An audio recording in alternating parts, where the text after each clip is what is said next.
Franklin County Board of County Commissioners now in session for this regular meeting, Tuesday, March 7th. So with this morning, we're going to start with prayer and pledge. Commissioner Ward, we're going to do the Senate prayer, please. Lord, we come to you today, excuse me, to conduct our county business. We pray that you will guide our thoughts, our processes, and our words. We hope and pray that everybody in the community stays safe. In your holy name we pray, amen.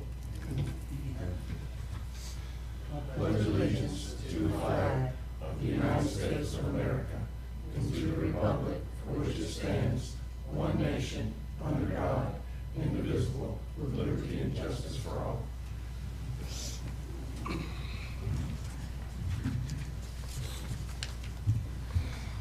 All right, so Mr. Rome, before we go on, is there any other changes to the agenda other than that one?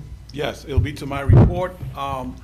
Commissioner Amison was able to use his charm, and we will be able to cut those trees that's blocking the zone, the landing zone at the airport. So I will add, as I get to my report, I will add a request for the board to allow staff to engage a contractor to get that done, because if you read Ted's report, you will see that inspection is right up on us, so we can get those trees cut as soon as possible. Okay, So so that's the only we'll change add on that. I have for my report. Aaron, any changes on your end? No, I'm good. Okay. Okay. All right, so do we need to get an approval of the agenda changes, or? Yes, please. Okay. I'll make a motion to approve the agenda changes. We have a motion to approve by Commissioner Ward, second by Commissioner Amison. Any discussion? All in favor? Aye. All opposed? That's unanimous. Up next, we're going to do approval, well, actually, there are no minutes, are there? I'm sorry, I'm reading the sentence. Payment of county bills. So moved. Motion to approve by Commissioner Sanders, Second. second by Commissioner Ward. Any discussion? All in favor? Aye. All opposed? It's also unanimous. Up next is public comments. The only one I see that's in the room that's filled out a card is Mr. Mexenbean. Please come forward, state your name for the record, sir. Mason Bean, concerned citizen. And I know you all have the best intentions always. But a couple of months ago, or just 1 month ago, I read where a public access on St. George Island was closed. To let you all know the layout of the Gulf beaches, there's a 100-foot lot and then there's an 8-foot gap. And a 100-foot lot and an 8-foot, it's not an easement, it's a gap. So there's public access. Now these homeowners try to claim this, and they'll plant Spanish bayonets, and they'll put fences, and they'll put vegetation to stop the traffic. But it was designed for everybody to be able to walk between the homes on St. George Island. So I'm here just to request that, I know you all manage the property, but you don't own it. The people own it, and the people need access to that beach. So my request is that you will rescind that order, and let's open up these accesses. Thank you for your time. Thank you, sir. Up next, Ms. Debbie Jordan. Hold on, Mr. Commissioner, let me get Debbie up on there. Apologize. Should in 1549, Michael. Yes, sir, thank you. Ms. Jordan, if you would unmute. Okay, she's unmuted now, Mr. Chairman. Please proceed, Ms. Debbie. Good morning. This is Debbie Jordan from Lanark Village. Thank you, Commissioners, for hearing me out this morning. I have two topics I wanted to bring up with you all in regards to Lanark Village and Lanark Village Association. I do want to first remind those who don't know that it is not a homeowners association nor a retirement community. I just feel like I want that noted. When I talk about signage, there's been I brought up some concerns regarding the signage, which is considered, I've learned through FDOT, outdoor advertising. And there's a sign on Heffernan at 98, which I brought up before, a billboard at 845 and 846. And there's another sign on Parker near 98, but it's on Parker. The property lines, where I'm looking at them on the appraiser's site, it looks like the property belongs to private owners, but this unpermitted sign is in the county right away. So if this is on someone's personal property and it's not permitted, does that property owner have the right to remove that sign if they chose to? That's one thing I would like to know. I know that Steve Martin from Tallahassee was looking into some of this with the owners of these signs, which is Lanark Village Association. So that's the one topic I wanted to bring up and see, and thank you guys for hearing me out with my concerns on that. Also, I want to talk about dog poop for a minute. There is a dog waste station at Sewell Park, and I just want to find out actually if Mr. Davis could let me know. We've got a trouble getting bags for the to catch the waste that's deposited in the receptacle. And if there's some that we can get, I'll even drive to East Point to pick them up, because a few of us local neighbors are willing to take some of the weight off of you guys maintaining that, and that we'll do our best to upkeep it as we can if I just know what size bags we need for it. So that would be great if we can help and take the burden off you. And then again about Sewell Park, I've asked before, but I'm just still going to ask again. Is there any way you would kindly please consider getting a porta potty at Sewell Park? There is Chillis Haulers across the street, but they have very limited hours, and some of those folks out here that are walking find that it's a long way home to get to your own private bathroom, and would really like to know that we have somewhere that's kind of central in the community to use a porta potty if possible. That's all I have. And then, sorry, real quick, I think Cheryl Sanders is going to bring it up, but there are some trees on Pine Street near Parker overhead. I just wanted to remind Commissioner Sanders about that, if that's possible to be discussed. That's all. I thank you guys for everything you do, and I hope you have a wonderful day. Thank you, Ms. Jordan. Mr. John Solomon. You're next. Michael, I do have all the public comment cards. Yes, that's all I have. I'll double check. But what did you want to announce about the basketball team? Yes, ma'am. What is it? I didn't fill out a form. Can I speak? No, ma'am. No. Well, Mr. Solomon. Did you want to announce that about the basketball team to the public? Yes, so the basketball team was not able to be here today because of school requirements, so hopefully we'll have them at the next meeting. Yes. Mr. Solomon, please proceed. Yes, sir. I think the first thing I've come to y'all today with is the National Volunteer Week resolution that myself is requesting of the County Commission to adopt for the county. Michael, do you want me to read it, or how would you like to proceed? Yes, and they have copies of it. Okay. Said National Volunteer Week, April 16th to the 22nd, 2023. Whereas the entire community can inspire, equip, and mobilize people to take action that changes the world, and whereas individuals and communities are at the center of social change, discovering their power to make a difference, and whereas during the week of April 16th to the 22nd, 2023, all over the nation, volunteers will be recognized for their commitment of service, and whereas giving of oneself in service to another empowers the giver and the recipient, and whereas over 30% of the United States volunteer and is a great treasure, and whereas volunteers are vital to the future in carrying a productive community, and whereas a volunteer saves on a national average $29.95 an hour to the organization it volunteers for, and whereas in Florida, a volunteer saves the organization it volunteers for an average of $27.68. Volunteers give of themselves for no other reason but to improve our community. Now therefore, we, Franklin County Commissioners, hereby proclaim April 16th to the 22nd, 2023 National Volunteer Week in Franklin County, and also urge our fellow citizens to volunteer in Franklin County. Also, we urge others to recognize those who serve by tirelessly sharing their time and talent with those in need. That to be adopted by motion of the board. Okay, pleasure of the board. So move with comment. Okay, we have a motion to proceed by Commissioner Ward to approve. Do you have a second? Yeah, I second it. Well, I didn't hear you, I'm sorry. okay. A second by Commissioner I said it real Sanders. loud. Please, your comment, Commissioner Ward. I know volunteers, we have a lot in our community, and I just want to extend a thank you to every single one of them. They do a lot for our community, so thanks to them. I'm going to give them a round of applause.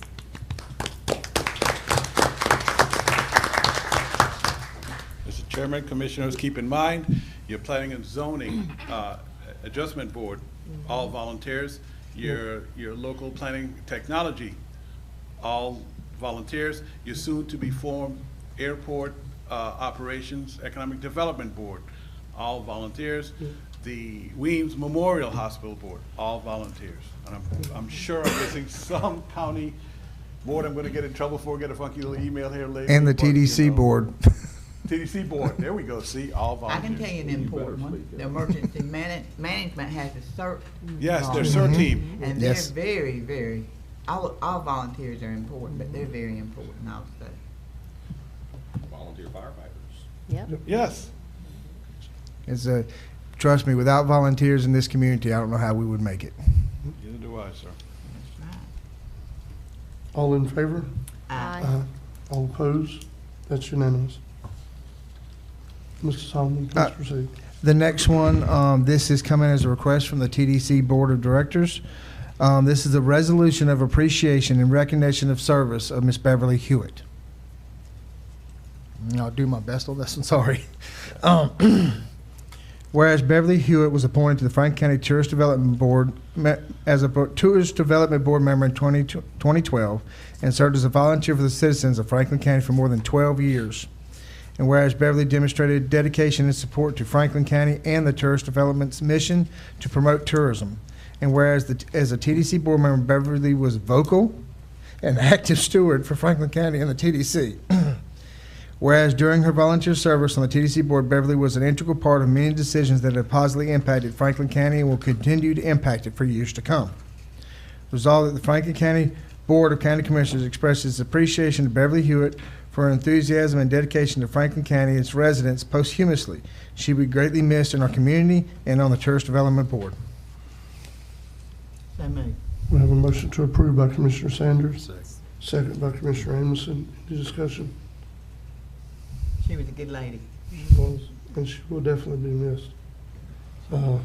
Yeah, there wasn't anybody on that TDC board that, I don't know about your time on there, Commissioner, that would help make sure I was straight and staying straight like Bev Hewitt did. I think the ones that have served with her have some pretty good stories to tell. Well, I Yeah, think 'cause I'd be she was remiss, very adamant about how she felt about things. Commissioner Sanders and Mr. Chairman Jones, I think I'd be remiss without saying we don't give away the cake.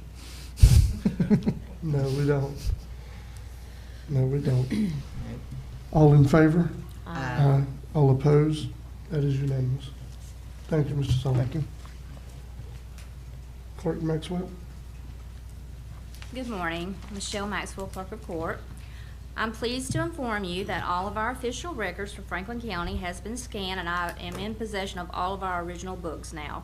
It's been over a year. I actually received the books back 3 months ago, but I was waiting for CoFile to finish the link on my website so I'd have a complete project.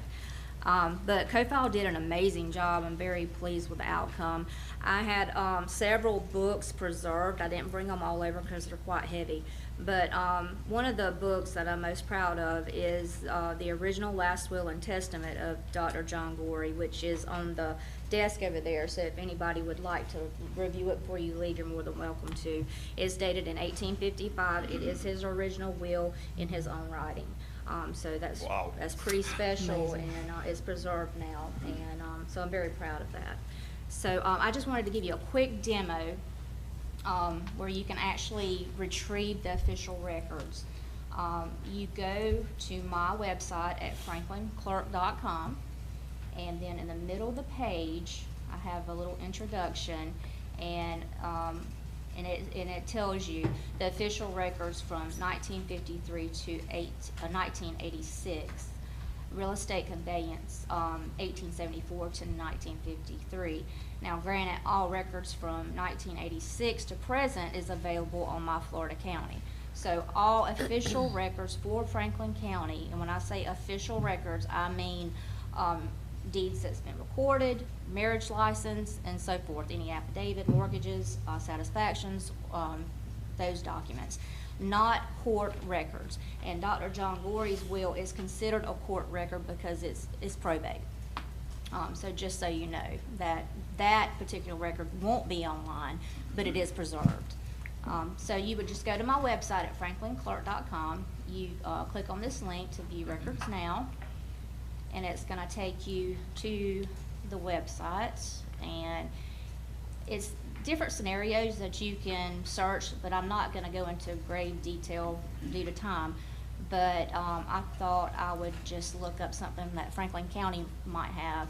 So I chose 1953 to 1961. Last name just would be corporations and organizations. And you can actually pick out whichever one you want. Apalachicola State Bank, Franklin County is down here, right there. So between those years, you can pull up the index and you can view the index.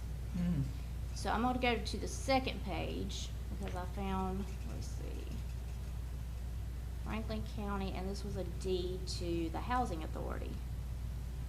Let's see if I can find it. It's a little print on the screen. Should be in there. Oops.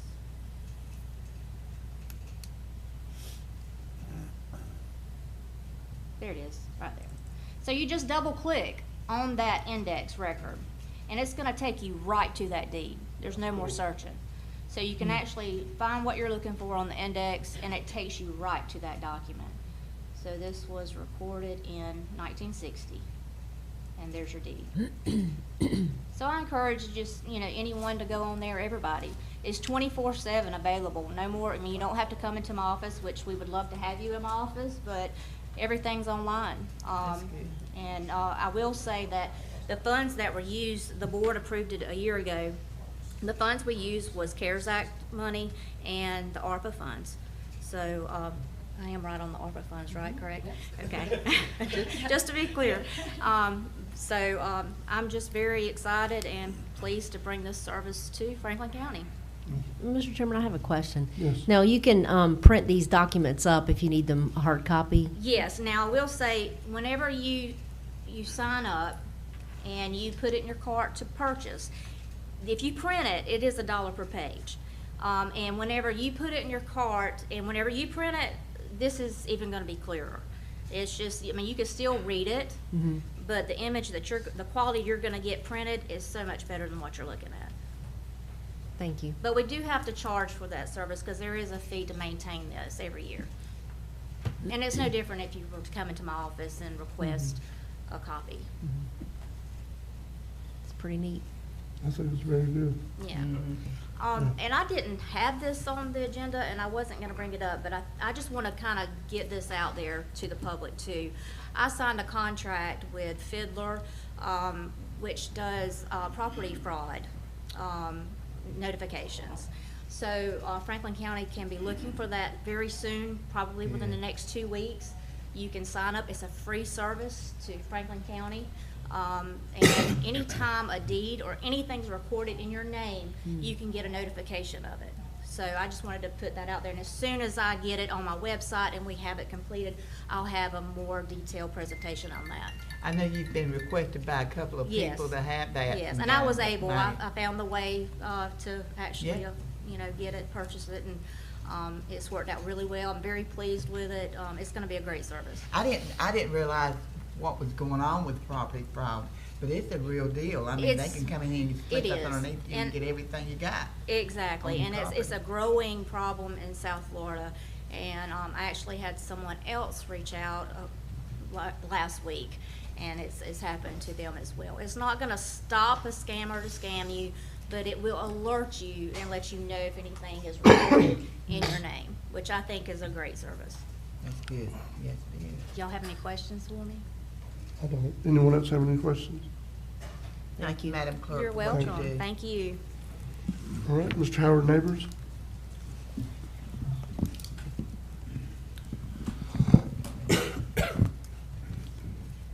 Good morning, Commissioners. How y'all doing? Doing good. How you doing, Howard? I'm doing good. Everything's going good at this time. I do got a couple things that, one is the 320 cat that we got leased or rented. The month's up, but we still got a couple more weeks of work to do on the airport ditches. So I've talked to Charlie and to see, I don't know if y'all want to lease that thing a couple more weeks or how y'all want to do it. Is it gonna, Do you need it to complete what you're trying to do? Yes, sir, probably a couple more weeks. Okay. Mr. Chairman, Yes. I was out there yesterday with Howard. Well, to begin with, y'all done a tremendous job. I mean, it's, if you got to get the opportunity to go out there and look at these ditches, I mean, whenever they cut or broke the dam, so to speak, he sent me a video, and it looked like floodgates had opened. I mean, the water level dropped in that main ditch about 4 or 5 foot. It looked like, I mean, that was how much water wasn't getting through there. So if you think about it, you got the airport here and all the neighbors around it. All these main ditches were clogged up. So when we got all those rains, it's just going right on to the neighbors. It's going to alleviate a ton of problems with local flooding. I'm not going to say it's going to alleviate everything, because some people just live in low areas, but we're not going to add to it. We won't add to their problem. But back to the ditch, they've got, I don't know what you think, about 400 or 500 yards. Then y'all got that straight shot back to Jewel Road. Yes, sir, back to the west, that's correct. And I mean, they're right there. So I mean,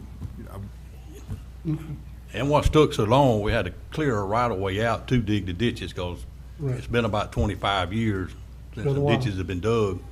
Then I've talked to Ted too about the airport, so in a month or so, we could get a dozer or something, that we can go in there and flatten that out, build a road all the way around them ditches, that way that we won't never have this issue no more. So, Okay, so how do we need to proceed? Is there you need 2 more weeks, or what kind of time? at least frame 2 you more need? weeks. They'll do it if it's 3 weeks or whatever, but I just had to let Charlie and them know, if not, they come pick the machine up, so. You want to let do it for 3 weeks so you'd be sure to get it? 'Cause you Okay, don't that'd know be if fine. you're gonna get some rain. Yeah. I don't Yeah. think we ever will again, but Mr. Chairman, do they There we go. allow a lease a certain period of time? Like, do you have to rent it for 2 weeks, 3 weeks? He'll 4 work weeks? either way, a day, a week, whatever we need. Okay, so you can they'll rent it work with however you want. Yeah. Okay. Up to 3 weeks. I've got a question with that. Can we just kind of tie it up for 3 weeks? If we only use it for 2, he can come pick it up. That's when he- correct, Okay. yeah. So That's it's not that we have to, Yeah. let it sit for But 3. he said just let him know, and then let him know when, for them to come pick it up, so, And are we sure 3 weeks is adequate? yeah, yes, Okay. ma'am, 3 weeks should be plenty of time, so. Okay. Well, the good thing about it is, if we do push it out there to 3 weeks, we'll have another meeting. If there's an issue, we'll be able to address it within Right. a proper time frame. But I'm gonna tell y'all, man, it's a tremendous job what they've done out there. They've really got on it. Surprised me, to say the least. But back to one other thing, what he was reinforced what he was saying and illustrated a little bit better with that dozer on the side of those ditches. They built it up to where and cleared out the vegetation. That where if we can get this, this dozer and get that road on the east or on the side of those ditches, it would be a lot easier to maintain going forward. To get to, Yeah, I mean, because it was, to say it was grown up, how many years had been? Probably, I say 25. yeah, it was a job. I'm surprised that Yeah. they got what they got Man, you done. talking about trees like this, not, that little small stuff. You talking about big old trees that we had to dig up to go through there to dig the ditches out, so.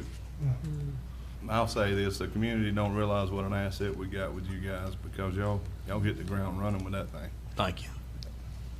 Well, so we'll need that in a motion, form of a Yeah. motion? Yeah, I was probably thinking, best to do it up to 3 Up to weeks. 3 That way, if weeks. it's sooner, then Yeah. it's sooner, you know what I mean? Yeah. But- So I'll make that motion to allow you guys to rent that dozer for another up to 3 weeks. Excavator, it's the excavator Excavator. we got now. But next will be the dozer if they want to flatten that out to build a road around it, so. okay. But you want that stuff to dry out a little bit first and go in and flatten it out. Okay. So we have a motion by Commissioner Ward, second by Commissioner Sanders. Any discussion before we vote? All in favor? Aye. All opposed? That's unanimous. Commissioner Lockley, I'll say one thing, Mr. Chairman.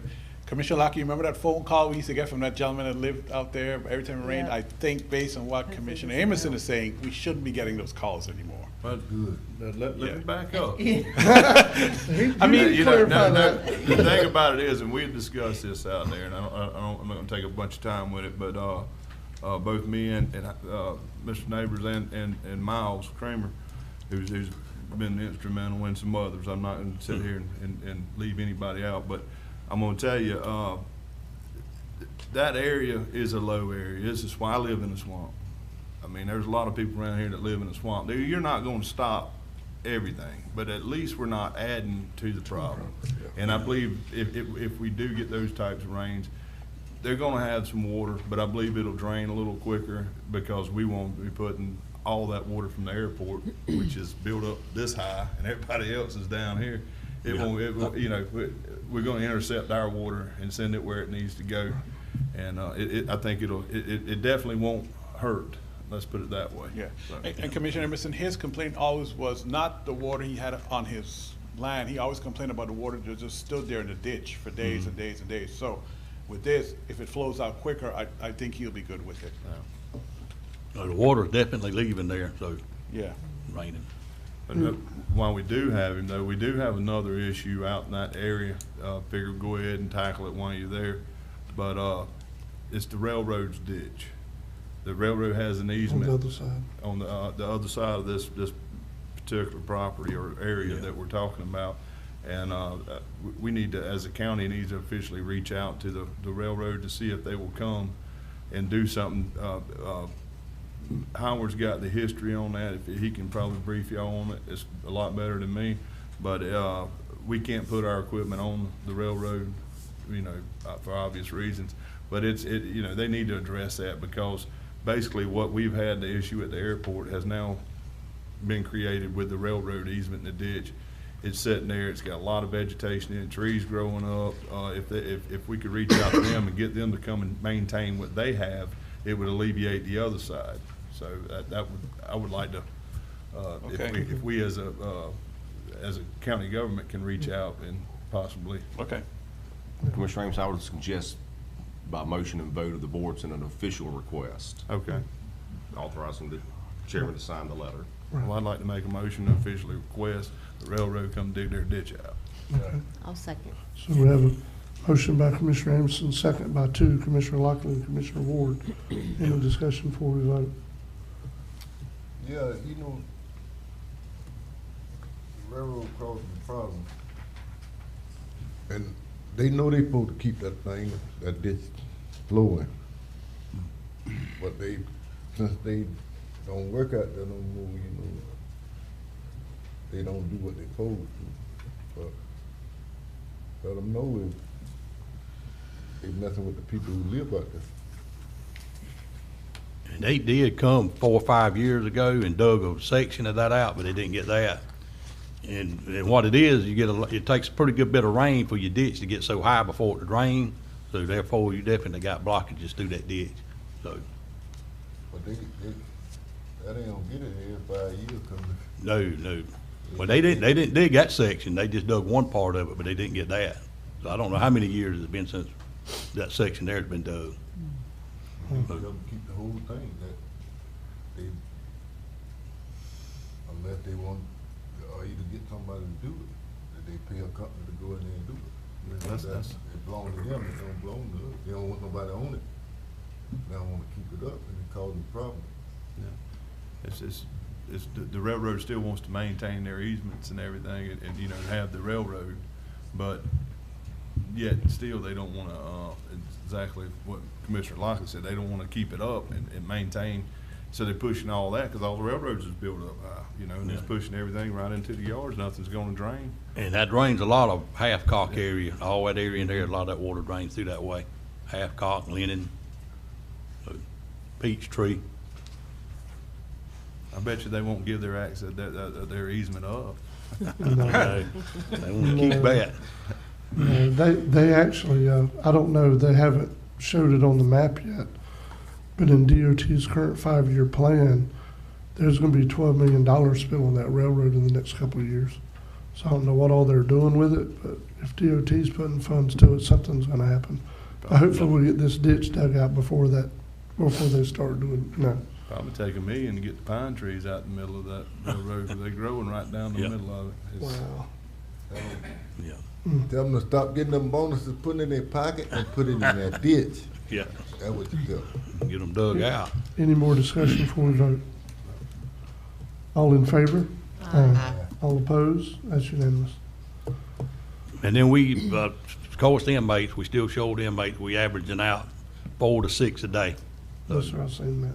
So we doing, what we can, and Yeah. but we have been cleaning sidewalks shoulders, cutting around sides and fixing shoulders, which grass season's fixing to kick off.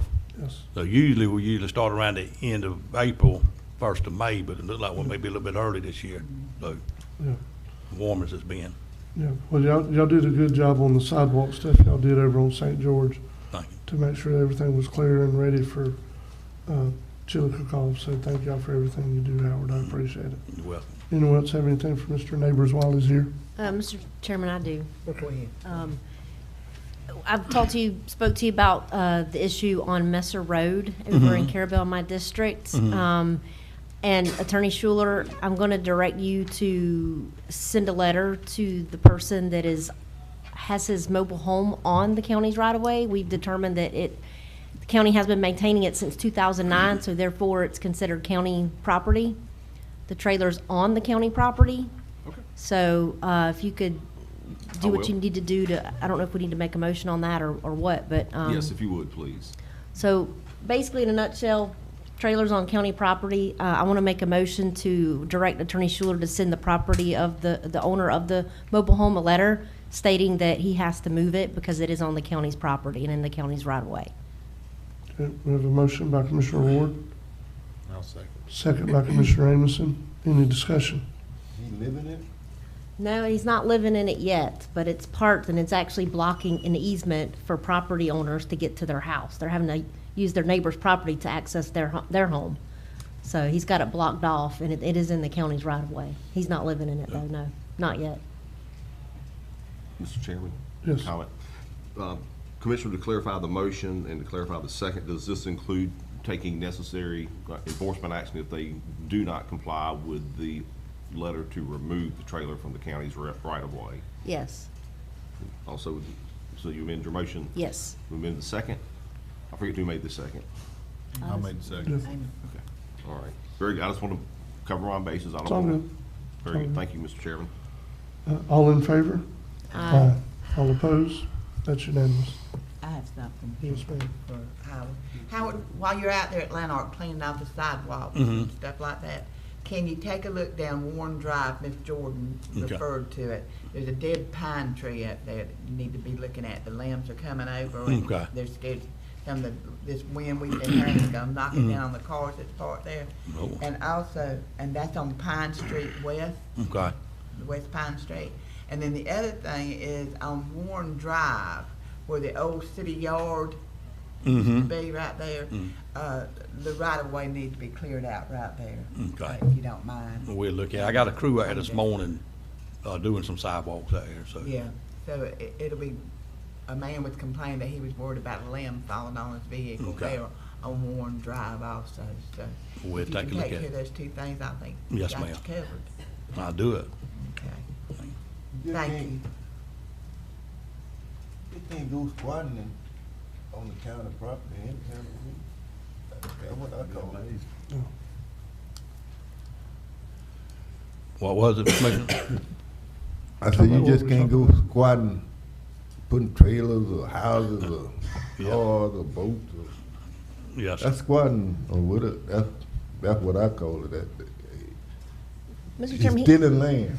he may not be aware. I don't know if he may think that it's his property and his right-of-way. So, again, I think just a letter just to say, hey, you're on county property, because he may not be aware. I'm giving him the Survey benefit of the say. doubt. Sir? Survey say. Survey says it's county's property. Yes. There will be basically a notice sent Commissioner Lockley and an opportunity for them to, meet with me and Mr. Howard if they want to and, get information that satisfy any questions that they may have. But at the end of the day, they need to move that vacant mobile home off of the county's right-of-way. Yeah, they do.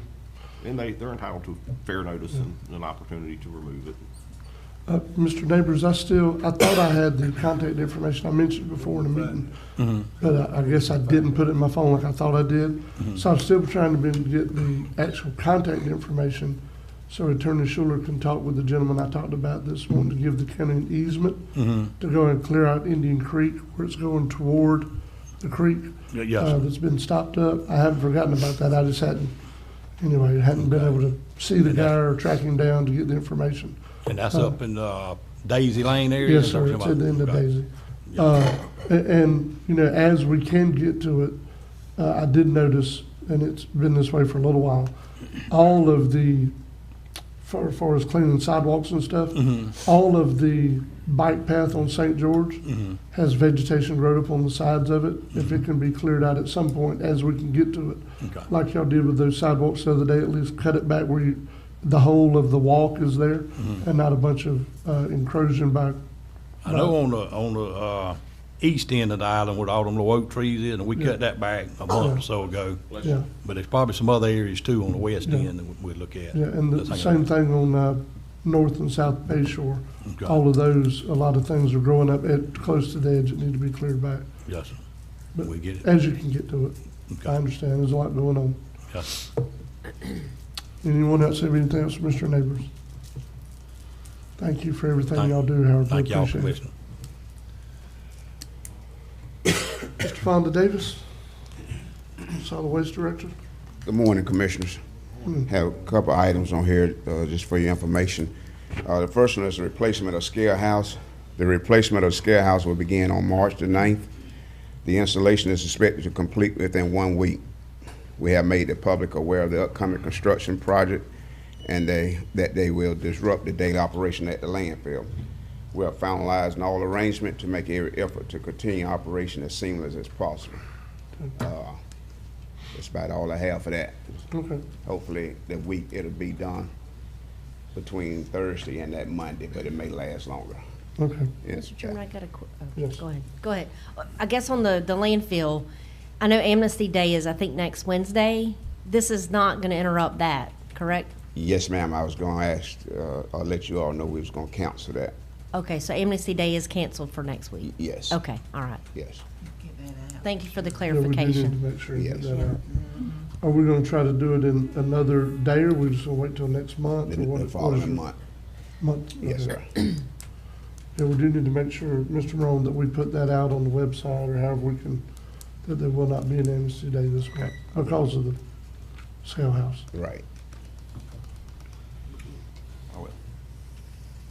Go ahead, sir. Okay.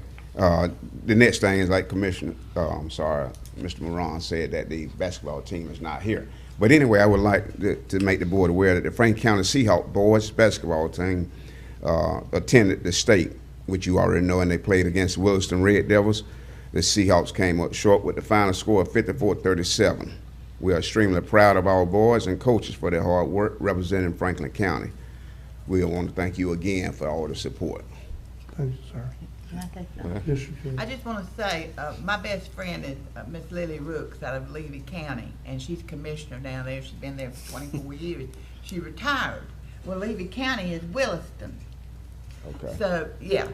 So we were gonna go to the ball game down there, but we decided not to because I couldn't go and root for Williston if Franklin County lost. So we didn't go. But I want to bring this to your attention. The 4 teams were Williston, Chipley, Hawthorne, And us. and Franklin. Yep. That's right. Do y'all realize what that is? That's 4 small counties basically, or Hawthorne may be the exception. But Williston ended up being the state champion, beating Chipley. Chipley barely beat Hawthorne. So, I mean, people need to understand what small counties are. We are a force to deal with. But I am so proud of those fellas for doing that and going that far. Just the mention of it. You know, top 4, you know, teams in the state, class 1A, that's good. Yeah, it You know, is. I mean, I think it's something, I think we ought to brag on it every day, you know, because this is what, the products that's coming out of Franklin County, the people that's coming out of Franklin County, this is what we're growing here. It's not all the bad stuff. We got some good stuff too. And That's I've right. always been one, and here recently I've learned that double time, is you look at the positive, don't look at the negative. So, and this is where you look. But I'm so proud of those guys, and I can't wait for them to get in here. There was a lot of Franklin County down in Lakeland. Yeah. I'll tell y'all, I was wondering who was up here because. And if you want some more positive, according to Commissioner Jones, I think we got it just about the whole team returning outside of a couple of players. Yep, I So do. Good. I would be right back there again next year. Yeah. So, Well, they said something about the court. Very young The team. basketball court was hard to play on down there. Oh, they just wasn't used to, that was a big, it's different. So everything to do with all the gyms they're not used to playing in, the wall is not far from the basket. Up there, everything is open. So the depth perception's a little bit different. Oh. You know, the basket's just up in the middle of the air, it feels like, you know what I mean? That can Yeah. hurt them. It does, it can matter. But yeah, so we had, on the varsity team, we had 7th graders, 8th graders, 10th graders, 11th graders, and 3 seniors on the varsity team. So we probably had the youngest team in the Final Four. And they're just gonna keep on moving Yeah. up. Yep. Yeah. Yeah. So because we could have kept those Growing. 7th, 8th, and 9th graders and played JV. And just dominated all the JV teams, but we did not. We put them on the varsity team, because it's gonna make us better down the road. So we look forward to them being here. Thank you, Mr. Davis. Okay. One thing before he goes, one of his other hats, oh, you have. Yeah, I just want to remind the board and invite the commission out to Dale Ball on March the 31st and till April 1st. It's over in Caribbean at Kennedy Okay. Park. Mr. Chairman, I've What got, that date is, say that date again? March 31st and April 1st, both days. March 31st. What's that? I'll be there. I got it. Okay. What time will they start on the Friday? Do they start like at 5 o'clock or? Don't have that exact time, Okay. Commissioner, but I will get it and send it out. Okay, please do. Yes, sir. Because I know they don't do all day Friday. They'll do some late games and it's all day Right, Saturday. Right. All day. All day. All day. They done Commissioner, what did Shanghai you me, have I'm something? helping them coach, so that's why I'm just sitting here Oh, yeah. with my head hanging down. Mr. Chairman, I've got something for Mr. Davis. I don't know if anybody's aware, I know you are aware, and Aaron is aware, I don't know if you're aware, Attorney, everybody's aware. Okay. We have an issue at Vrooman Park with an osprey in a nest that's made home on top of the light pole. Because I've gotten people reaching out to me saying that the lights are out and they need to be changed. Well, can't change them because we don't want to disturb the osprey nest. So my concern is, you know, we've got these Musco lights coming in 8 to 12 weeks, and I don't want there to be a delay because the Musco light people are the ones installing the lights. So here we are in a predicament, and of course I've done all the research, and it's $15,000 if we disturb that nest, if it is a active nest. And from what I understand, it is an active nest. If it's not active, you can just take the nest and do away with it, but it is active. So Mr. Davis and I both reached out to FWC, and they referred us to the U.S. Fish and Wildlife Agency. So this is a federal thing. Mr. Davis has reached out to them and has yet to get a phone call back. So I don't know what we need to do to facilitate getting them to do what they need to do. And a lot of people say, well, the osprey will leave, maybe they'll be gone in 8 to 12 weeks. No, ospreys can make these nests and stay in there for life. And I don't want this to delay our Musco. We've worked so hard to get this Musco lighting. I don't want there to be an issue. So I guess when did was it last week you contacted them initially? Yes, that's correct, yeah. So we need to get a move on with trying to contact who we need to contact. I don't know what to do, honestly. Federal delegation, reach out to our representatives or to our senator, federal level, and ask them to help us, ask their staff to help us get in contact with them, is what I would do. Worst come to worst, we may just need to leave that one old light bulb there and remove it Yeah. at some point when it becomes inactive, but. We do have the lift system that we rented from Ring Power. It's still in the county. We can park. Yeah, this is. You know, You know, we have Mr. John Johnston that works with birds and all that. I mean, maybe the U.S. Wildlife let him go and relocate them or something. I don't know. That's awful hard to Yeah, relocate see, that. I don't know what steps to take, because Lord forbid we, disturb that nest and I the county know. gets a $15,000 They usually fine. go for life, though. I mean, they're like an yeah. eagle. They go for life. So I guess if you would, I will. I'll do whatever. You just tell me what I need to do, and I'll make a phone call or Okay. whatever, email, because we need to get that done. I don't want to delay. We worked so hard, Aaron's worked so hard to get that Musco lighting stuff going on, so. And we've got people wanting to play ball out there. You know, the lights are out. I get people saying they can't practice out there because the lights are out, so. Okay. Thank you. Thank you, Mr. Davis. Yes, you're welcome. Anything else, Oh, Commissioners? one more thing. Sorry. So I've been getting complaints over at McKissick Beach with dogs not being on a leash, and I asked you to amp up security patrols over in that area, and you did, and I appreciate that. I just want to let you know and let your staff know that I appreciate you guys going out there and kind of hanging out and making sure people are doing what they're supposed to do. Will do. Thank you. Mr. Chairman, I do have one thing, and Okay. it kind of goes back a little bit to the pride we share in our schools. So another hat that Mr. Davis wears is the management of the Armory. I received a request from the school district to reserve the Armory for the 2023 Junior Senior Prom. They would like the board to consider waiving the rental fee. It would be the first prom they've had in the Armory since 2020. Is that kind of right? Yeah. Yeah, so, and the prom will be held on Saturday, May 6, 2023. I don't have no problem with that. It was actually 2019. 2020 is COVID year. Yeah, Yeah. so It 2019. was, yeah. Yeah, I wasn't sure when exactly we actually closed the but the last prom would have been in 2019. That's correct. I'll make a motion that we waive the fee for that and Okay. let them go ahead and have that junior senior prom there. I'll second. Thank So you. we have a motion to approve by Commissioner Sanders, second by Commissioner Ward and Commissioner Lockley. Any discussion? You said May 6th? May 6, Okay. 2023. Yeah, because, yeah, that's true. Now, we were talking about the date and waiving of the fee, correct? Yes. Okay. All right. All in favor? Aye.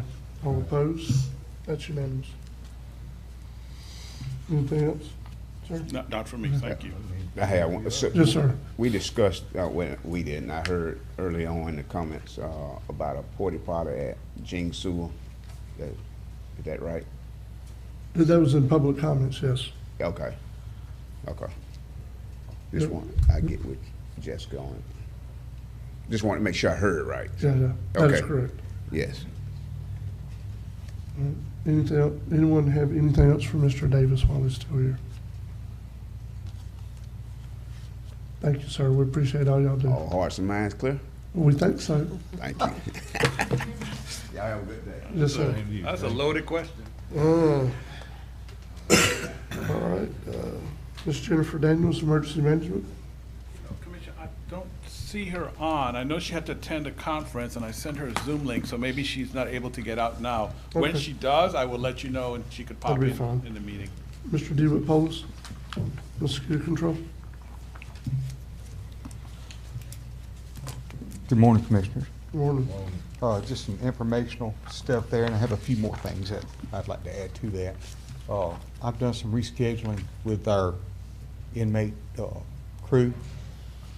Because we're having such an issue trying to pick up inmates during the week, so what I've done is I've rescheduled Scott. He's coming in on Friday and just taking off on Monday. And that way we can pick up the road departments and anybody that don't pick their crew up, and we can get some of these ditches done. We're running like 3 weeks behind. Normally we start our larvicide program the 1st of March. And like I said, we're running behind on that. So hopefully by the end of this month, we can start our larvicide program. But we're just done a little rescheduling, trying to access some inmates where we can. So They getting you inmates? we picked up, actually didn't get a full crew Friday, gave us 3, but you know, it's better, we got 1 this morning. And I can't send him out with 1 inmate in these ditches, so I've got him doing maintenance around the shop, cleaning the office and cutting the grass there, but yeah, it's just, you know, same old story. Can I? Did we, over there in Carabel on the main drain, you know where I'm talking about, off 67 right there, are y'all still maintaining that? The one goes towards Gray Avenue, No, which the one? the one that's off 67 right there at Avenue F, that went in behind that property and then it's the main drain is what it is, but Yeah, it's that- all stagnant. It runs back towards Yeah, Gray Avenue yeah, School. it runs Yes, back we- there, but I'm talking, that part, it's still, Yeah, flooding. What's happened with that, I've talked to the city last year, and they've got some problems with beavers in there, and the city was trying to trap those beavers and actually caught several, and actually talked to Dustin Putnam. And he's supposed to be trying to get those beavers out so we can access, because the water level is so high, we can't even get in there. The part I'm talking about is off 67, right there off the road. It don't have no beavers. What it's got is a bunch of Yeah. lilies and the duckweed and all that, and mosquitoes. You're talking about right behind Mr. Crowder's old place right there off Yes. 67, yeah. Yeah, and that Right particular there, ditch runs 67. all the way through and runs out by Mr. Jackson's. Yeah, that's the and main drain. Yeah, it's the main drain. And we're just kind of waiting on Dustin to get back with me on that, because like I said, we don't have any It needs to access. be going up there because it's not that far down below 67. If we have a hard rain, the water's gonna come up to the edge of the road. I'll reach out to him again today. Because you're gonna probably, there ain't hardly any way, there's not hardly any way that you can put a machine in there No. because it's such a, It's all handheld. something's gotta be done. Yep, 'Cause all there's handwork. no way that you could walk back there. Mhm. No way, and there's a bunch of trees down over it too. Yep, and if you remember back when we opened that up, it's been probably 15 or 18 years ago, it took Yeah. us about 3 weeks to cut through that one ditch. Yeah. And that's with Hubert giving me access to 4 of his crews. And we kept it maintained until the issue with the beavers. And of course, it's just a never-ending scenario. Yeah. But that's what is, and the beavers are actually on the Gray Avenue end. When you go on Gray Avenue there, that culvert is back to the left. I've actually been in there with Dustin, and we've tried to unstop it. I think the best thing we could do is take some dynamite and blow it up. But anyway, it's But, bad. What I'm saying though, if we could get that draining like Mm-hmm. it needs to drain, you wouldn't have the mosquito calls that you've got in Carabel, Mm-hmm. half the mosquito calls that you have in Carabel, because Yep. it would drain that all out. I'll reach out to Mr. Putnam today again, see what I Okay. can do. Anyone else have any questions or concerns for Mr. Polis while he's here? Mr. Chairman, I see here on your report, Mr. Polis, that Ms. Messer passed her exam for the pest control and had some other exams, but basically passed some exams. And these exams I know are not easy. It's a lot of chemistry involved, right? You're right. With I'd the- like to recognize that. Yeah. Her and Scott have really studied hard the last 2 months, and she's really excelled. This advanced mosquito control, I mean, it's one of those tests where there's, 40 people in the class and maybe one passed. Wow. And I was really impressed when she got her results back. And the next thing for her to do is take the director exam when that time comes. She's not quite ready. I think she has a little more time she has to work, but she can actually take that. And her and Scott both pursuing that. So, we'll see what's happened.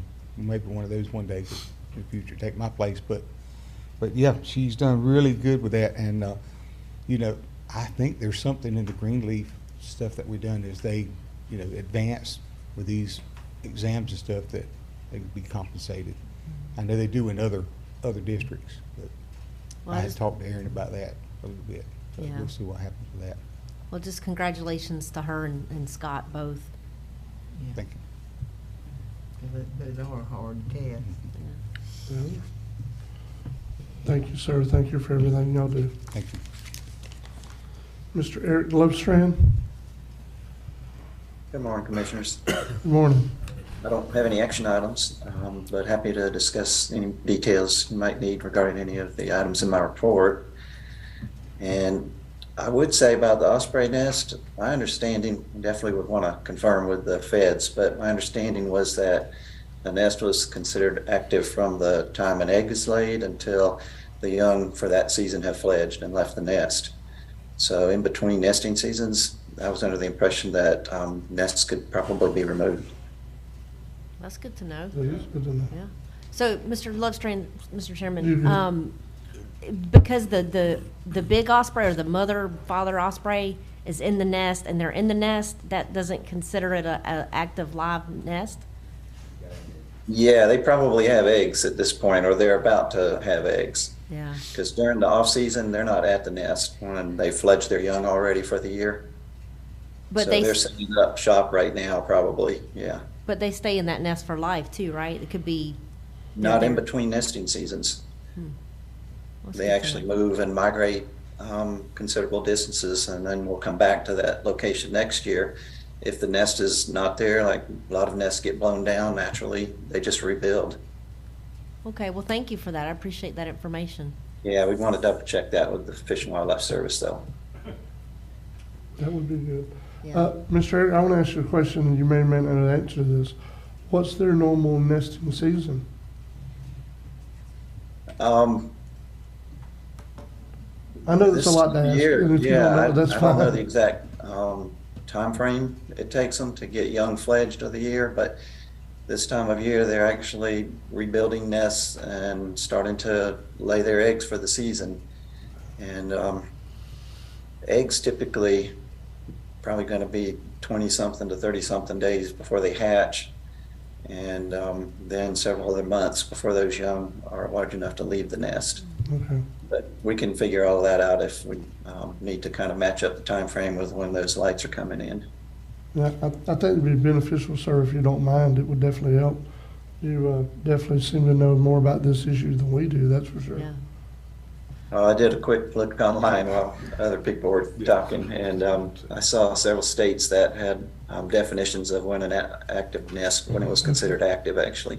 Yeah. Yeah, Mr. Chairman, I've done the same research, and I was just seeing that 15,000 penalty and like bad if we mess with it. So I didn't. And the research I Right. did, it said that the active nest was where any osprey was in it. So again, but thank you for the clarification.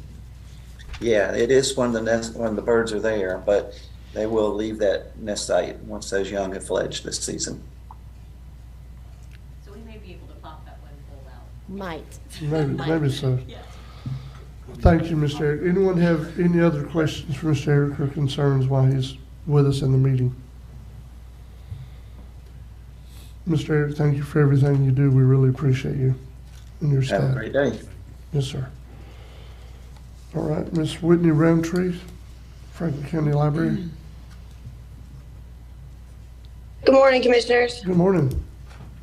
Good morning. So some good news. Our fundraising is over. We completed both of our book sales. I know earlier we were talking about volunteers, and I just wanted to take time to thank my volunteers. You know, our Friends of the Library Board is completely made up of volunteers, and it was just me and them making it happen those weekends. So with the combined book sales, one at each branch, we were able to raise over $6,000. And then I also kind of posted a challenge to Facebook that if we could raise $314 by March 14th, which is Pie Day, that I would take a whipped cream pie to the face. Well, we're at $414, so I will be taking that pie to the face next Tuesday. So I'm real proud of that, and all that money will go towards our summer reading program this year. March 22nd is Library Day at the State Capitol. Myself and another staff member will be attending. This is a great opportunity to network as well as a chance to meet our representatives and advocate for library funding, so we're looking forward to that. Last week, we visited the First Baptist School in Apalachicola. We met with the K3 and K5 students. We read a story and did an activity with them. That was a lot of fun. They'll also, the kindergarten class will be returning at the end of the month to do a field trip at the library, so we'll be interacting with them again. The library will be in the parade this weekend, the Camp Gordon Johnson Parade. So this month is really all about outreach and engaging with our community. And then Kevin dropped off our new computers. Our furniture for the media center is ordered. So in the upcoming weeks, we'll be able to transform our media center at the Carabel branch. And I know the patrons are going to be really looking forward to that. Cool. Anyone have any questions for Ms. Whitney? They're pretty busy. Yeah, they stay pretty busy, that's for sure. Ms. Whitney, I do want to say on behalf of the board, thank you for everything y'all do to provide not just services, but value-added services to residents in our community. Our libraries truly aren't just about the kids. It doesn't exclude them.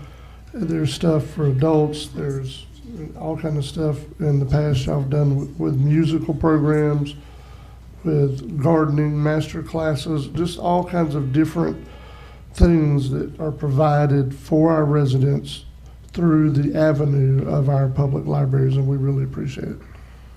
Thank you. Actually, yeah, we've got the representative from Sacred Heart actually next door. He's doing a diabetes talk. Oh, wow. Well, good. Good. Well, thank you for everything you do, Ms. Whitney, and you have a good rest of your day. Thank you for your support. Thank you. Yep, yep. Okay, Mr. John Solomon, TDC Administrator. You're up next, sir, I think.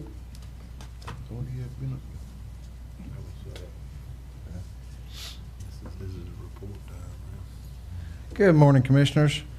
I have a lot of action items today for all y'all. And they're starting to get going. The first thing I have on the list today is the TDC voted to recommend awarding the Rainey House Museum up to $25,000 from the Museum Infrastructure Grant to replace the HVAC system in the Rainey House Museum, and this is a reimbursable grant from our Museum Infrastructure Grant Program. And it was up to 25,000. Up to right? 25, yes, sir. That is 25 is the limit on that. Yep. I'll make a motion to approve. Okay, so we have a motion to approve by Commissioner Ward, Second. second by Commissioner Sanders. Any discussion? John, this, just want to make sure, this is not just for the Rainey House, it's also the other adjacent office building or something. It was more than one unit, correct? It controls the unit for the entire complex, yes, sir. Yes, okay. That's all I want to make sure of. Any more discussion? All in favor? Aye. All opposed? That's unanimous, sir. The second one is the TDC voted to recommend awarding Crooked River Lighthouse Museum $9,896.27 from the Museum Infrastructure Grant to install an integrated park sound system. This is also a reimbursable grant. So moved to approve. Motion to approve by Commissioner Ward, second by Commissioner Sanders. Any discussion? All in favor? Aye. All opposed? That's unanimous. Next, the TDC board voted to recommend the purchase of new tables and chairs for the Fort Coombs Armory Convention Center for up to $15,000. These will be used exclusively for the Armory and events held at the Armory. The request to Fonda Davis would be for black chairs and black tables, so they're very identifiable and easier to keep clean. So moved. All right, we have a motion to approve by Commissioner Lockley, second by Commissioner Sanders. Any discussion? All in favor? Aye. All opposed? That's a 5-0 vote, unanimous. All right, and the number 4 is the TDC board voted to recommend awarding the City of Carrollville up to $5,000 for purchasing and installing a mobility accessible mat, Moby mat, at McKissick Beach. This is a 50-foot Moby mat and coverage signage. This is also a reimbursement award from the TDC from infrastructure. So moved with comment. And we have a motion to approve by Commissioner Ward, Second. second by Commissioner Sanders. Commissioner Ward, please proceed. I actually went out there yesterday and saw this Moby mat, and it's really great that y'all were able to do this for the people out there on that beach, part of the beach. So thank y'all. It's a very newer technology from a few years ago, but it actually is very helpful. St. George Island has one, Carabel Beach has one, now McKissick Beach, the state park has one. It really does help get through these things, and it really helps, as Aaron knows, with erosion control, which is very important for our dunes. All right, all in favor? Aye. Aye. All opposed? That's unanimous. Number 5 is the board recommended starting the East Point and St. George Island properties design process. This is really not a vote on what we're doing, but that we can start with working with the county and Aaron and the TDC board, the communities, of what the design for these properties would be. Yeah.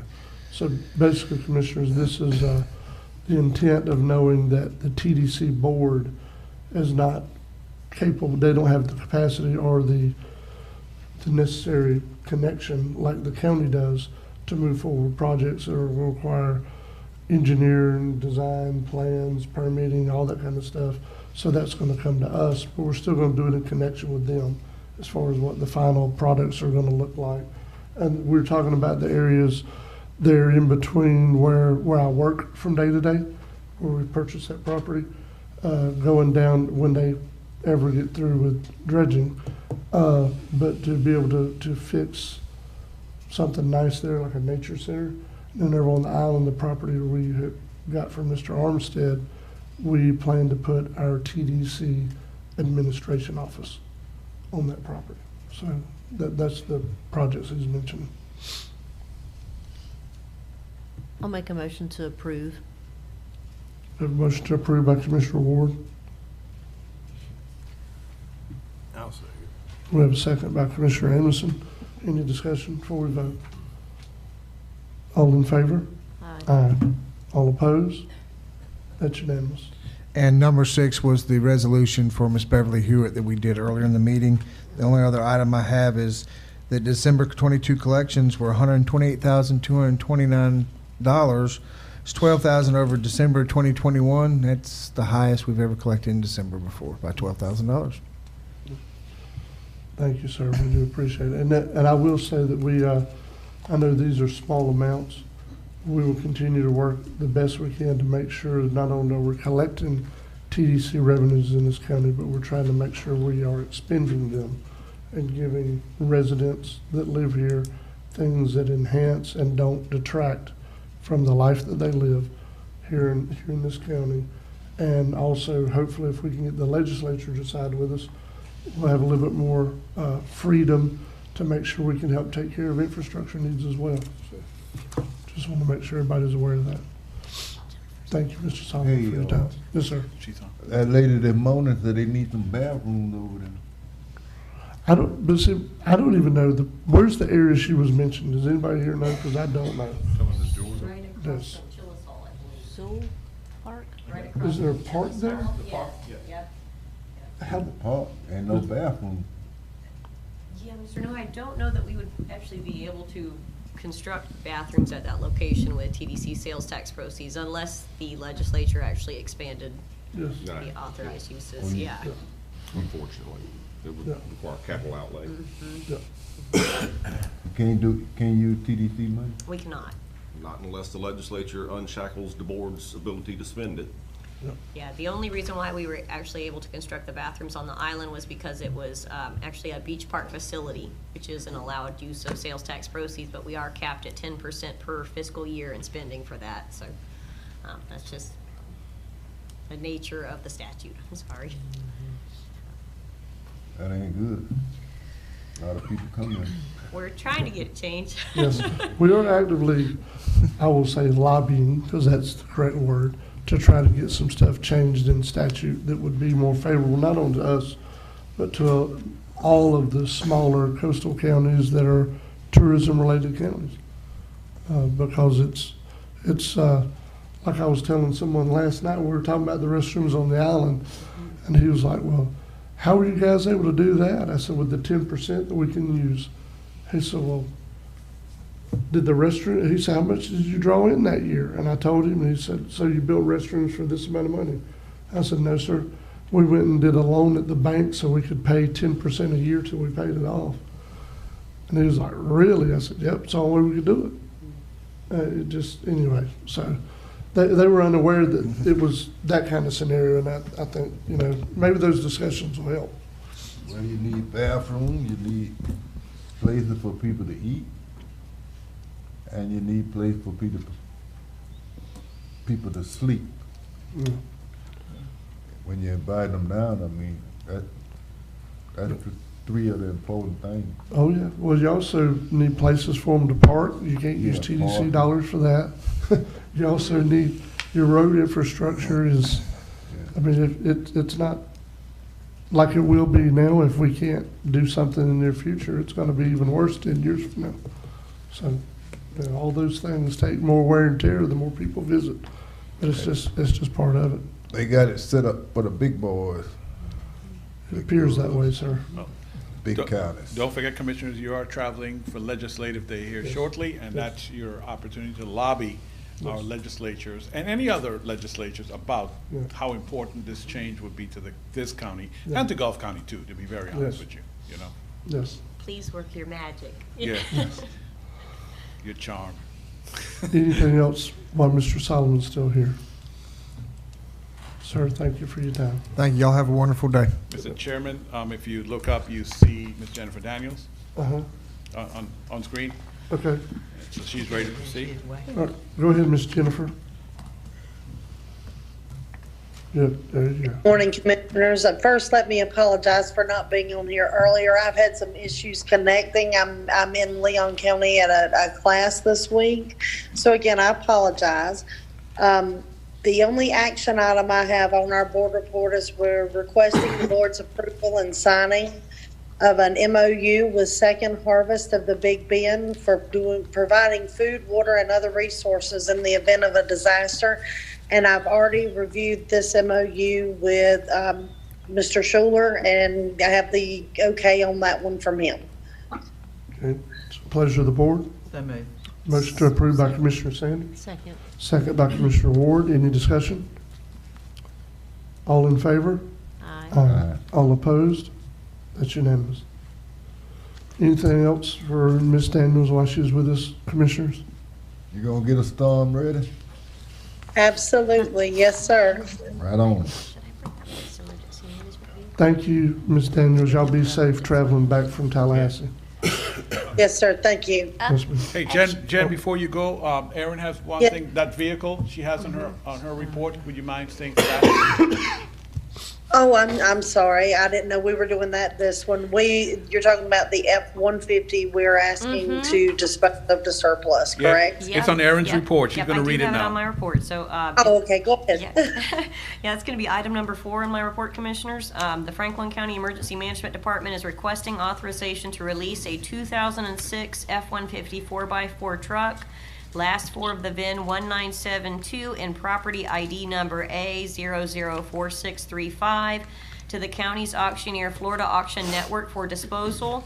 This vehicle is no longer operational and should be removed from the department's inventory and insurance. And one thing to note, they did actually send me the documentation from the last time that vehicle was taken for service, and it's making a strange noise where it is a gas vehicle and it sounds like a diesel, so it is at the very end of life.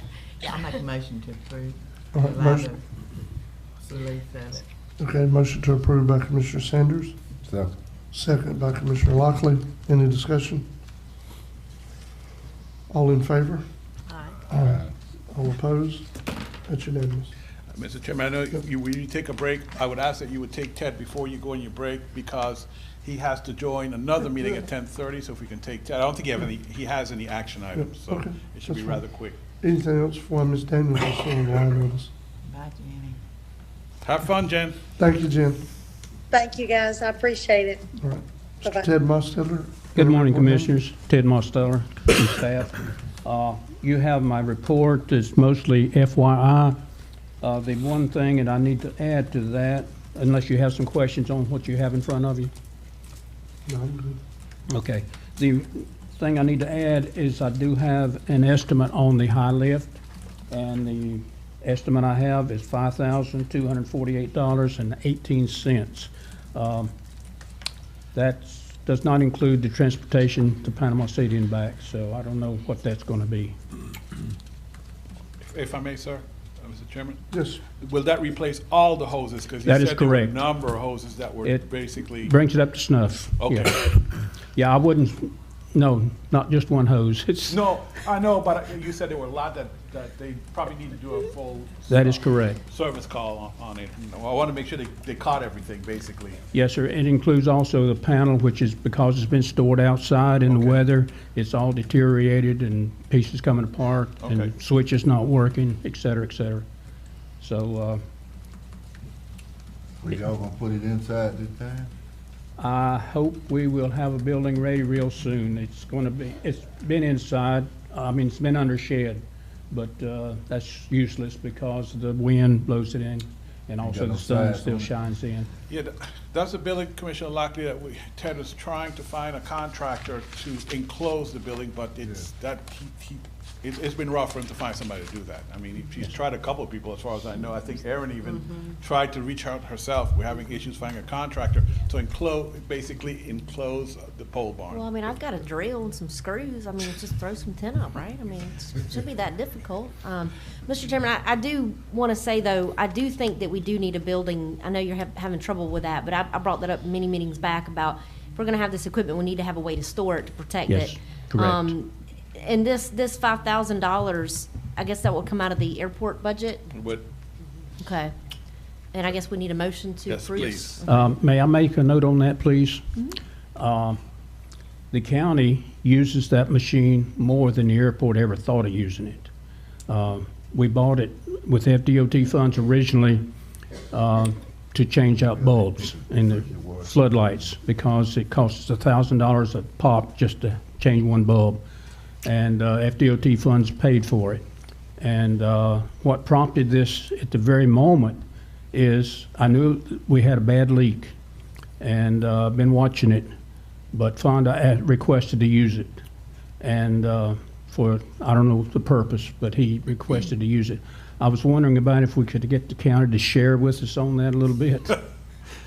Oh, I'm laughing because that's Ted trying his best to hold on to the airport funds is what he is for You other have that right. purposes. I need to enclose that building. But the problem is, it's FDOT purchase, it's stored at the airport. I think it'll be cleaner if we just use the airport funds. And if Ted has a use later on down the line, the board could transfer funds if you want to at some other time. But I think as a one-time fee, we do that and we worry about. It would actually be better for us to treat it almost like a rental from the other departments. Y'all- You y'all know, put the an ad in the revenues could paper. go back to the airport fund. That's You know, an even better idea. Yeah. So when another department needs it, for instance, then we could set up a rental and we could reimburse the airport for that, for their use of it. That'd be a lot cleaner, Yeah, Commissioner. and it's also been purchased, it was actually purchased back in 2008. So it's a pretty old lift, you know, even though it was extremely expensive when it was purchased. So, I mean, I definitely feel like we probably need to try to get the most use out of it as possible. Yeah, in 2007 and 8, it cost us $100,000. Yes. FDOT Y'all- funds. Did y'all put in the paper to get somebody to close that building? I'm sorry. Did y'all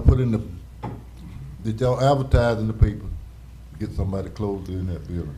We have Oh, not done a- yet, no, sir. No, we We've did not. not We done tried to a formal contact a lot of local solicitation. contractors that we knew, Commissioner Lockley.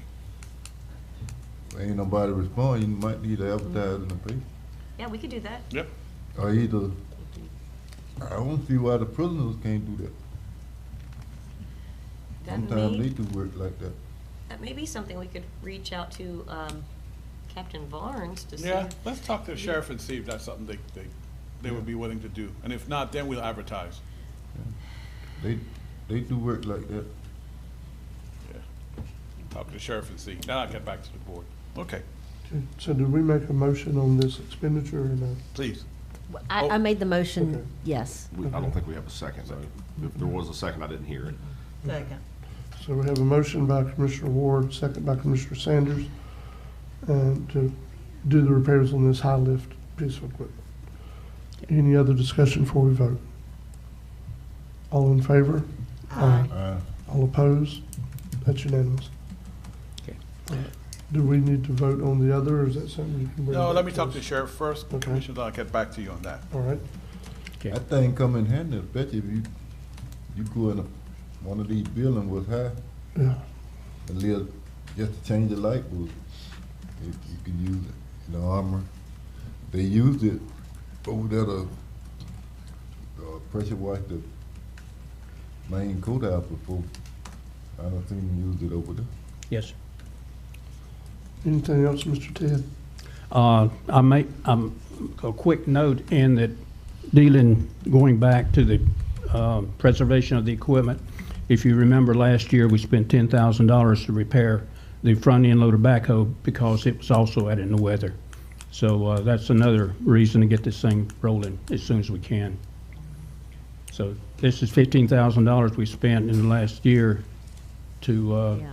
maintain the equipment, which should have been inside. So Okay. I thought they had a hanger for them things. we did, sir. Yes, sir. We did. Huh? We did. You did? Yes, sir. We did. What happened here?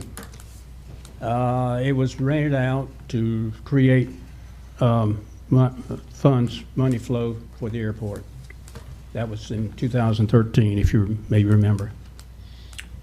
Well, ain't no need of getting money and you losing money, fixing. That's my stuff point, sitting sir. in the stuff sitting in the outside, the money you collecting, you losing still. That's my point. Yes, sir. Okay, well, it sounds like we're moving in the right direction and getting the building closed so it can help Thank you, sir. take care of some of that stuff. Thank you, board. Anyone else have anything for Mr. Ted while he's here? Thank you, sir. We Thank you. appreciate it. Mr. Roll, let's take a 5-minute break. We'll come back. Okay.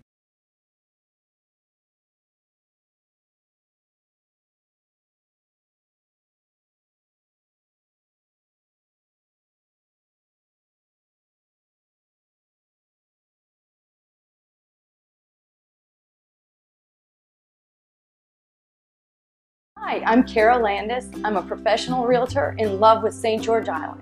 When my husband and I and our dogs moved here in 2002, it was the beginning of an adventure that has never grown old in a community that is amazing. If you're thinking about moving to St. George Island or investing in our world-class real estate, then this community will be as important to you as the sand and surf. Well, Kara to me is much more than an agent. She's become a friend, and since we bought the house, we've needed work done, and she knows everybody there is that can help us with that. One of the key elements for the historical growth and value of St. George Island real estate is the fact that it's a great place to vacation and to live. The beauty of the Gulf of Mexico with its white sand beaches and blue sky has always been a magnet for me. It was love at first sight. As your realtor, I can help educate you on the various aspects of buying and owning coastal properties. From taxes to coastal setback lines to where to find the best oysters, it's all part of being your realtor. Too often our friends tell us of it being a hardship to buy a house, and the agent was gone as soon as the closing. We've had quite the opposite experience with Kara. If you're looking to buy or sell real estate on St. George Island, I'd love to work with you. Please call or text me at 850-653-7753.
Fisherman's Choice Bait and Tackle has all you need for your day of fishing. They have fresh and saltwater bait, an unmatched selection of mirror lures, and a wide selection of Berkley Gulp, plus fresh and live bait and all the rigs and tackle you need for a great day of fishing, including brands like Penn and Shimano. They are also the only bait and tackle shop in Franklin County where you can get a fishing license. And don't miss their wide selection of marine supplies, coolers, and more. Fisherman's Choice is located at 330 Highway 98 in East Point.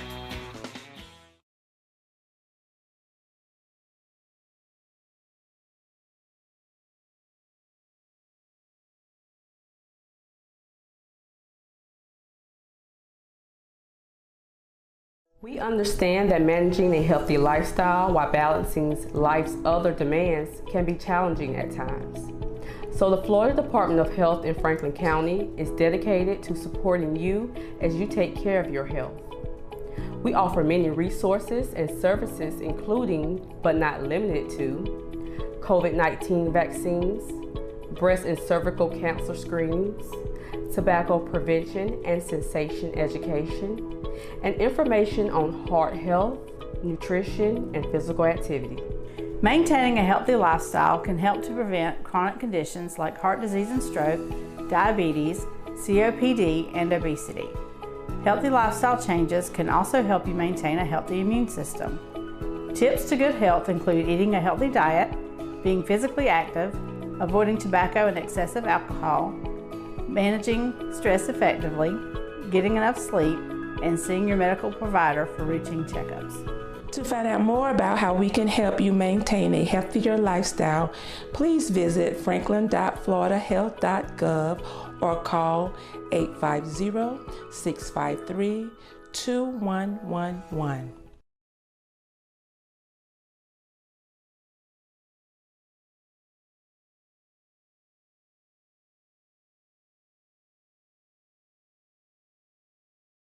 Our beautiful piece of paradise, please make sure you visit our local shops, restaurants, galleries, and take some time to experience something different and take a fishing trip or tour with one of our experienced guides. Our neighbors and their businesses are the heartbeat of our community. Thank you for visiting, and remember to shop local, eat local, and fish local. This message is brought to you by the Apalachicola Bay Chamber of Commerce.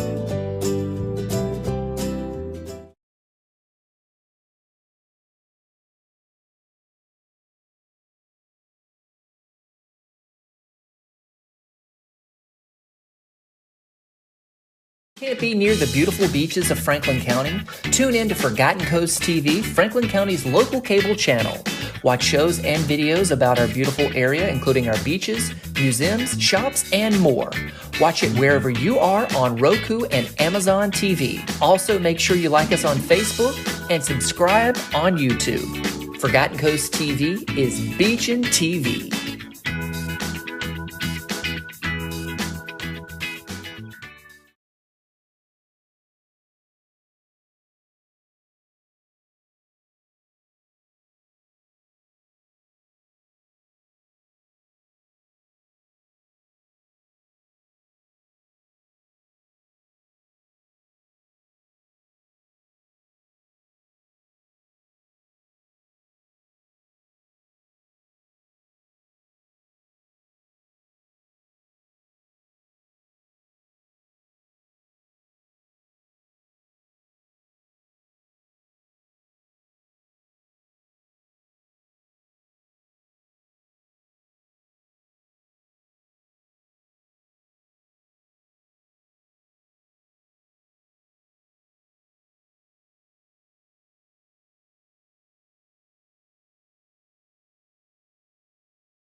Franklin County Board of County Commissioners now back in session.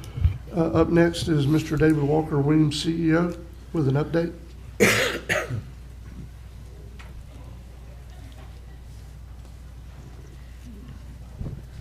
Good morning, Commissioners. David Walker, CEO of George E. Williams Memorial Hospital. I have with me also behind me William Wainscott and Courtney Alford and Michael Kozar, President of Alliant. I also have Tom Ramsey, should be by phone, by Zoom. And also have our some hospital board members, Mr. Duffy Harrison, Mr. William Zester, Kristen Anderson, Ms. Anderson, Ms. Dolores Kroom, and Ms. Murdis Wynn. Just want to let you know who's in the audience with us. Yes, sir. Yeah, I'm very excited about speaking to you all about a program, our medical stabilization program that we want to implement here at the hospital. You know, we believe that this program will serve a purpose, you know, to touch a person's life. We also believe this program will diversify our revenue streams here at the hospital. We've all been touched with individuals that may struggle in different situations, you know, maybe substance abuse or mental health or whatever, but we've all been touched by that in our communities, in our lives as well. So I want to introduce first Mr. William Wainscott. He will give you an overview of the program, and if we have any clinical questions, I have Ms. Courtney Alford, she's our Director of Nursing. Then I have Mr. Michael Kozar here, President of Alliant, but if there's any financial questions, Tom Ramsey, our Chief Financial Officer, can answer those questions. Thank you. Thank you. Thank you, Mr. Walker. Commissioners, my name is William Wainscott. I'm the CEO of Colby Health Services. Colby Health Services is a group of companies that also includes Colby Detox. Colby Detox is working with Williams Memorial to start a medical stabilization program for patients with substance use disorder. A couple things about the program and what our relationship with the hospital is. First of all, it's a completely 100% voluntary program. Any patient can leave at any time that they want to. Number two, these patients, these are patients that the hospital is dealing with already. In the hospital setting, it is not uncommon for someone to find out that a patient is withdrawing from alcohol after they've been inpatient for a day or two, and there needs to be standard protocols on how to treat that. Excuse me, I'm sorry. I didn't know who it was.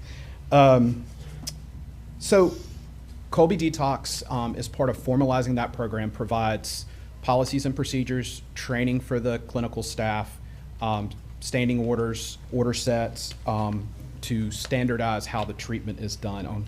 On top of that, we have employees at the hospital as well. We have a master level therapist or social worker that's there Monday through Friday to help with discharge planning, to ensure that these patients, once stable, have long-term treatment options available for them as they discharge from the hospital. The other folks that we have there are activities techs. They're there 7 days a week, 12 hours a day, to manage activities for the patients, to ensure they're not just sitting there, idle time. Also to help the nurses with anything that they need help with from a tech perspective.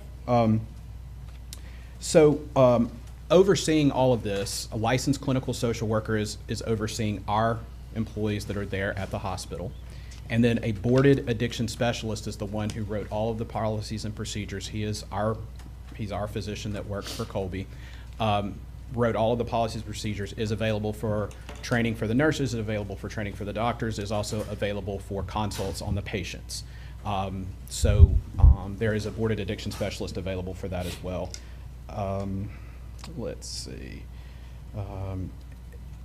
The patients that are admitted to this program are screened by a nurse prior to sending the request to the hospital. Once the hospital receives the request, the hospital approves the admission and they are cleared in the ER prior to hitting the floor. That's just to make sure that the patients don't have a higher acuity than the floor can handle, or any other issues that it would not be appropriate for this facility that might be diverted to a facility that might be more appropriate for that patient. That's the basis of it, and I'm obviously here to answer any questions that you guys may have as well. I have a question. So it's completely voluntary, correct? How will that, give me a scenario how that will work. And I know you've stated here publicly about people being there that are able to handle about the discharge and the different ways and the methods of care or whatever. If it's voluntary, how's that actually going to work together? Because if it's voluntary and I want to walk out the door, you're not going to make me go through a discharge procedure. I mean, how does that work? Right, so any patient in the hospital setting at any time, unless they are committed by court order, has or on a psychiatric hold, has the ability to walk out of a hospital anytime you want to. Okay. This is a hospital service, so that doesn't change. Right. So, they are able to leave. The referral sources, it's important to understand where we're getting these patients. The referral sources are patients who reach out to another facility for admission to their program, and maybe they need hospitalization for a few days based on the fact that they're withdrawing from alcohol before they go to a residential program. And a lot of residential programs require that, just for safety reasons. And by safety, I don't mean issues with the patient or safety for the staff. I mean safety for the patient from a clinical perspective of making sure that they're through the withdrawal symptoms before they're in a residential program. Okay. And we might get into it later. I'll just wait. Okay. Mr. Chairman, go ahead. Go ahead. Mr. Chairman, I've got lots of questions. Okay, sure. One is, you said training of the nurses and the staff. How much training have these nurses been through to potentially accommodate this program and these patients? So they've been through about an hour of training, one-on-one training, and given the opportunity to ask questions. But I will say, as I said before, detox patients are not a subset of what the hospital deals with. This is normal nursing stuff that every nurse has dealt with, because it's all about the protocols for the medications to ensure that the withdrawal symptoms are handled appropriately. They are not a more difficult, if you want to call it that, subset of patients. Okay. And anybody can answer these questions. I've spoke with Ms. Alford. I spoke with Mr. Walker. I have not spoke to you yet. But I have concerns. I have a medical background, and I've dealt with these patients. They have seizures. They get combative. I'm worried about this, and you said, how long into the program these people are. 3-4 days, they're coming off. And I know we get patients in the ER all the time that are coming down off of medications and or alcohol, and they have to deal with them regardless. But you treat them, you send them to a detox facility. My concern is you've got, Miss 80-year-old patient in room 101 with a UTI, and you've got patient over here that's detoxing from some substance, hallucinating, goes into grandma's room. I'm not saying grandma, but you know what I mean. And attacks her or attacks a nurse. How many nurses are on at any given time? My question is staffing as well. I don't... Understood 100%. I would say that the concept that these patients are any more dangerous than any other patient in the hospital is just not accurate.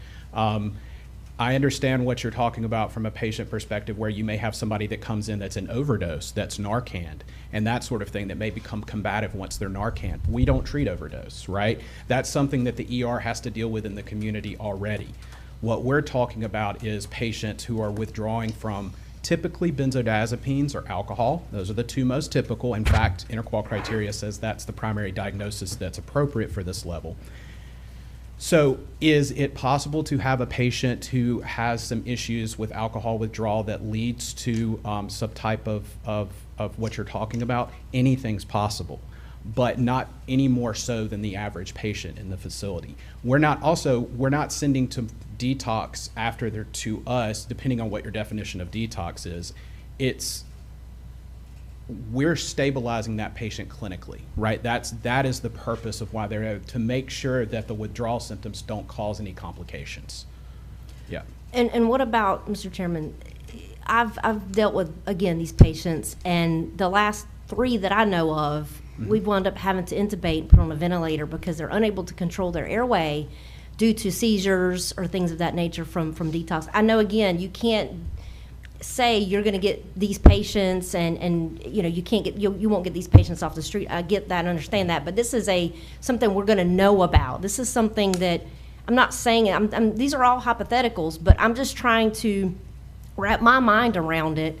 And my concern is the safety and welfare of not only the patients that are, say, on the swing bed program or as an inpatient getting IV antibiotics or what have you.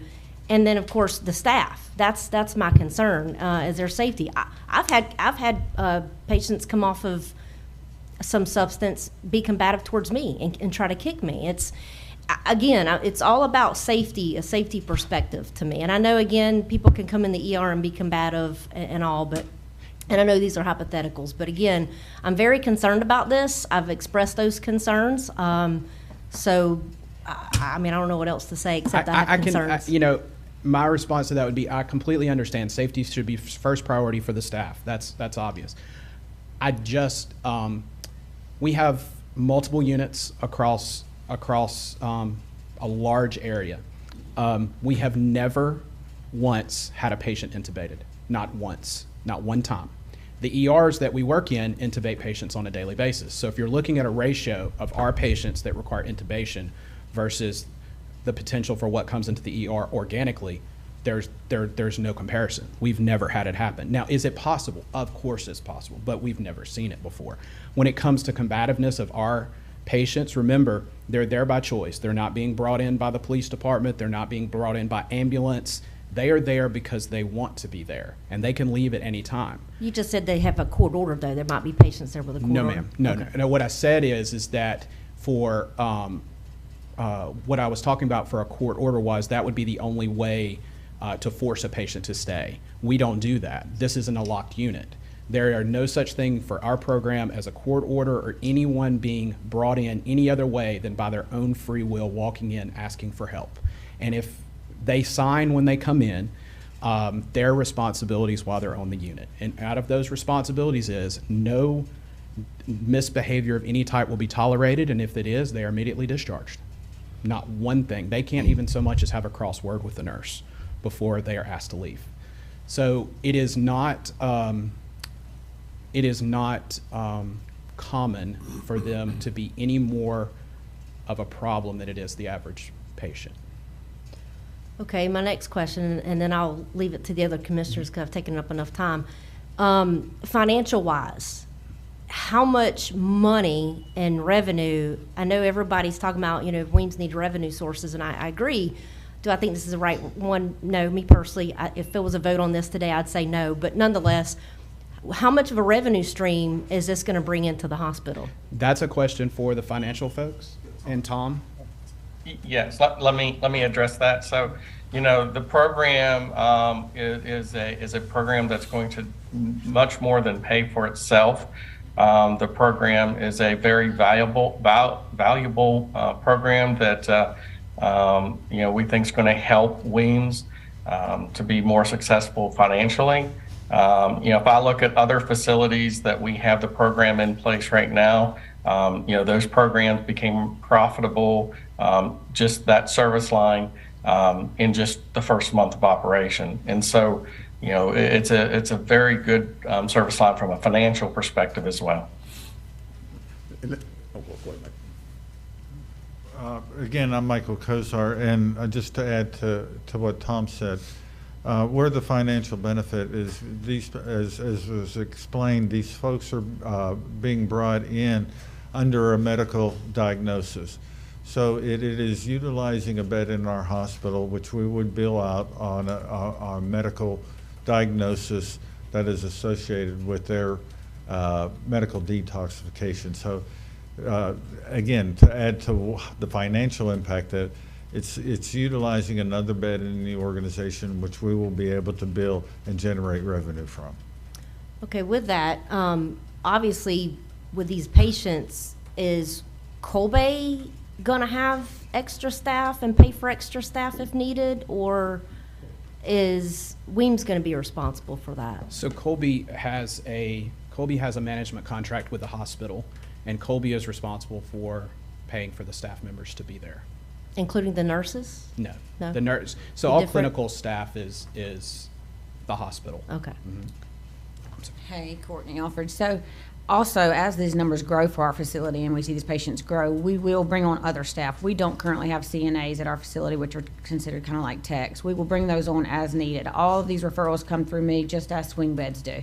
If I say no, we don't have the staff, or we already have enough patients on the floor for the current staff level we have, I say no to the Colby, and I say we're not going to take them, just like I do for swing bed. They come through with a referral. That referral system is an insurance portion and then a patient portion where they have done their screening. That has to come through me, then it has to go to the physician in the ED. And after that point, if I accept them based on staffing, based on a lot of things within the facility, I'll accept them. Then Colby generally transports the patient there. That's generally, and you can correct me if I'm wrong, William, that's generally from those hours of 8A to 8P when they have their staff members there to assist with that. And then the ED physician is aware. They come through the ED. They are run with standard orders that we have, order sets built already that Colby and William have provided to us that have basic orders for every single patient to be treated the same, to be screened. And then we will go from there to see whether they admit. At that point, they may or may not admit. They should be able to admit and fit that criteria at that point based on those protocols. And protocols, Courtney, you mean CWA protocols for Well, yeah, the CWAs will specific- be enacted, and the CWAs and the cows and things will be enacted once they're admitted. And CWA, just so the public is aware, is a protocol that is used for specifically these patients, Librium, Ativan, a series of medications to help them stop the hallucinations, to stop correct. being combative. That's correct. So that's the CWAL is something similar. I'll just give you a brief overview. That is like a scale where we'll say, okay, are they having tremors? And then you rate it on a scale from 1 to 5. And then you do all these things. Are they having hallucinations? You rate it 1 to 5. Then you total those numbers, and then you base that total per that patient on how much medication they need, if they need any medication at all. And then you give that amount of medication, whether it be Ativan, Librium, 0.5 milligram, whatever, based on how that particular patient is scaled on their protocol. And every patient will have this, and we already have those in place anyway because we use them with our pancreatitis patients that come in and are already alcohol withdrawing on day 2 or 3. We have all these things built into our system already, but we have done a comparison with Colby and with William just to make sure, and he's provided his own based on different substances as well. My other concern is Weems does not have security, correct? That's correct. Is this something that's going to be provided in case that patient hypothetically does get violent and try to attack a nurse or another patient? Well, we're looking at different options, but the bottom line is this, is that any patient that comes through the ED right now, we have to treat. You know, we know that even if we don't have COVID, we've been looking at some areas by beefing up security, you know, working with the local police department to have more walkthroughs and investigate that because we want to protect our staff. You know, hospital staff in general across the nation, you know, there has been some activity, you know, on assaults in hospital personnel, technically. So we want to begin to look at ways to increase security at our facility, even without the COVID program. You know, so I just want to put that out there. Well, we've already researched a panic button. We've already gotten a quote, had people come in. I had people come in a few months ago, and we presented that to the board, and it's been approved by the hospital board, where every patient room in the emergency department and on the inpatient unit will have a new updated call system and panic buttons. And we plan to, even before Colby, we were doing that anyway, because it's a need with all patients. That was going to be my next question. Yeah, even before COVID, we had a grant that we applied for. We didn't get the money for that, and then it kind of fell off the radar a little bit.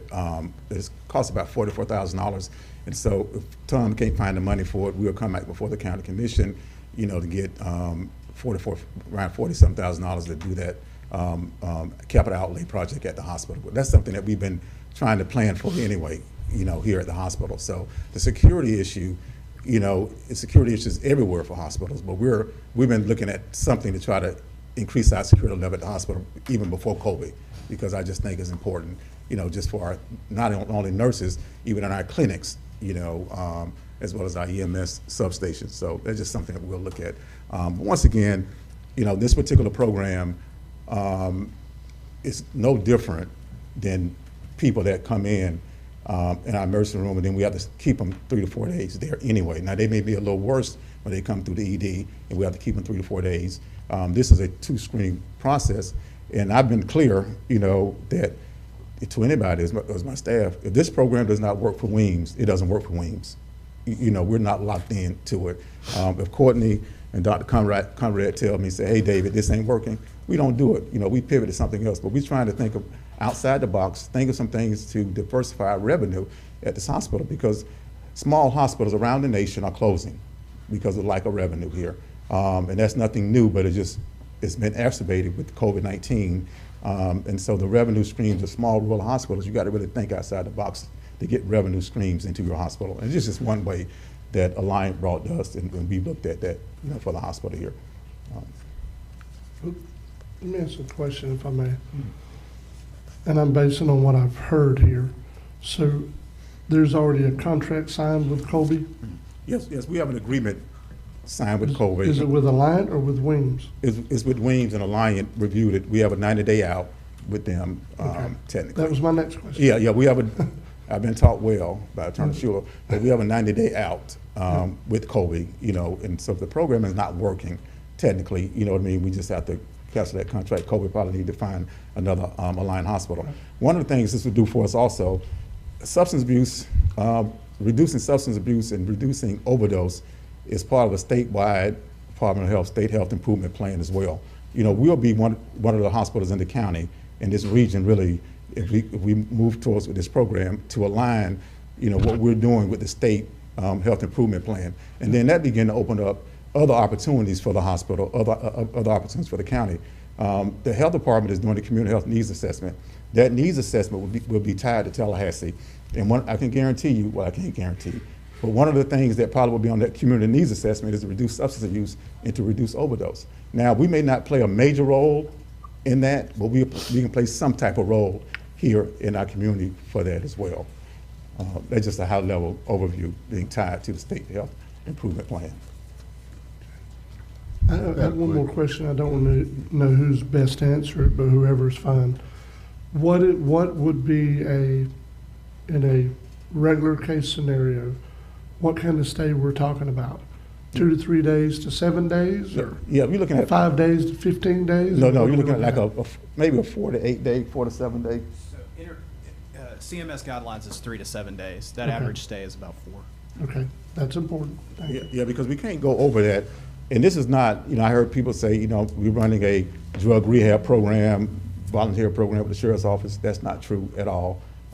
This is a volunteer program. You have a 3 to 7 stay. You can't go over that stay unless the physician's order. But I just think this is something that we can try to, help somebody that need help, with this particular program. Go ahead, sir. Mr. Walker, let me talk to the nurse. Yes, sir. Yes, ma'am. I'm a commissioner. I don't try to be no medical person, but from what I'm understanding, mainly, you and the doctor be the boots on the ground, right? Yes, sir. Okay, I guess my question would be, y'all comfortable with this? Yes, I am comfortable with this. I mean, I would like to see the panic buttons and such put in place, but that's financial. So we have already been working on that. We're working towards that, and I feel like it will be in place soon. I will definitely take these patients one at a time until my staff is more comfortable with this.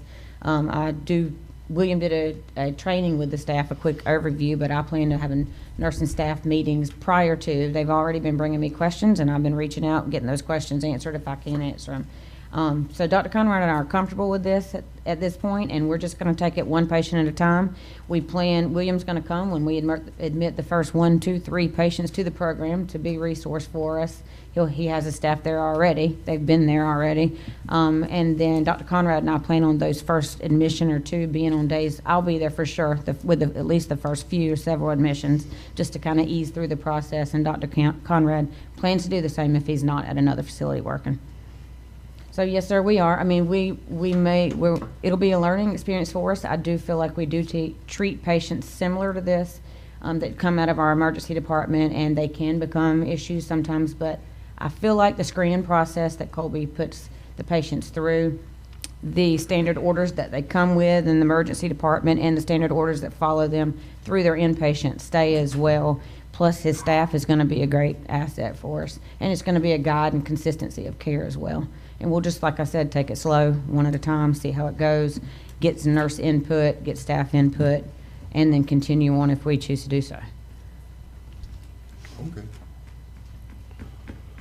I guess I want to make a motion when everybody gets through talking. I got a quick question now. I've been told that a lot of physicians are against this. The only person I heard physician-wise that was for it is Dr. Conrad. I can't is he speak for going to physicians. work 24/7 for 4 7 days, whatnot? I reached out to him yesterday prior to talking to Commissioner Ward, and I asked him about that in case it became an issue. And he had one that I'm knowledgeable about that he told me. He had one physician express concern, and he's told that physician the same thing. We're taking it slow. We'll see how it goes, and we'll go from there. He has not mentioned anybody else to me, to my knowledge. Now, it was just brought up, so that's why I'm asking. Of course, Sure. I know you've had a lot of pushback from the nurses. Yes, I have in some nurses. And that's the big thing. My other question, not so much for you, Ms. Alford, thank you, by the way, is again, the security. Security's been an issue for a long time. And you know, say what you will, you can't predict the future with this. The great thing about, or not the great thing, but the luxury of having a patient come in on ambulatory or whatnot that's suffering this, you can always pick up a phone and let the sheriff's department or the city police know, hey, we have this patient here, we may need someone here. Now, is the sheriff's department or the police department going to be able to be there constantly when we have people sitting in beds with this? You know, that's my issue. Security's been an issue for years. And I think the last time the hospital came up with a plan to put some cameras in, cameras aren't going to do anything but show you what happened. They're not going to prevent something from happening.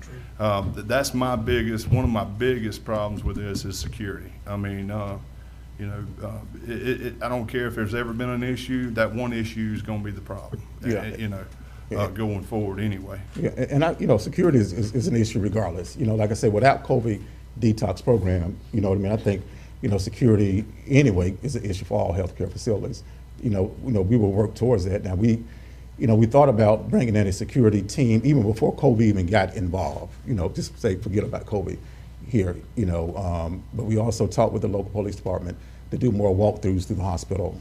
You know, on a consistent basis. We have a plan also to create a room outside the ED. You know, almost like a substation if the sheriff want to have one of his deputies to come in.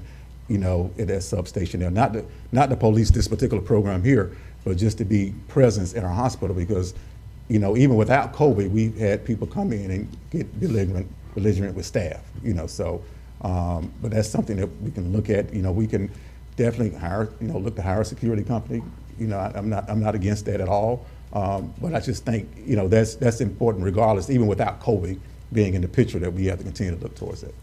And then my other question, Mr. Chairman, is how is this a good, you know, marry between, you know, having swing bed program and rehab? I mean,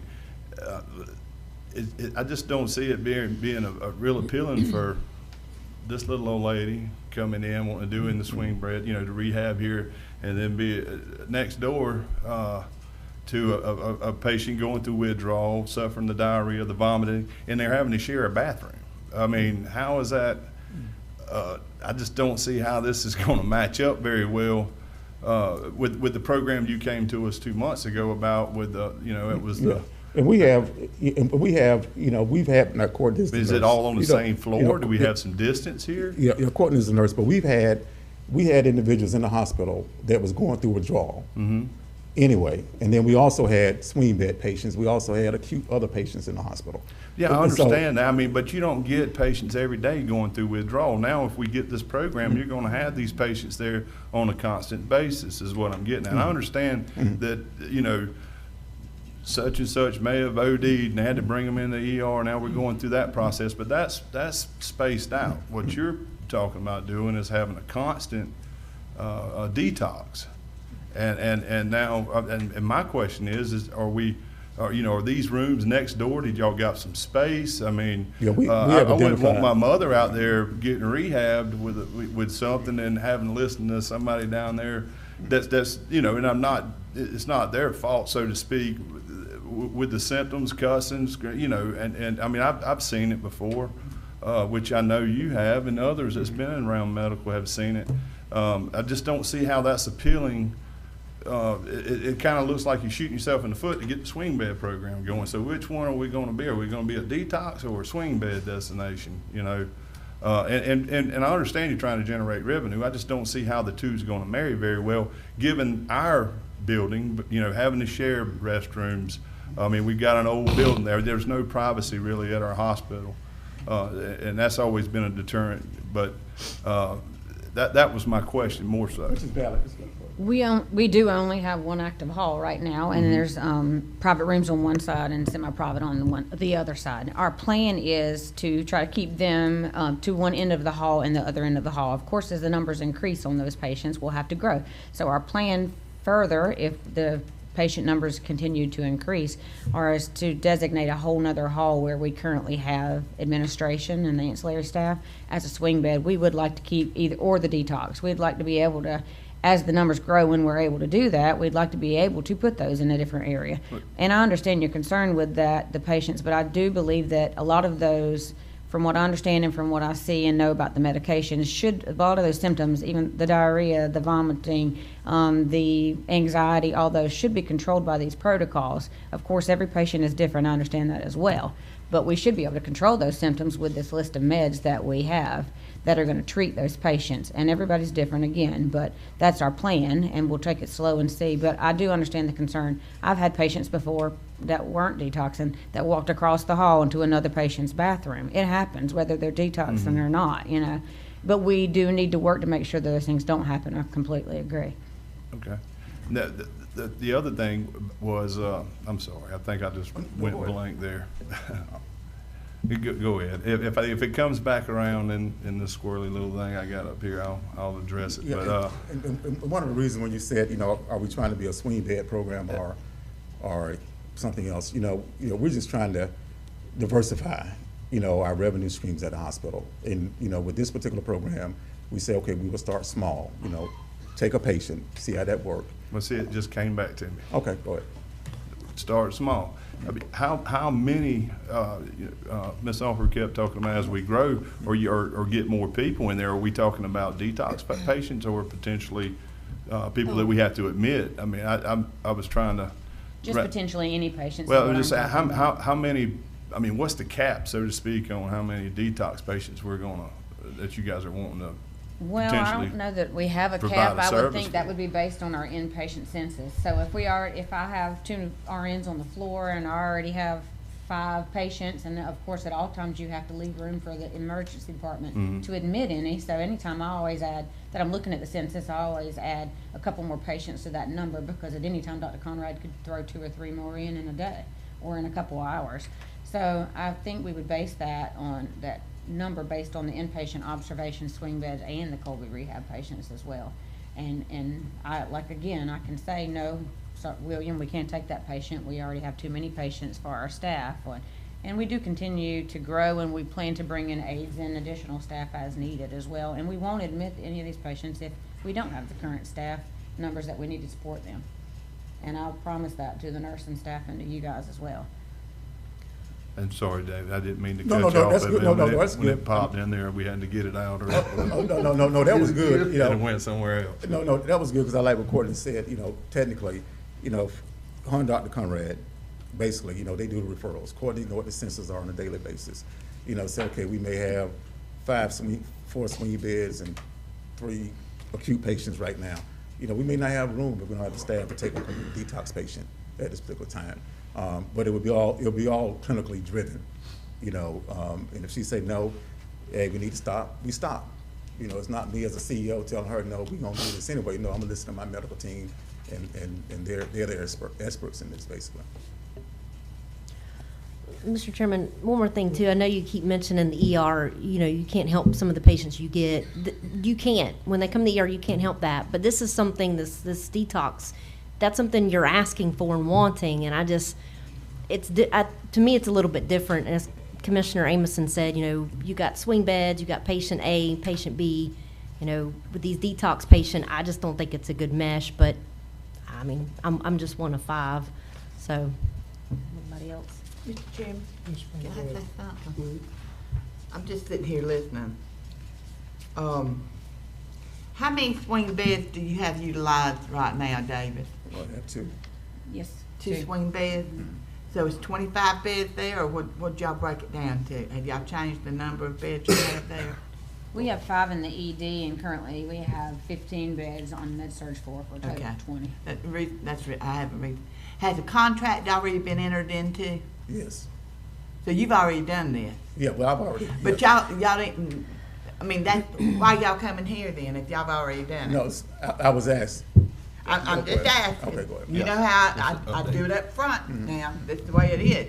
If you're coming, you know, I just spoke on something yesterday, and it was, please ask for permission before you have to ask for forgiveness. You know what I'm saying? You know what I'm saying?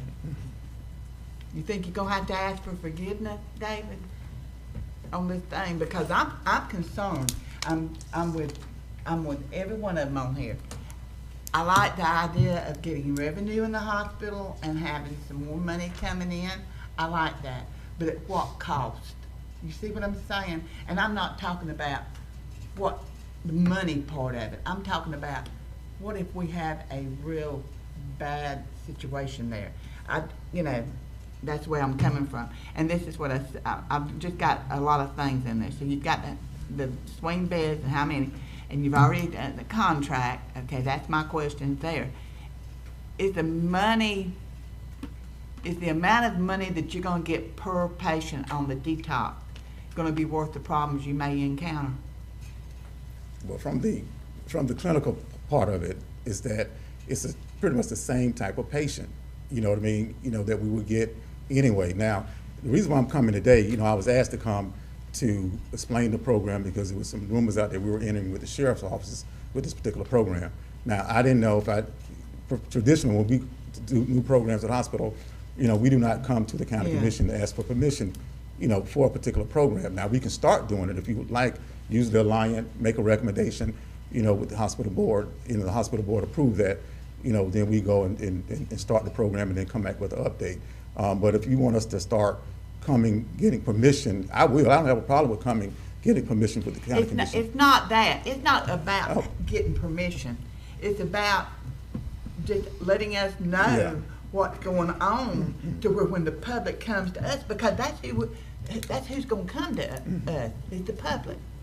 And they're going to say, well, I'm not going to take my grandma out there. She needs to go, but I'm not going to take my grandma out there because y'all may have somebody in detox that's going to go crazy. You know what I mean? Yeah, and so like I said, I'm just looking at the common sense side of it. Yeah, and like I say, you know, I could have erred with this. You know, I take ownership of it. You know, and I'm not going, like I tell people, I'm not going to fall out with the county commission over this particular program.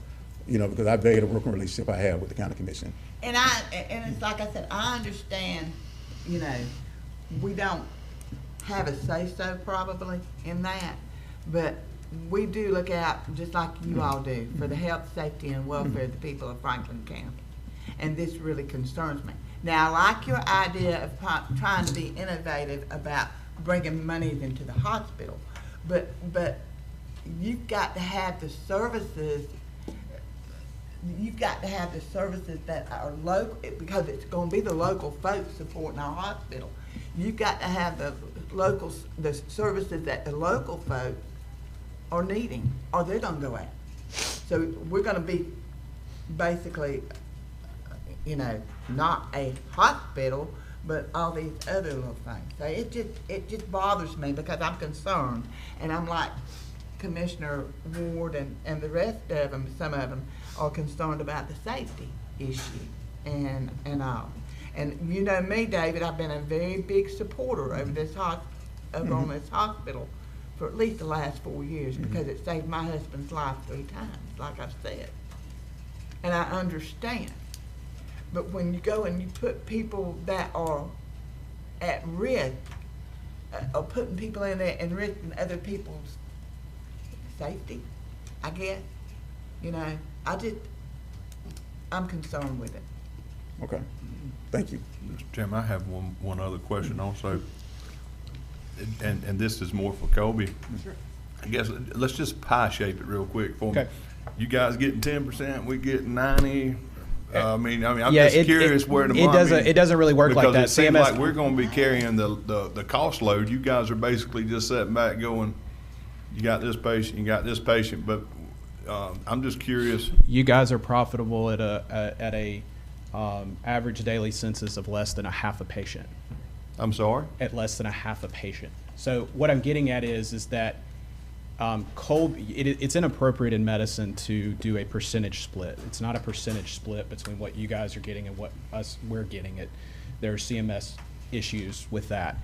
The way it's done is we have a management contract that's a set fee, but that set fee determines, it's based on cost for us. That it is very profitable for the hospital. Let's say it is. If somebody pumps and jumps, who's going to be left holding the bill? Colby or Weems? I understand what you're saying, but I really want everyone to stop and think for just a moment. When we're constantly talking about safety issues and we keep talking about this patient population as if it is this some subset of the population. I don't personally know what the substance use disorder rate in Franklin County is. I can look it up. But I guarantee you, if you take that rate, those are the numbers that are going to be entering your hospitals within the county to deal with these problems anyway.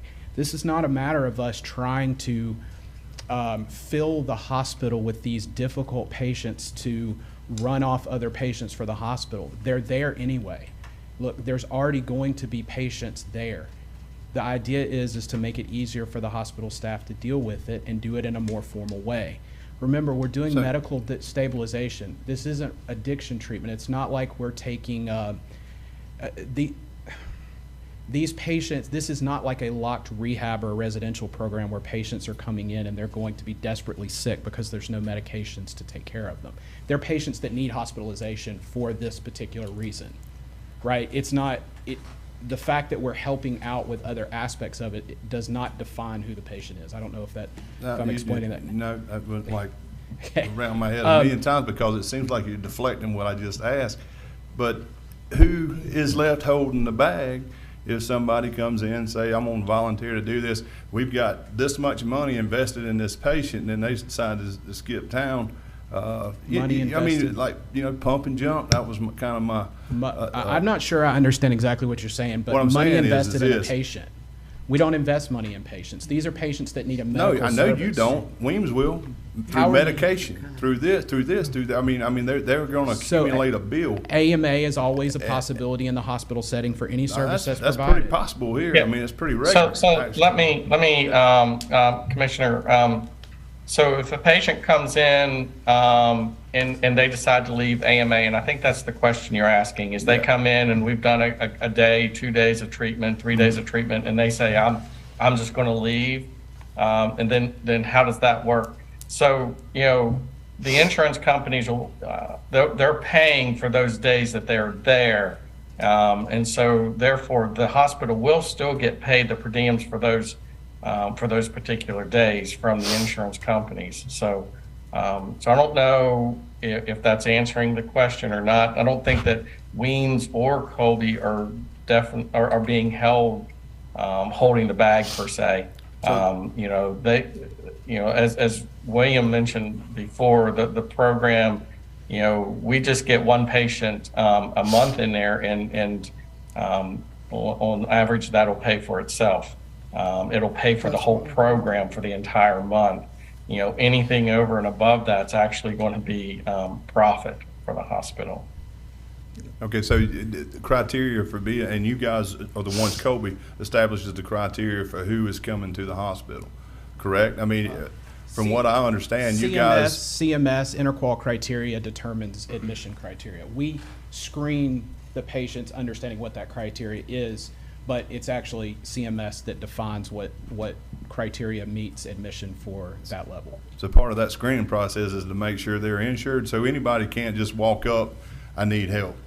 Do you have insurance? No, I don't. Well, in theory, in the community, that's how the hospital operates now. But no one we send to the hospital. It doesn't at the ER.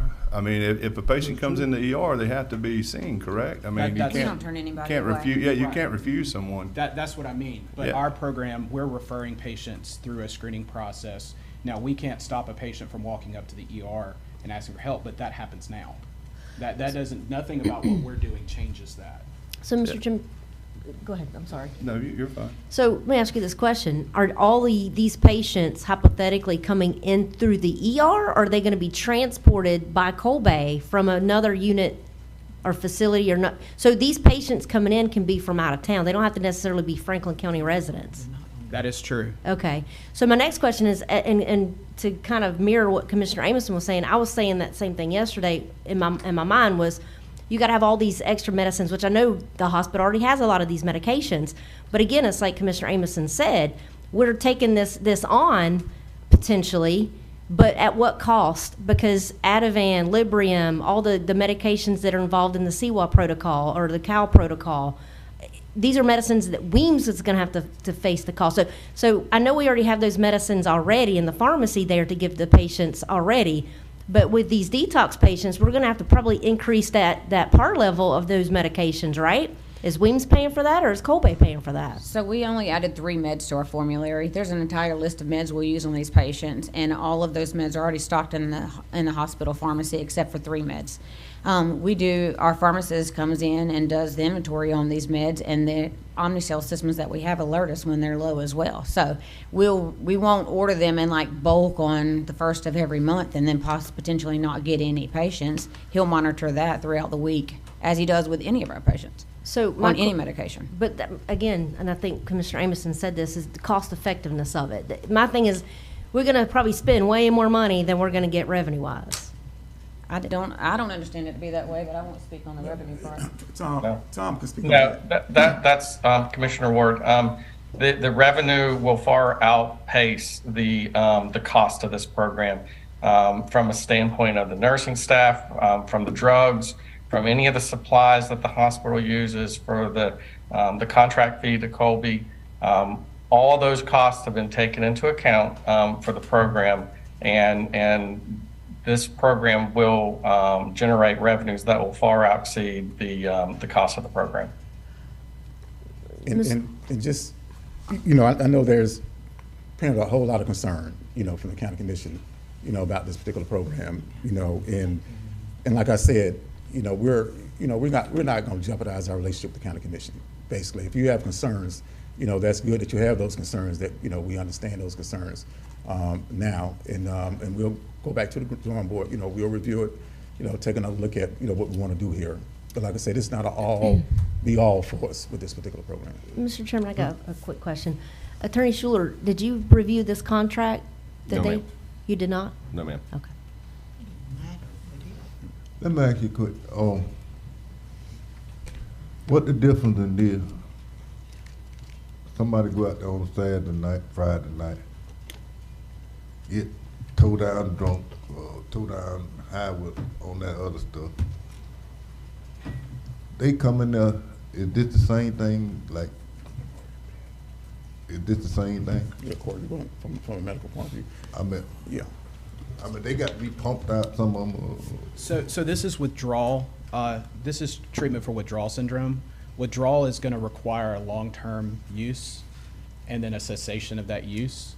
So typically what we see is someone who drinks every night. Yeah. And this could be a lawyer, a doctor, a nurse, anyone in the community that drinks on a regular basis, that for one reason or another, in a lot of cases it's because they have a health problem. Maybe they start having liver function issues. Maybe they have pancreatitis, and that prevents them from continuing to drink. So what happens is they go into withdrawal. So the thought process that these are all going to be kind of the criminal element type, that I think we're talking about safety and all, it could be any one of us or any one of our family members that could run into this issue. And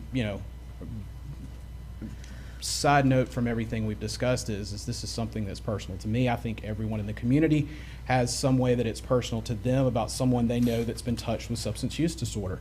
Doesn't make you a bad person, it doesn't make you a dangerous person. And if it's a voluntary program that you're entering on your own free will, you are literally sitting there asking for help. And as medical professionals, it's our job to help those people. So that's, kind of my perspective on that. But you're right, it won't be someone that just has one wild night of drinking or drug use and then goes to the hospital. It's a long-term use that you're stopping. And as I said, interqual criteria dictates that, and that's typically benzos or alcohol that needs that service. So according to somebody come to the ED right now, if I've been drinking all night, I come to the ED right now, I come to the ED, I'll get some type of treatment, I get stabilized, but if I've been like a binge drinker, my pancreas start hurting, I'll get hospitalized first, and they'll have to deal with my withdrawal symptoms before they can medically treat me, basically. And that's the essence of this particular program. Like I said, we could have, I probably went about it at the wrong, during the wrong stages, of getting this program started. Of course, we apologize for that. But we understand the county commission concerns in, being a county-owned hospital, and the support of the county commission is very important to us. We don't want to jeopardize or do anything to bring friction or concerns, programs that we implement here. And these are some valid concerns. You have a right for your concerns there. We're just trying to meet the need, in our community. But this stuff happening every day, whether it's people here, it's happening here in Appalachia, it's in Franklin County, and it's happening wherever you, to the reach out. I don't know how far y'all reach, but if we don't do it, somebody else gonna have to do it. I mean, people need help. They get, it's just like drug, alcohol, you just in a problem. You got a problem, and sometimes it's not a one-time fix. So, take more than one. I don't see nothing wrong with it.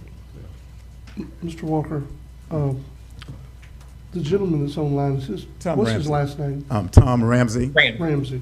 Mr. Ramsey, earlier when you were talking, we were asking about, some of the board members were asking about the cost of the program versus, and it's not all about dollars, but I want to clarify a statement I thought I heard you make. You said that if through this program we had at least one patient a month, that the cost of the program would be covered. Is that what I heard? Yes, that is correct. Okay. You are correct. Okay.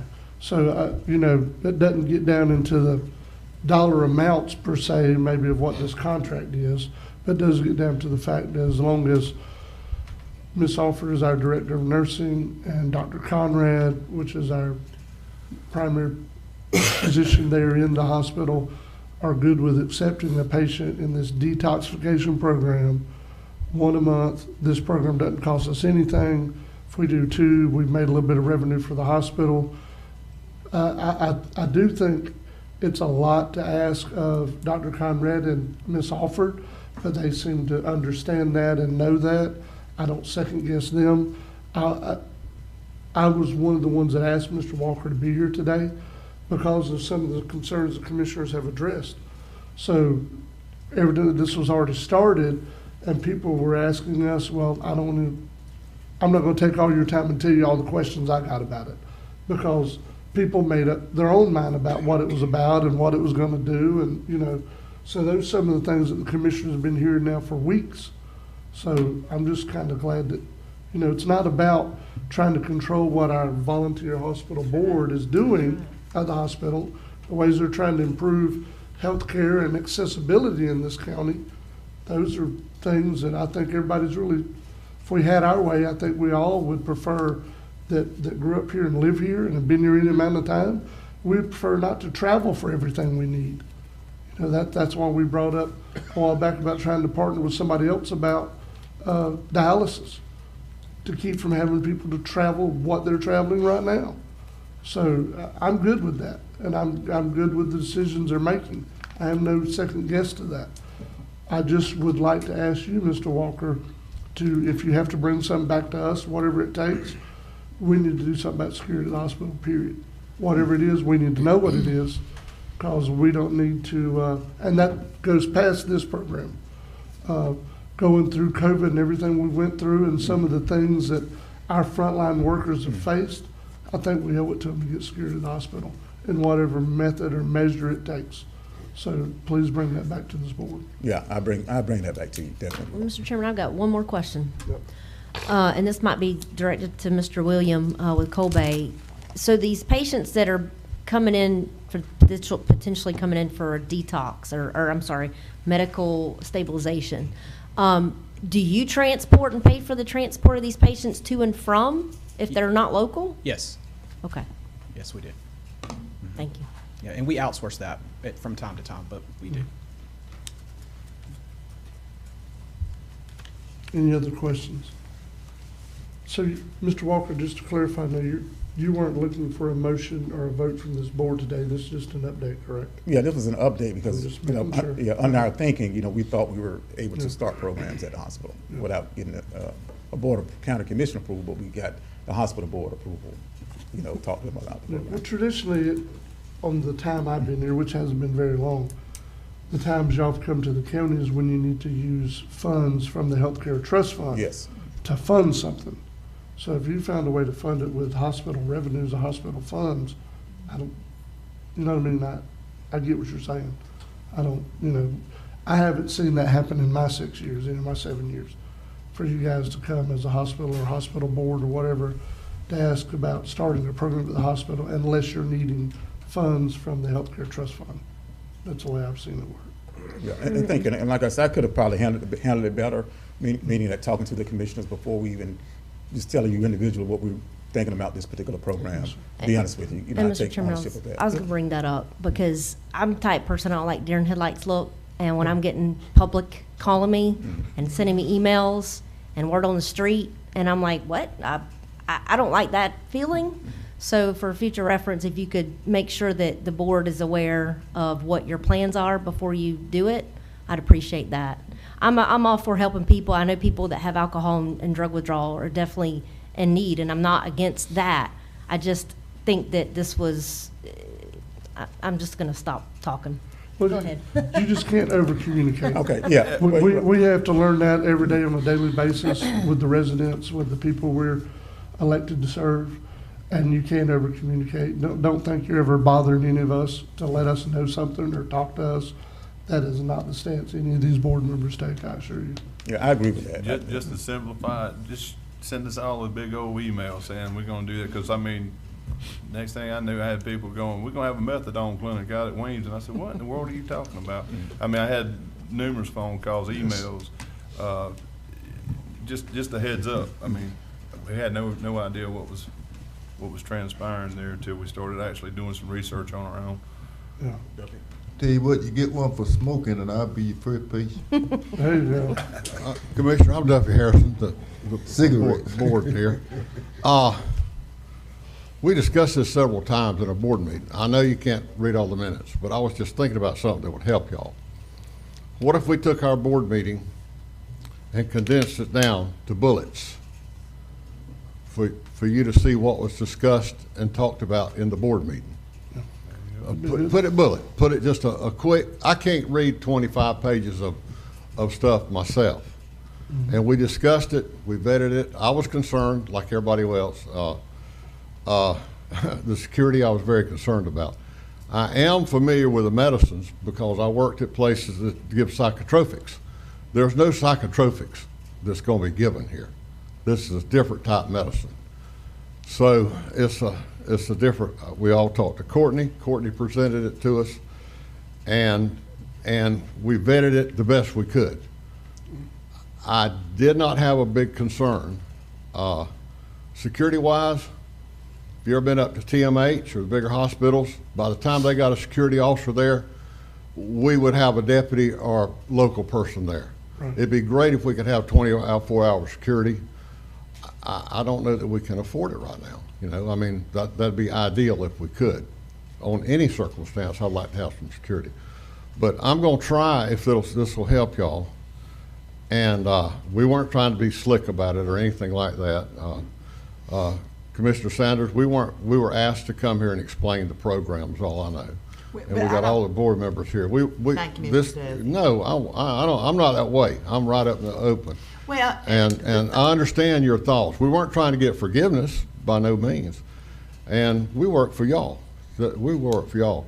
But I do think it would help y'all if we could condense it maybe down and send y'all a monthly bulletin from the board meeting. Would that help on top of David's presentation?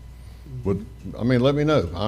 Take no vote or Anything will anything, help but so that we're not it'd be nice just to, aware. boom. I mean, I guess that's something, you know, me personally could have reached out when I heard, which I did reach out, but I guess you're talking, this was taught at the hospital board. I guess that would be helpful, if, you know, because I know all of us can't go to the hospital board Yes. meeting, So it's Well, one I of live those. across the road from you. You could have walked over and asked me. You know, I mean, I'd have been happy. I'd have got you the minutes. I could have showed you. And I When you didn't first think about heard that. about it, I'd have been happy to. My thing was to contact the people, Mr. Walker, Courtney. I understand that. yeah. I understand that. But and if we make a mistake and you don't like it, let us know. You know, I mean, that's it. We are trying to, and being a little long-winded. The biggest epidemic that we have in the United States right now is drugs. That's it. And I would hope that this would evolve into getting referrals from our county here, because I don't know one single person that hadn't been touched by this drug situation. Everybody has got a relative, a friend, a young'un, or something like that, that has just about destroyed a family and themselves. So we looked at it like another area we could help our residents here, and why not the residents of where they come from too, you know. So I'd hope it would evolve there. The cost is incremental. It is. We looked at the cost, it's incremental. And Mr. Ramsey thoroughly reviewed them right there. And the way medicine is shifting now, the hospital is going to be the source of places that give this type treatment, you know, that do this. And so we're looking at and we talk about revenues, and we try to get the small streams. We don't get the big stream, a little bit along. But I think it's just morally, I think we should try. I think that Courtney will screen these folks, and if anything can happen. I'm not going to say it's not going to happen. I'm not going to say it's not going to happen. But I'm not going to be a party of putting anybody at risk. I'm not going to be a party. And if it looks like that, we'll pull the plug. That's it. I would hope we would. I think you agree too, David. But I would hope, I'm going to try to get that little short bulletin thing for what we talked about, voted on, and that way maybe, I guess, can I do that legally with the sunshine laws? Yeah, or, I mean, couple of things. I want to make sure. If I may, Madam Clerk, that's Mr. Duffy Harrison. He is the chairman of the I'm Weed sorry. Board of I'm Directors. sorry. I know. So let me clear that up first for the record. The second thing, Commissioner, so usually, you know, we try our best, try our best. David and I are always in communication. Duffy was in my office last week, keep in contact. I think the issue is this board has charged Weems with trying to make sure they get as much revenue as possible to keep the hospital. It was a term that Commissioner Amerson used. He wants them to be sustainable. I think it's what it was. So that's their charge. I think this is kind of the perfect storm. They saw opportunity, but it's not really their job to think about the political side of the situation, which is our job. Well, your job. Like you tasked me with that. It's not the political side of it. Well, Commissioner. It's the human factor But Commissioner, when I say the political side, it's your constituents calling you saying, we don't like what's going on here. We don't feel comfortable with this. We want to know what's going on. Yeah, I know, Commissioner. So I'm trying to explain. I think this is one of the situations where this usually doesn't happen. It's usually where it's the chairman said, it's not usually where they start a program and it brings revenue without any expenses, you see? Because if there are expenses, they have to come to you. So, you know, we'll try our best. I just think now Duffy and David, Mr. Harrison, Mr. Walker understand that if there's a new program that's totally, I mean, like brand new, they kind of need to come to the board and say, hey guys, we're thinking about this. We need your feelings on this because, again, what they're looking at and what this Board of County Commissioners is looking at is, you look at it from two different shades, big glasses. You see what I'm saying? And you guys, the health, welfare, and safety of your constituents, that's your number one thing. They're looking at it from a medical point of view, but also a revenue point of view. It just didn't connect this time.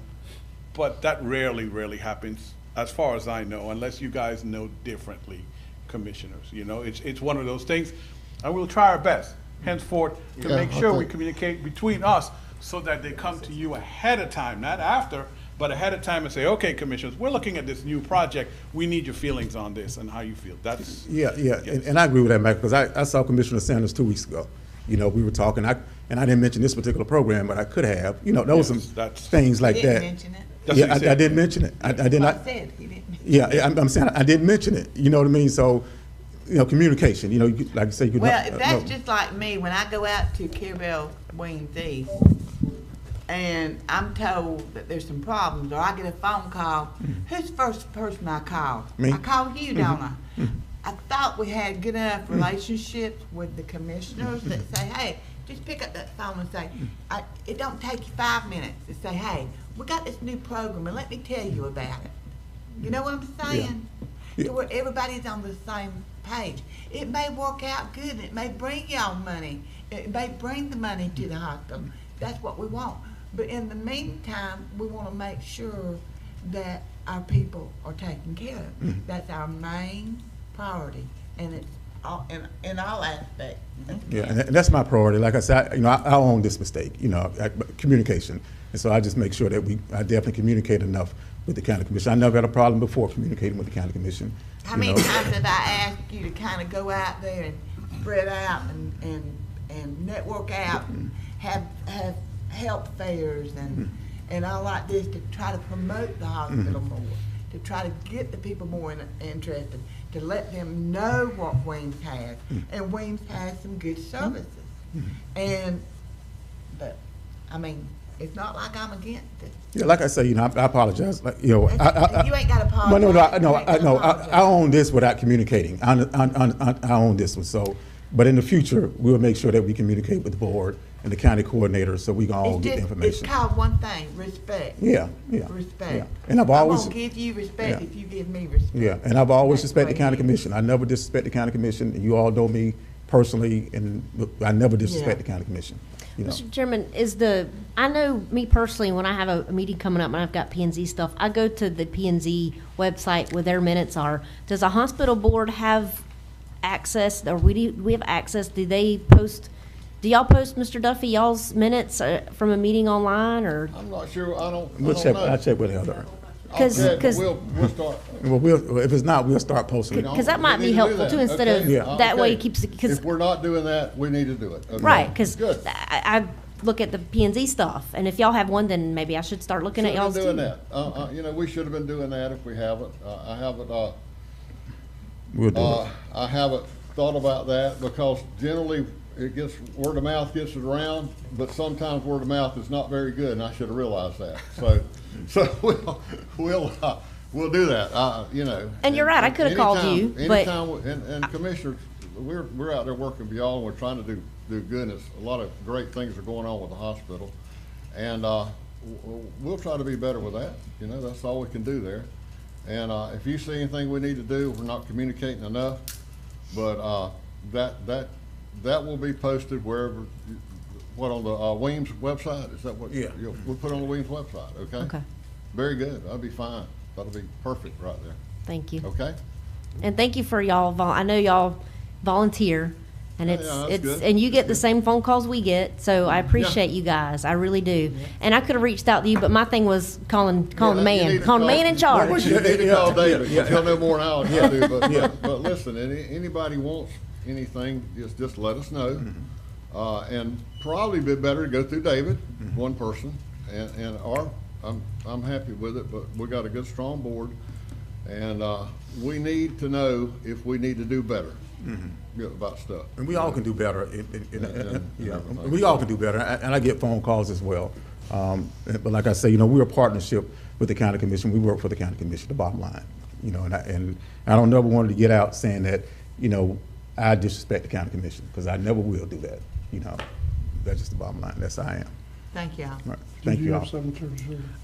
We may have already blown past the point I wanted to emphasize, but if the hospital is going to send bullet points to the board members saying, motion, vote, they need to send that bullet point to Mr. Morone. Mr. Morone then can include it as an attachment in the agenda for whichever meeting he thinks is appropriate to provide that bullet point to the board. Well, that's why I brought up the whole website thing. That way it takes everybody out of any potential sunshine law violation.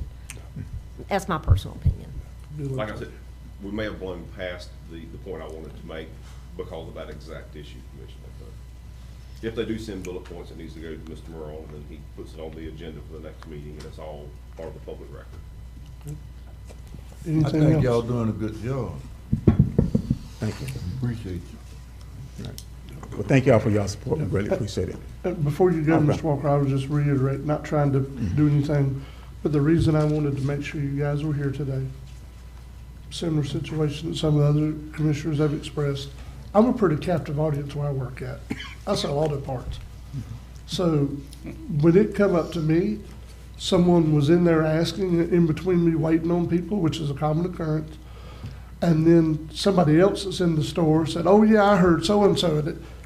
It was a swirl, sir. That's why I called you and said, hey, look, not only do we need to talk, I need to understand what's going on here, but you probably need to present it to the board.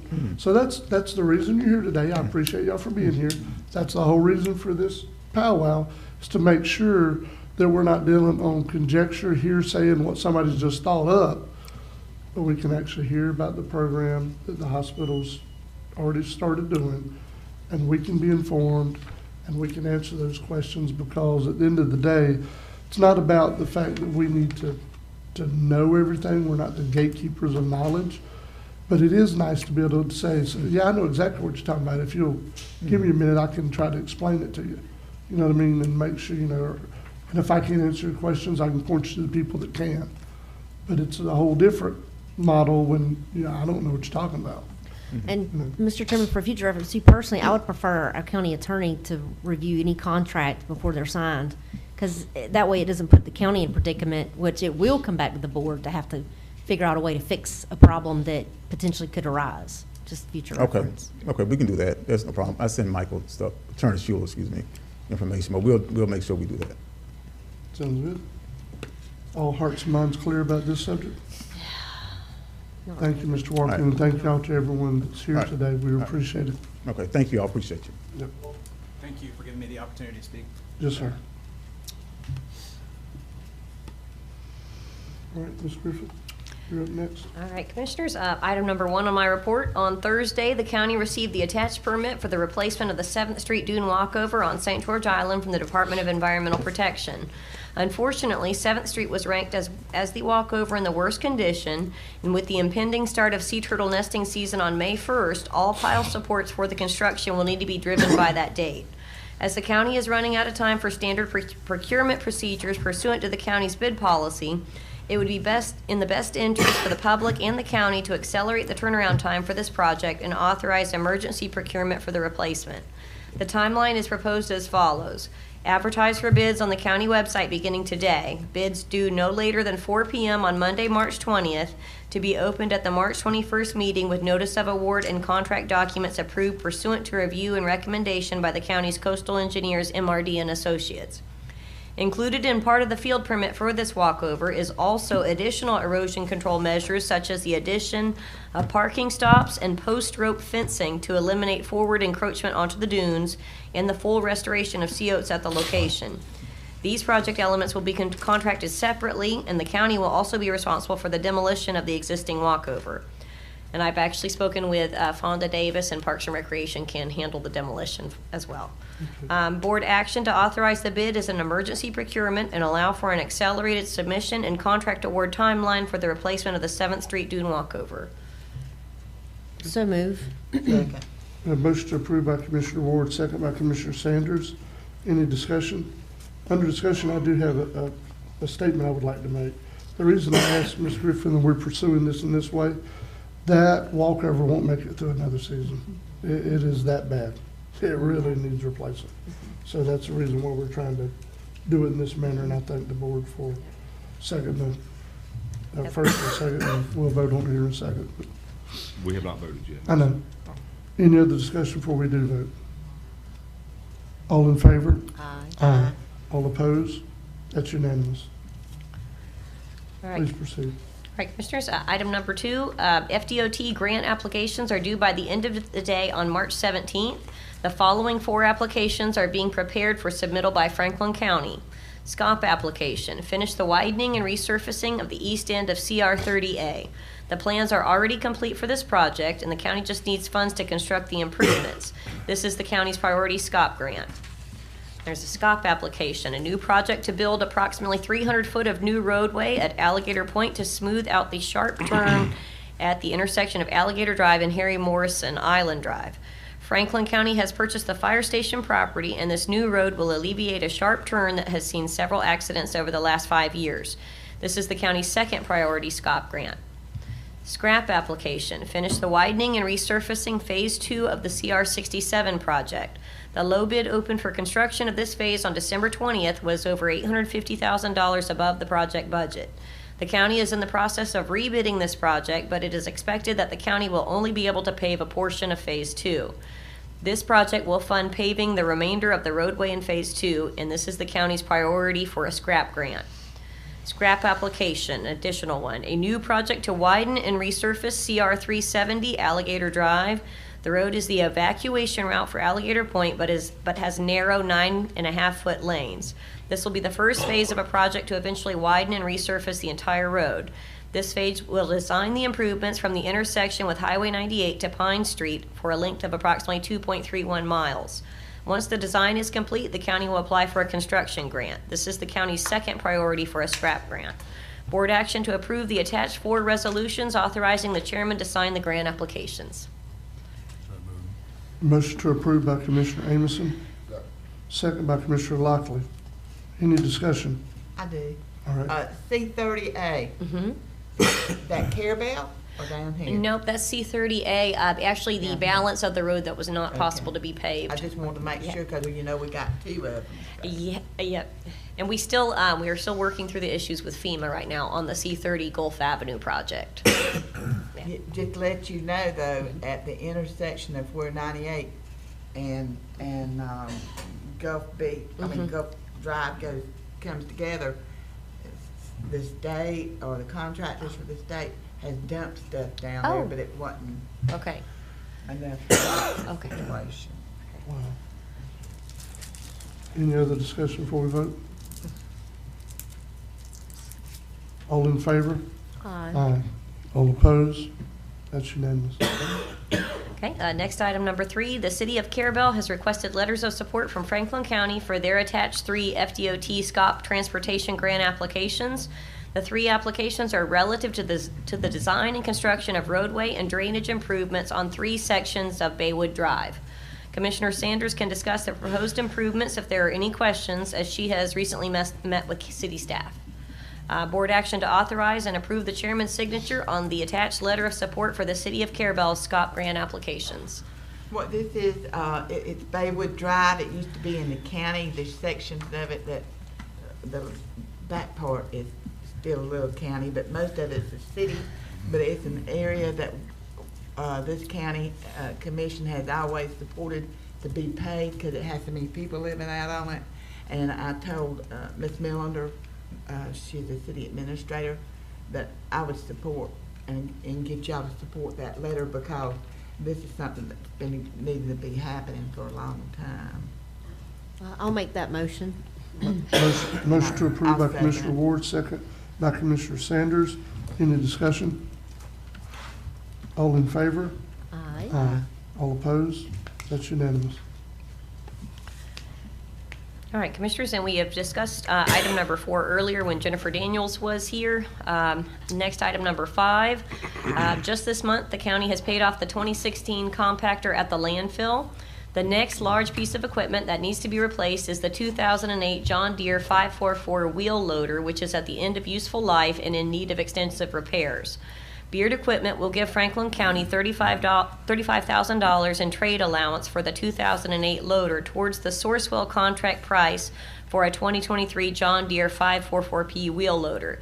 To date, the county has received 3 financing quotes, and the best rate to date has been found is a 5.40% fixed for 4 years with an annual payment of $53,793.71 from the landfill tipping fee fund. Financing documentation to be ready for approval at the next meeting, and I'm also still waiting for the quotes to come back from the 2 local financial institutions.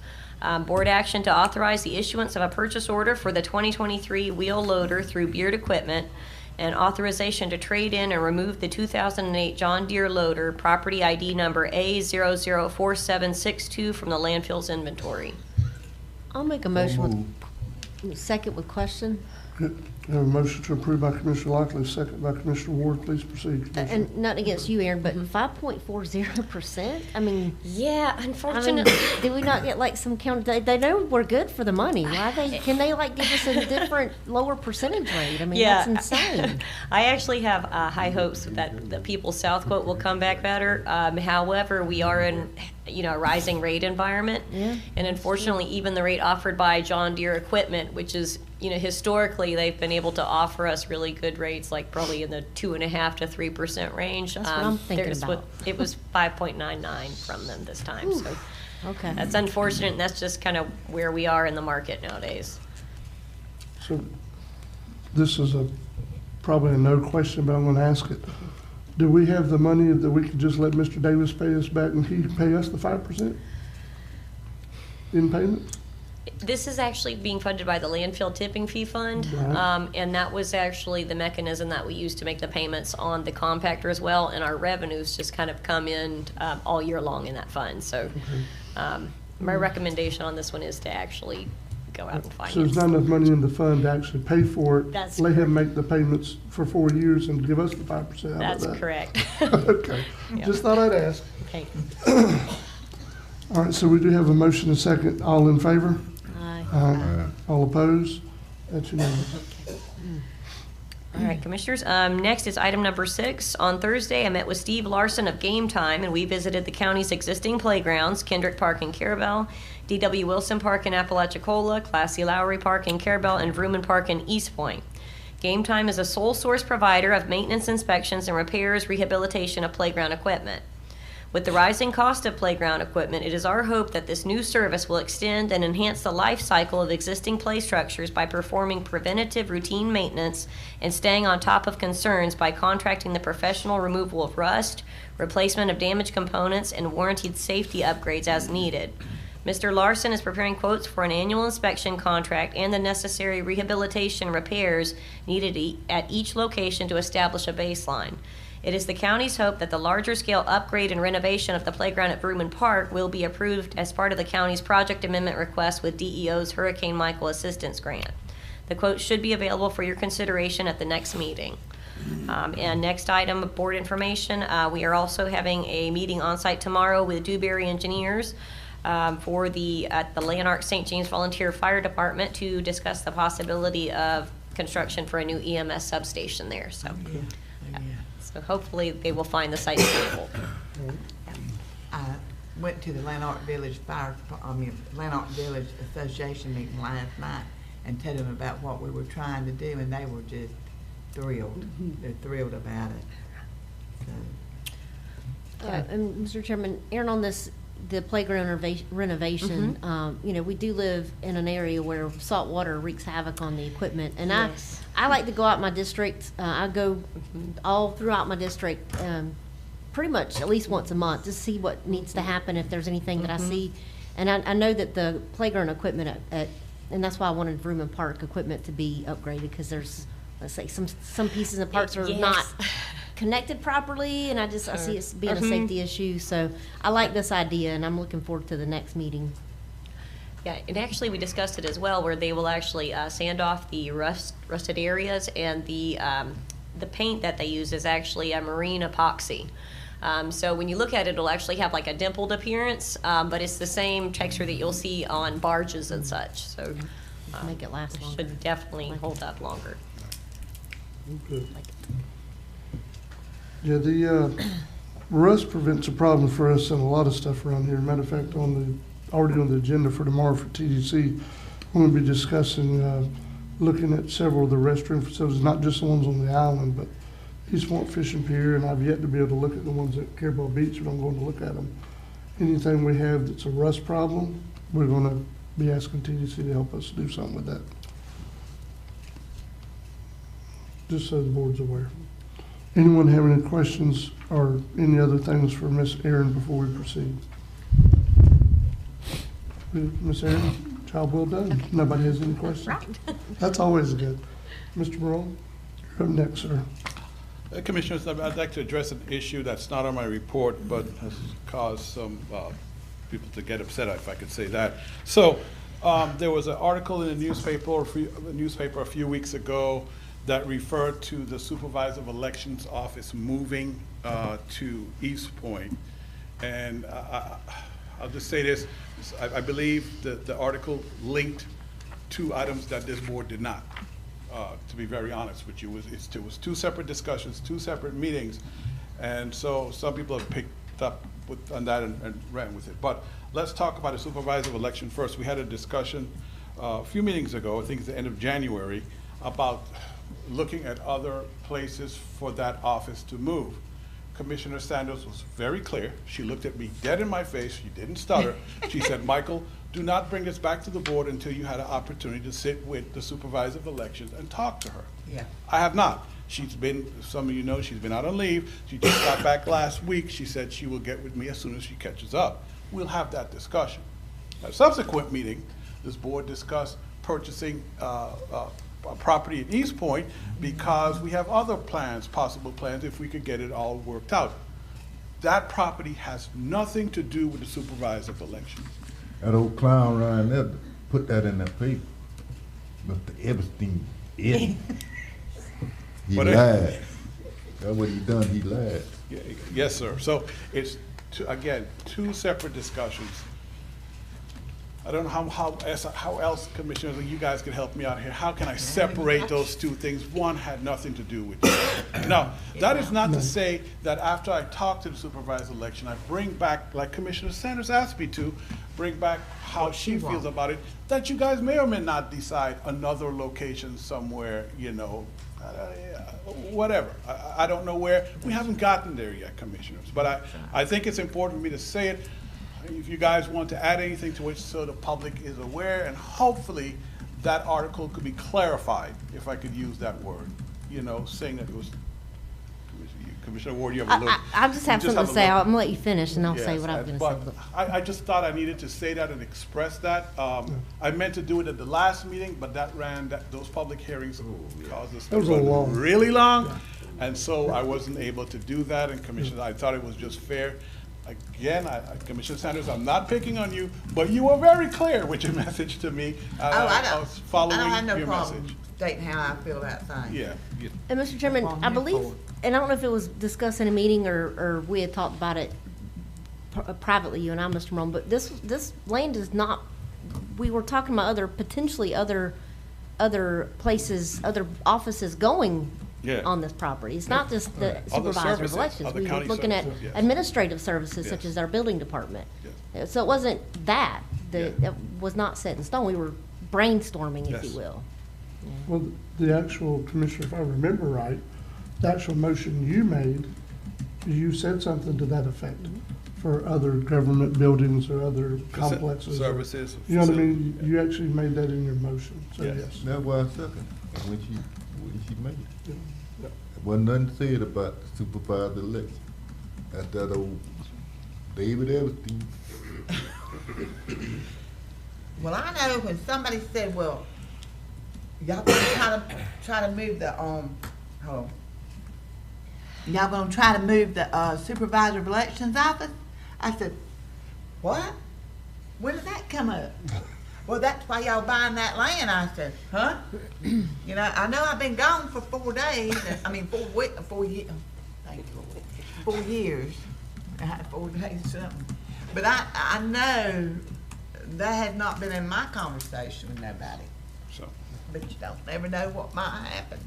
So I just thought it was important for us to. That's good for clarifying it. Yes, ma'am. Okay. So to item 1, my report, page 24. About 20 years ago, with your permission, Mr. Pete Berger built a hangar at his own expense at Apalachicola Airport and agreed to $1,520 annual land lease. As he is maturing, if I like that word, maturing in age, Mr. Berger would like to donate the hangar to the county, but would like the county to consider a new 10-year rental agreement where Mr. Berger would pay approximately $300 a month to cover the cost of the land as well as the hangar. If you are agreeable to this, Commissioners, Mr. Berger could meet with Attorney Schuler to negotiate this new rental agreement. Hold on, I got a question. Yes, sir. If you're saying it's for 10 years at $300 a month, what are we negotiating? Well, That's what he's recommending, so I'm not Okay, telling you okay. that's the amount Okay, to do. that's good. I'm sorry, So- that was his recommendation. What is the, because there's been a lot of discussion of this lately, what is the fair market value? That's, What are we gonna have to do? until we can get that appraisal at the airport, I can't Yes. answer that question for you, sir. It's gonna be hard to continue to do these things if we're having to answer a question we don't have the ability to answer. Yes, That's gonna be hard to do. it is. Do we know when the appraisal's gonna happen? It's like federal government, do we? Don't think, you mean the property swap No, appraisals we're talking appraisal for about? the- No, Yeah, for the, appraisal at the airport. yes. Yes, they've been ordered, and I have been pestering the appraiser fairly regularly. In fact, I was checking my calendar. He's due for another reminder this week, but they are not in. The difficulty, frankly, and I can understand what he's telling me, which is it's hard to find a comp that actually legitimately ties into airport-related facilities that are similar to the airport here in Franklin County. So, I mean, I understand some of the difficulty that he's running through, but I cannot give the board any estimate as to when the appraisals. It's just completely outside of my control. I will say about this particular item, there seems to be some confusion as to what Mr. Berger is actually wanting the board to consider. So if the board is not ready yet for me to actually negotiate some terms of a potential revised lease to bring back to you, I would at least like board authority to meet with Mr. Berger and make sure I can clearly understand what he wants, so I then can come back to this board and clearly tell you what his position is, and then you can decide what to do from there. I think that would be fine. Yeah, I mean, he's already got an existing lease, and you know, he needs to comply with the terms of the lease, and if he doesn't, then he's subject to eviction. Okay, I'm fine with that. Do you need that by motion and vote, though? I think there's no objection from the board. Commissioner Anderson, I mean, you good That's with that? fine. Yeah, I'm fine with it. Okay, I'll just meet with him and come back and Okay, make a presentation. all right. All right. Thank you, Commissioners. Yep. Okay. We did item 2. Item 3, Mr. Carrington received a request from Mr. Gene Brown to place a septic line across the county alley in Block 5 West, Unit 1, St. George Island Gulf Beaches. Mr. Brown owns lots 7 to 10 on the south side of the alley and plans to build some additional units on the property. The point of reference, this is around the old water department building. I saw Ms. Nita, she's shaking her head yes, so that's correct. Mr. Brown bought lot 23 on the north side of the alley for a septic system. The health department is requesting a letter from the county giving permission to place a septic across the county's alley. Mr. Carrington said this is something we have done before on many occasions, so he has no problem with it. Mr. So, Chairman. I do have a question, though. Go ahead. I was going to chime in. I agree with Mr. Carrington. The board has granted this type of permission, I won't say numerous times, but it has done it several times in the past. I don't think it's been by a letter agreement, though. I need to pull up out of the board's records or the public record, because I think we actually did an easement, but it's been so long I don't have a clear recollection. But we probably need something more than just a letter agreement from this board to the health department saying, yes, we grant permission to cross. Because I know we did, it seems like my memory's telling me we did more than that in the past. I'm not saying you shouldn't move forward with this item this morning, but just contingent on the attorney getting with Mr. Brown and preparing a proper legal document for everyone to agree to. Okay, that's fine. So is that something you'll do at a later date? Is that what you're saying? No, I think you could, if the board is inclined to grant, and Okay. I think since we've done it before, we can go ahead and do it Okay. again, but make it subject to the attorney's review on the appropriate legal form of the document granting the right to put the septic line through our easement. I know we've done that. My memory tells me I know we've done that in the past, and not just a letter agreement to the health department, but I do need to look at the official records. It won't take Ms. Jessica long to pull that up. Oh, you can look them up now. Correct. Go online? I would like to ask a question, though. Ms. Nita. So I'm fine with this, and I understand it's been done before. It's not an issue. Guy owns both pieces of property. It's not a problem. My only issue is, so there's already septic there, and they're tying the line in to be able to provide septic to another piece of property? I would Mr. Chairman, Ms. Nita is here. She Okay. made a request. She met with Mark. If Okay, you would. that's fine. Yeah, but come on, Ms. Nita, I'm not trying to put them on the spot, and I'm not trying to, we just had a lengthy public hearing about septic and different stuff in the county. So what I want to know is, they currently already have a septic system that they're wanting to tie to it by extending the line across this alley to another piece of property? But we're building an additional 3 apartments where the Okay. Nauman Real Estate Group is, and there's Right. 2 apartments above it. Right. We've gotten, I think the county allows for 3 more apartments. Yep. And Mr. Brown purchased a lot across the alley from Miss Marabella. Okay. Just for a new septic, and Rich Bray has designed it. Okay, so he's putting the septic on the lot he just bought. Right, it's adjacent Okay, to that's our what I wanna know. elevated water tank, and y'all did this within the last year Yep. for the new T-shirt shop. No, that's fine, and that's what I wanted to clarify and know. And I'm You know not what I sure mean? what the paper was, but Brad at the health department said basically the same written Yep. agreement Okay. with the man at the T-shirt shop. As long as capacity is being addressed, that's what I was after. Yeah, Rich Bray has Yeah. designed a Okay, whole new system. okay. Yes, ma'am? That was my only question. Pleasure of the board. I'll make a motion to approve contingent on the attorney. All right, we have a motion to approve by Commissioner Sanders, second by Commissioner Lockley. All right. Yes. Any more discussion about this item? All in favor? Aye. All opposed? That's unanimous. All right, Mr. Roll. Item 4, Commissioners, at the bottom of the page, the Civic Club, St. George Island Civic Club is applying for a Reeve Foundation grant to purchase some high-quality ADA-compliant picnic tables and an ADA-compliant water fountain for the planned renovated inclusive playground at the Lighthouse Park on St. George Island. The Civic Club is just asking for a letter of support from the county that will be submitted with the grant application.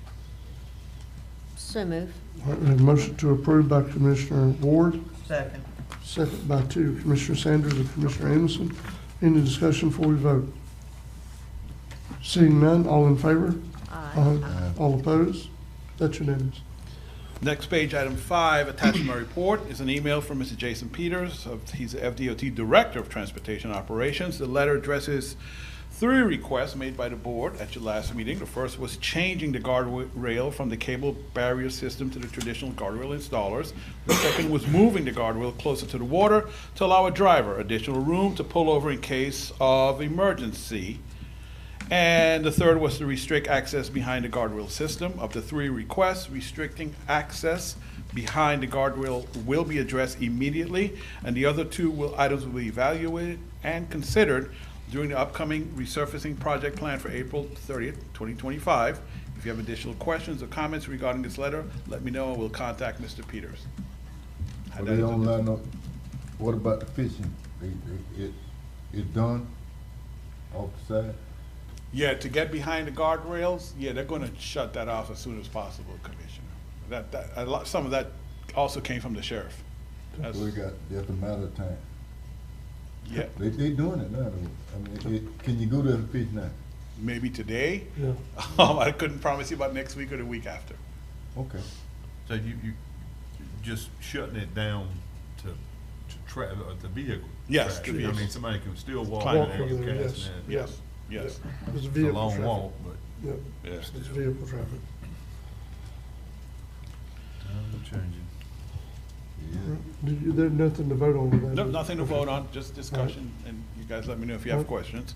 If I may, item 6, last week I forwarded an email to you guys I forwarded an email sent to Mr. Brian Pettis.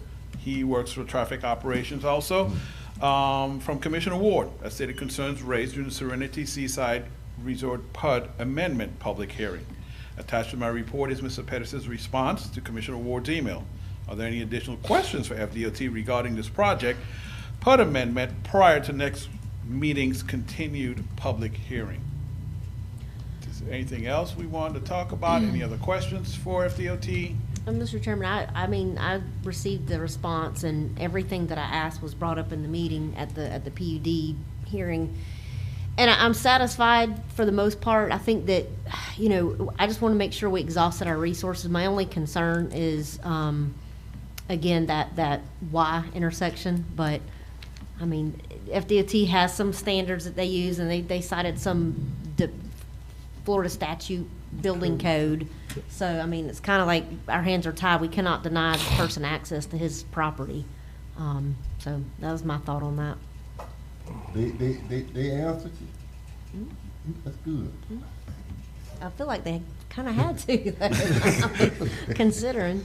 I don't know if any other commissioners have any input on what the answers they got, but that was my Yeah, input on it. I saw the same email that you received. I guess he sent it to me because I was a chairman or whatever, but I saw the same email and all the diagrams and, you know, even with, the only thing that wasn't addressed, and they did put in the email, was about the traffic study. But in some ways, and this is what Mr. Pettis told me when I talked to him on the phone, he said, Commissioner, in some ways, y'all have already done that. Y'all cited numbers that y'all did, that y'all had y'all's local sheriff's department run some numbers and see how many people's going down a road for any number of days. He said, so y'all kind of done that. And he said, at the end of the day, even if somebody does a traffic study, it's not going to change Florida administrative code or the safety issues we have to look at. It's not going to change that. You start stating Florida Administrative Code and all these statutes and documentation that supports that. I mean, what are you going to do? You got kind of have to let it happen. Okay. I'm sorry, can we back up to 5 again? I remember this, but I don't remember the restricted access behind that, the guardrail. I mean, I remember the other two.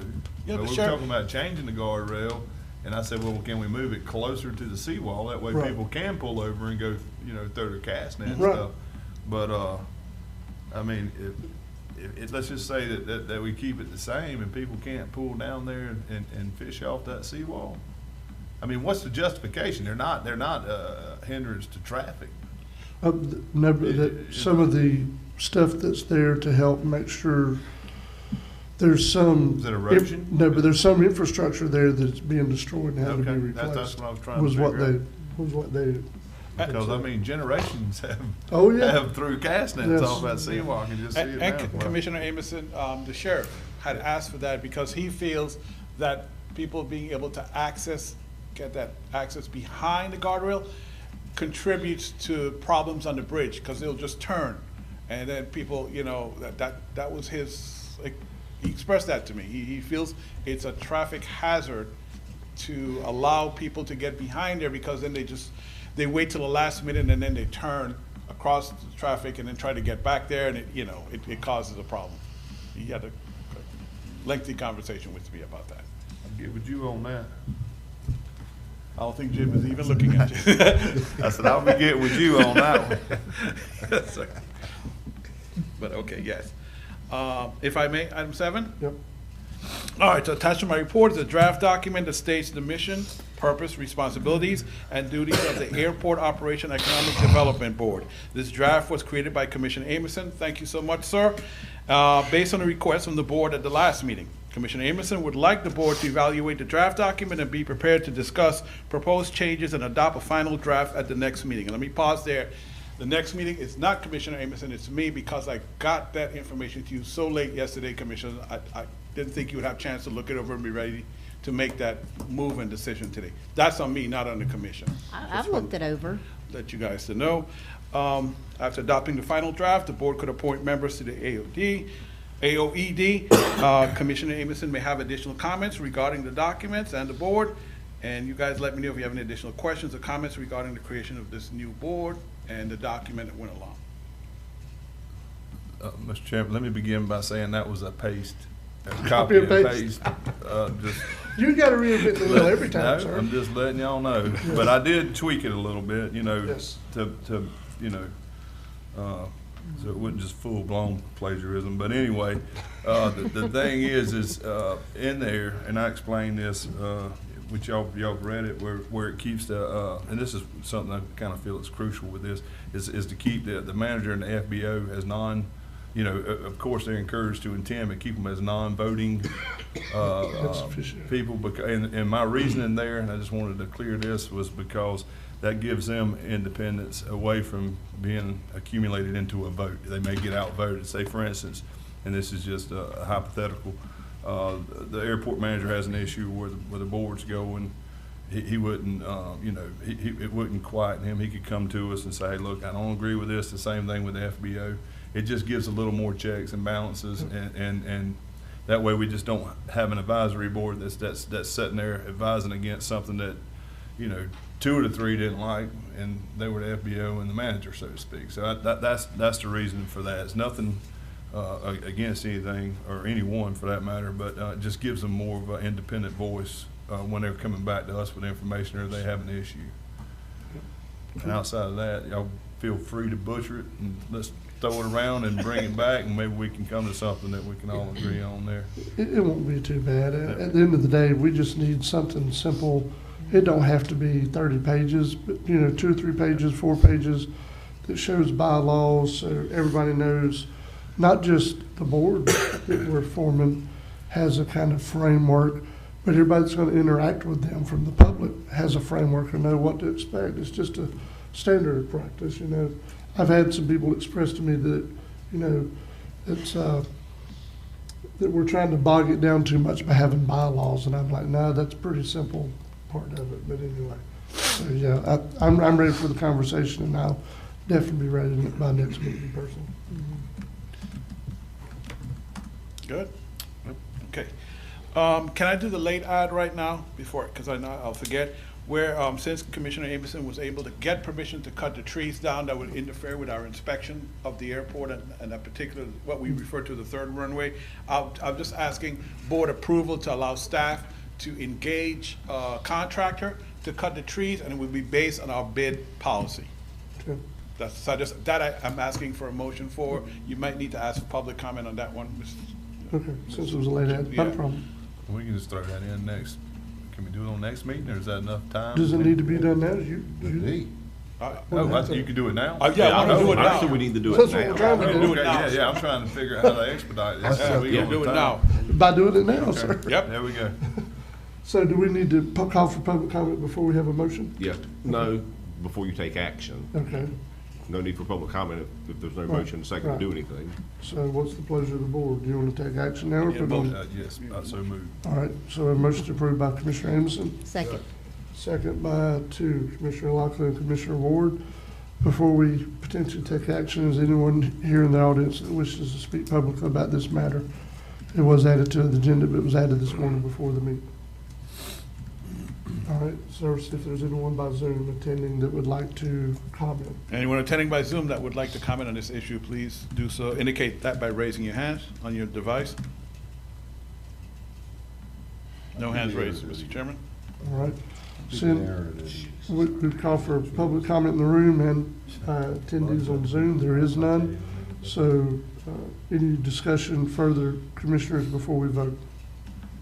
They want to know I'm in a bigger area than Sir?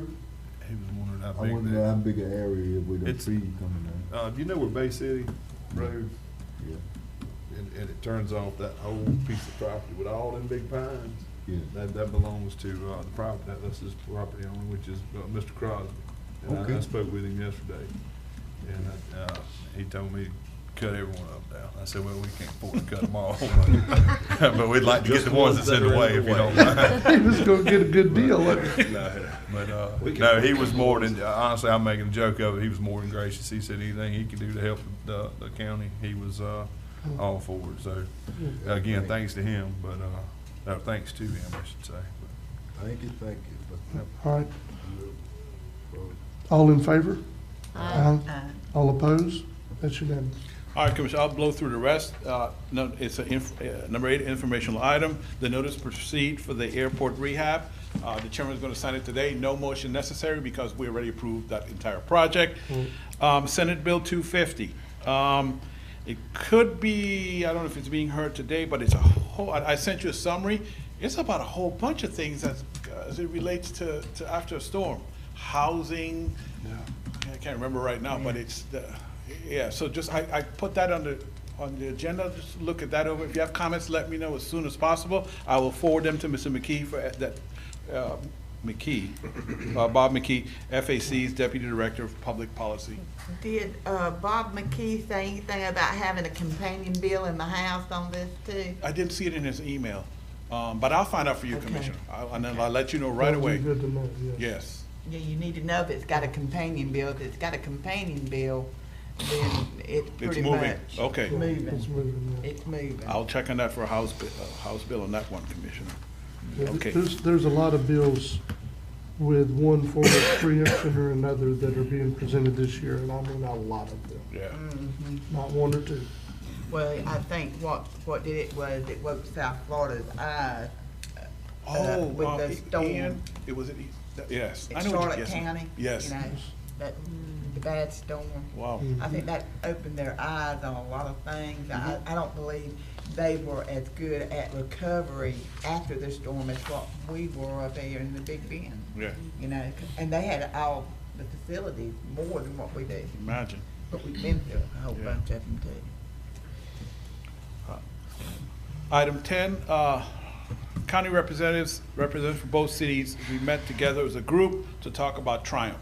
You know, I hate the word our failures, but our disappointment might be a better word to discuss. Our plan is that same group will meet with some Triumph representatives. And my suggestion is, instead of coming up with projects, we tell them our issues and say, okay, you tell us a project that you'll fund, with Triumph, that will solve the issues that we have. And I'll stop there and let the chairman kind of take it from there, because he was at the meeting, kind of chaired the meeting. And Well, what was very apparent in the meeting is we all are having the same issues. So it's not a us versus them kind of thing. Triumph has a statutory requirement, we understand all that. But some of the building blocks to get to where they want us to be are what we have problems with as a county. So I think it's the hope, the reason we asked for this kind of meeting and want to do this kind of meeting with the two mayors and their staff and the county staff and myself. We also, at some point, have to and this is what we're trying to lead toward, we need to be united in our ask with Triumph, so maybe somehow we can get some benefit in this county from Triumph funds. Doesn't matter if they come to the city, doesn't matter if they come to the county or vice versa, or if they go to both cities and not the county, or the county and none of the cities. We just need to support one another and do our best to put our best foot forward. So that's where we're gonna try to have another meeting with Triumph staff, that maybe we can get some input from them and say, look, give us the answers to the quiz so we can try to make sure we fill this out right. Well, let me ask you a question. Yes, sir. Don't we supposed to have so much money? We do. We do.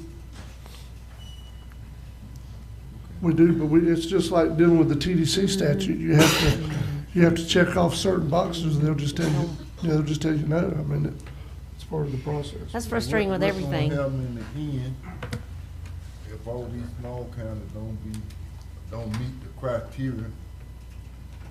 What's gonna happen? They gonna take the money? The money will get spent somewhere else. Be sent somewhere. That's what it's set up for. So it's not technically our money. Well, there's supposed to be money earmarked for this county, correct, Commissioner? Yes. There's supposed to be money earmarked for Franklin County, For right? Franklin County. Right, Because but, remember, that was the Oh, I can argument. tell you what it'll do. It'll Yeah. sit there and draw interest. oh, yeah. That was the argument It's to been begin doing with, is because the cities got together and they felt like the cities need to have consideration, not the county. And so the counties won it and said, the consideration's gonna be with the counties. Remember that, Mr. Noah? You've been dealing with this since 2010. 2010. Again, what's And good nobody for, can decide who needs the money. it's what's good for some ain't good for all, right? That's It's cookie cutter. the issue. Here's the thing, Frustrating. our problem basically is housing Mhm. and creating a trained workforce. Well, you gonna have that in every small county. Yeah, and to some degree, trying to improve our healthcare system. Well, guess what? Triumph doesn't help you with any of those things. That's They're like, no, that's not, you guys figure that out and then come to us with something else. Well, I'm sorry, Commissioner, with Mr. Chairman, with a project that meets checks all the boxes. Because like I said, I've been out of the loop for 4 years, has the surrounding counties like Gulf County, Wakulla County, what kind of projects are they doing? So Wakulla just got approved now. It's been 5 years in the making though. Yeah. They were part of the first round of funds, seeking funds. They just got approved for, I think, $1.5 million to do a countywide, the radio system. Yeah. The communication system. Okay. Yeah. For their jail, their fire departments, EMS, and of course, their fire department and EMS are the same people. Well, and they're Yeah. paid now. Yes, They're they paid are. people, they're not volunteers, That's so right. that's another thing too. Yeah. So but that's a good thing, they're getting $1 million. Yep. Yeah, $1.5 million, I think is what it was. That's good. So, and then, I don't know of anything off the top of my head that Gulf County has gotten recently. But anyway, there are funds there. The other part of that though, and it's written in what they have, yes, there's supposed to be dedicated funds to some of these fiscally constrained counties, but there's also this, doesn't matter what your funds are, if you can come up with a good enough project and they have the money for it, if your funds are only 20 million and you had a project that was 30, they'll consider it. So what that means, if Bigger County has a project, they can consider it, and it's going, if we don't get projects, That's it's going to right. leave us holding the bag. That's right. And And empty How much bag. money we had? I don't know How much money we supposed to have? Theoretically, Mr. Noel, I think it's supposed to be somewhere around $60 to $68 million. Now, that's over, I think, 15 years. Yes. But right now, it seems like maybe it's only 15 million Yes. there. But there had already been some that was obligated, like for FSU, for the Marine Lab. Yeah, and the school. Seems like they got about 6 million, and then also the welding program at the school, and then also the only project that Franklin County has Fuel farm. received approval is for the airport fuel farm project, which we're rebidding for the third time at this time. Next Yeah. week, But Commissioner Amerson is he's correct though. I mean, is it really our money or is it earmarked there? for us. Yeah, it's earmarked for us. But I'm afraid, Commissioner Amerson, that if at some point within the next few years we don't figure something out, I just have this bad feeling about South Florida and their influence. Don't use it, you lose it. Yeah. I That's just when do. we gonna put our attorney on them. They'll just rewrite the legislation and do it directly, Mr. Noah. Yeah. But I just want, I'll keep the board updated on these meetings that we have Please do. producing. Now, fun fact, so guess what? Saturday comes up, Camp Gordon Johnson Parade. I will let you know where the ATVs, golf carts will be parked so that you guys could meet up with Juan and you can toss your candy along the parade route. Number 12, the annual conference, FAC, that, they've opened registration with that. That's going to be down in Orlando, basically. You guys know those rooms fill up fast. If you're going, if you could tell me or Courtney today, I need her to start working on your hotel reservations Put me down. today. I'm going. I'm going. Commissioner Emerson, that is the big conference. That's what I was about to ask. That's the you, one that because everybody actually, goes to. Yeah. I got a text this morning at about 6:45 from my wife saying, find out about that conference because they're doing their schedule. Yes. And say- Tell her yes, Yeah, that's the so one. Yeah. I'm glad that, because I already forgot. I would have been in trouble. So, okay, I'm just going ahead and tell Courtney I'm not everybody's trying to be going, rude, basically. I'm gonna Okay, text her thank that. you so much. Everybody's going, Mike? Before I get in Huh? trouble. Everybody's going, Okay, Mike? let me rephrase that all the commissioners are going. And the county attorney. Okay, cool. Can we at least hang out by the pool? Is that a sunshine violation? I mean, good. You Lord. could hang out Have wherever a drink or you two? want, it's just, yeah. I'm no, just kidding. yeah. It's just what you talk about, it's not where you are, it's what you talk about, so, that's what everybody forgets from time to time about the sunshine There's not gonna be law. time to be out by the pool. You're in classes all day, Commissioner Amison, just Woo. not to burst your bubble. I think first class, I'd skip. From about 6:30 in the morning to about 5 o'clock, 6 o'clock in the afternoon. Oh, Lord. I'll say this, you work, I'll say it comes from staff, you work harder down there than you do here sometimes, but, I'm not gonna know him when I go down there. oh, I'm not okay. gonna know him. Who, me? Okay, Along the same lines, the election of officers, I guess they're saying there's really only one true vacant Yeah. seat. If you want to run for it, you guys let me know. It's up to you guys. And then 14 is about the St. George Island Brew Fest. 15 is about the Shrimp Fest. And your next meeting is Tuesday, March 21st at 9 a.m. So both of those, No, that's. Yeah, the Con Gordon Johnson over in Carabel. I'll let you know I'll let you all know where the golf carts, ATVs are gonna be parked. I gotta get with Fonda on that. And Commissioner, you're gonna, well, I'll ask you, Dave, if you're gonna bring your own. Yeah, I'll have my own. I just, now that there's no amnesty that, never mind. Anyway, I do have something for you, Mr. Yes, ma'am. Rome.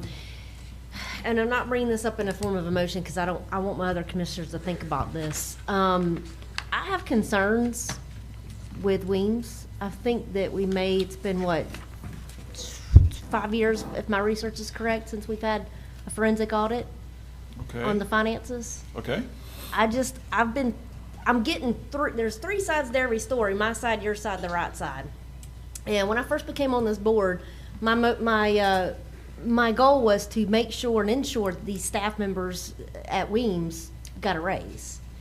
I was told that they did, but then staff members said that they did not, or they did, but it was very minimal, and it was like what they call market share raise. Okay. I just have concerns, and I feel like that we may need to look into that a little further. Okay.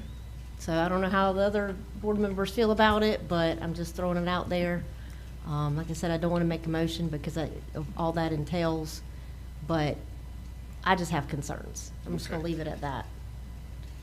So I will sit and talk to Aaron and the clerk and let us come up what we think is options, and then I'll speak to each of you, and then we will present that at the next meeting, what we think is the best option to get the information that you want. And another concern, and I know Mr. Kozar was kind of wanting to do this when they were here, but it wasn't the time or the place. But, you know, I've asked a couple meetings back when he made a presentation. My whole goal for them coming and presenting this board was to also give numbers so that we do know what revenue streams they have, if the revenue streams that they're utilizing, such as a swing bed, is beneficial.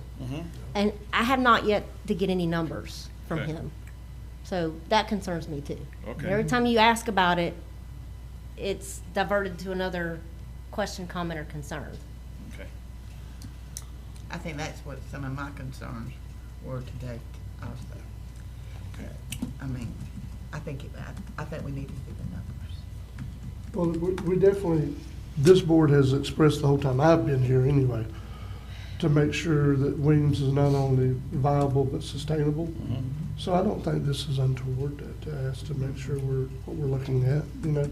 But I think we need to let staff come back and make a recommendation to us about how to proceed to make sure we're getting what we're looking for, you know what I mean? Instead of it just being, well, that was good, but that didn't answer my question, that kind of deal. I have no issues with that whatsoever. And it's probably not gonna hurt, especially if we're seeking out this phase 1 potentially of an ER versus Yes. a whole facility. The So I new think building. it'd be beneficial for that as well. Okay.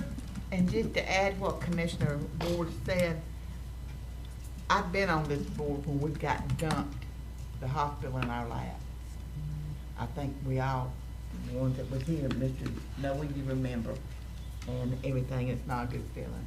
So if we could just have the information and then we take it to our people that we talk to and represent and all, and then they know what the numbers are, and it's not no rumor mill, it's not no guessing. The numbers there in black and white. You see what I'm saying? That's how I feel about it. I kind of like got a feeling from that guy, that Kobe guy or whatever. But Now, I know the low side,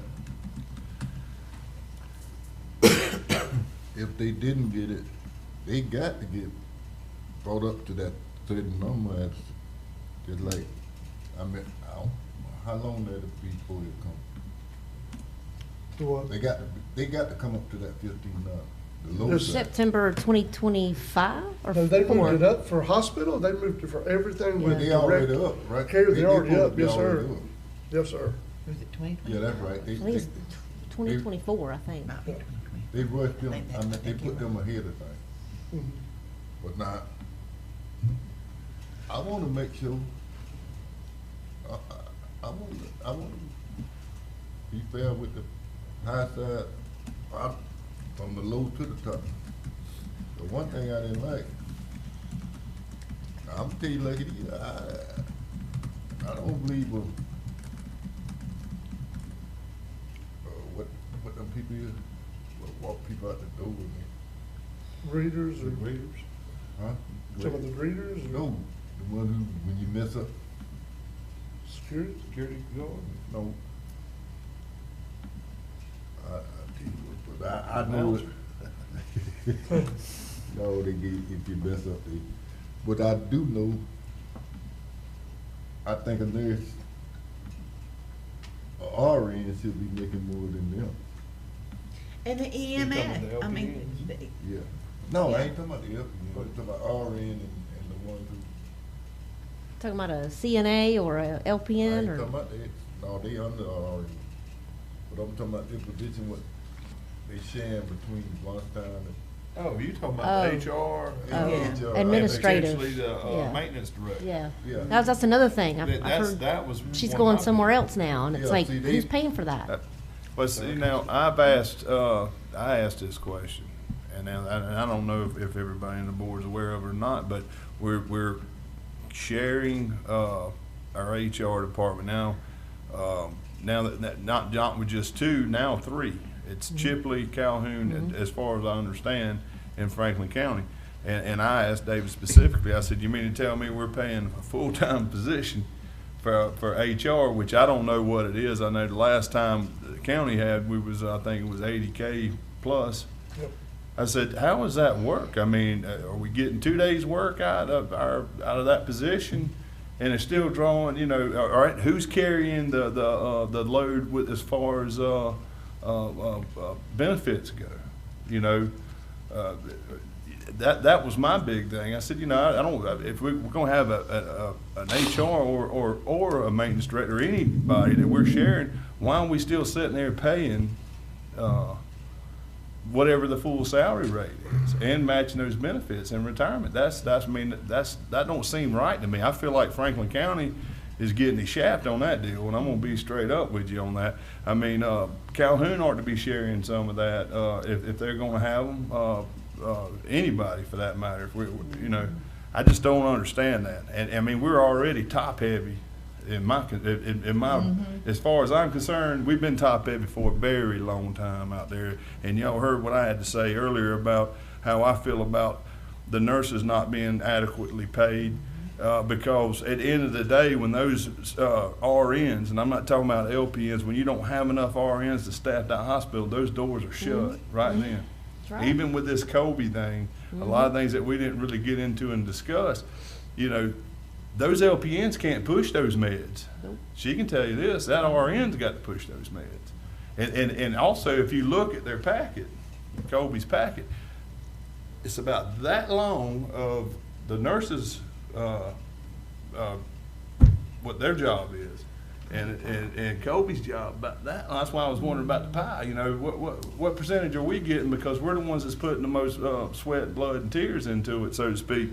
But I'm just telling you. And then, we're gonna get in the corner for long. Mr. It's Chairman, I coming. also heard that When the maintenance someone's thing- going to Perry in addition to Calhoun Liberty.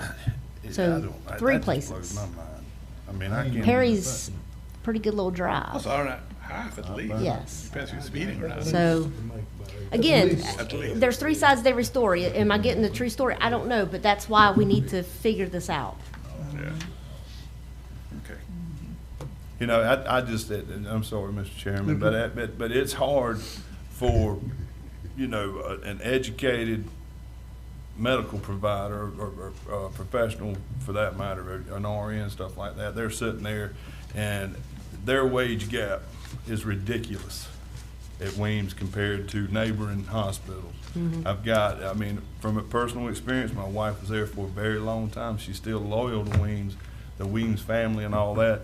And she's moved on, and it is dramatic. And I'm not gonna get into my wife's personal finances, but it is huge when I say that. I mean, we're talking double.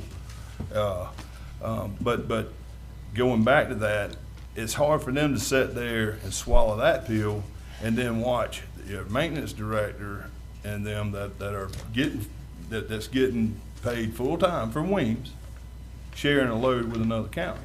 I mean, how do you think that makes them feel when they're sitting there watching an HR or a maintenance director and work 2-3 days in Franklin, and they gone and they drawing $80,000+ a year? And in addition to that, getting added this added potentially program, medication stabilization call it lipstick on a pig, whatever. And then they're going to get this added. And this is, to deal with these patients is not an easy task at all. No. So they deserve what they raise. I know they got one, but I was told it was a lot less than what I was under the impression it was. Mm-hmm. And I agree everything with Commissioner Amison saying. Without them, there is no facility. There is no Weems. I'm a big supporter of Weems. Weems has saved my family's life. And I know I work at another medical facility, but that doesn't matter. We need health care in Franklin County, but we know that we're doing it the right way. Yeah. I ain't no supporter of no maintenance man making no $80,000. I also have family that works at Weems. That's been happening for years. But the big thing, and just so we can say it on record, or I can say it on record, is I'm also not against Weems. I don't want anything to happen with Weems. I think it provides a great thing. My biggest thing is this: when I think of local health care, I'm looking at it from services or for our citizens. Yep. And that's kind of why I was, leaning against the whole Colby detox little thing or whatnot. I don't know if detox is the proper word, but what I'm going with. But anyway, because that doesn't really provide a medical service to our folks. I mean, don't get me wrong. I know we have addiction here, just like every other community, but a huge influx of that business would potentially come from outside of Franklin County. Whenever I envision medical services, I want to see something that's going to help this gentleman or that lady or that gentleman in the back whenever they have to go and instead of driving an hour and a half or 2 hours to Tallahassee and then to Panama City, that we can have those services here. That's kind of what my vision of healthcare is, not the other way around. But that's an argument for another day. Mm-hmm. I believe we're going to continue with I think so. Did that give y'all enough context to know what to, just want to make sure we're covering, and if not, we can give you more. No, that's good. I think we're good. I'll just turn it to Aaron and say that. I'm just reading the room, sir. If what Commissioner Lockley said is true, and maintenance is making $80,000, Aaron and we're in the wrong business. I'm telling you, all right. As I am too. You know what? I have to go back and do maintenance. I got a drill. He may not be. Yeah. But I don't want to single anybody out. But you know what? We don't know. Yeah. Because we're not privy to that information. Yeah, which is I think. Which I don't understand whatsoever. I told you it's messed up what I was telling you. Because that I make a motion. They tell the hospital to send the payroll monthly paying people. I'll just make a request, Commissioner, even without I'll point out, you want the hospital salaries.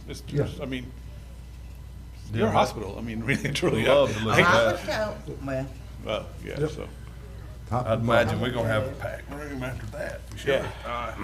I'll leave it alone. I'll get it for the board. That's part of the options that we'll be working on. That's why I had questions about it. Anyone else got anything for Mr. Morone? Before we go I've got something. Can I go ahead, Mr. Yes, ma'am. Okay. I have gotten several letters about this, and it's getting springtime, and the fishermen is coming down from all over Georgia, Tallahassee, wherever. We have a lot of constituents that are concerned about a parking lot that is off of Spring Street and 98 out there in Lanark. Okay. It seems to be that the boat club went and bought a lot and cleared it out to, did you get the same thing? Yeah, and they're concerned about pedestrians walking back and forth across 98. If you all could contact I'm going to go ahead, I think I can do it by direction, and contact FDOT, some of your favorite people. Yep, yes, they are. The Commissioner Board, and see if they have been, approached with this. Like a crosswalk or something? About a crosswalk or something, because I see it as a big problem. Commissioner Sanders, Chairman, sorry. Mhm. I actually was talking to Mr. Morone and Mark Currington about this literally a little while ago. I received an email from Kimberly Toole from FDOT about this. And so, asking a bunch of questions. So if it's okay with you, I'm just gonna forward that to Mr. Currington. Okay. Because I don't know why I got sent the email, but I did. But it is something that we need to look at. From what I understand, it's private property that they've done this parking lot on, and it'll be FDOT's responsibility, to do a crosswalk. So I'm gonna forward that to Mr. Currington and let him handle that. Well, I if can that's tell okay with you something. I can tell you this, if they don't slow that traffic down right in that area, somebody's gonna be hurt bad. I can remember in 1969 when Miss Bessie Searle got hit by the then state's attorney. Well, it was in the middle of the night. Oh. And she was walking across at the crosswalk. She had a crosswalk. It was about up there at Parker, around Parker up there. And there wasn't nothing left of that poor little old lady. So what I'll do, Commissioners, I mean, I'm concerned about it. I will copy you on Mark's email back to Kimberly, and then whenever she responds, I'll email Okay. everybody. Okay, Okay. that's fine. Okay, that Like I works? said, I don't even know why I got the email to begin with. Let's but- make sure, let's make sure that we don't let this fall through the cracks. Yeah. Right here. If you're not comfortable with whatever they respond, then we'll do something at the next Well, I meeting. don't know if has been any response, that's what I Yeah. said, so that's the reason why I brought it up, because it was something that was brought up to me. Okay. Again. And I didn't bring it up to you because Oh, of no, sunshine no. law. Oh, I know, That's why I was I know. getting. No problem, no problem. Anything else? For Michael. Yes, for Mr. Morone. What was that comment you made? Are your hearts and minds clear, Clear. something like that? Yeah, Yeah. okay. I guess, given some of the recent discussion we had, we can say it's clear as mud, we'll move on. Mr. Schuler, you're up next.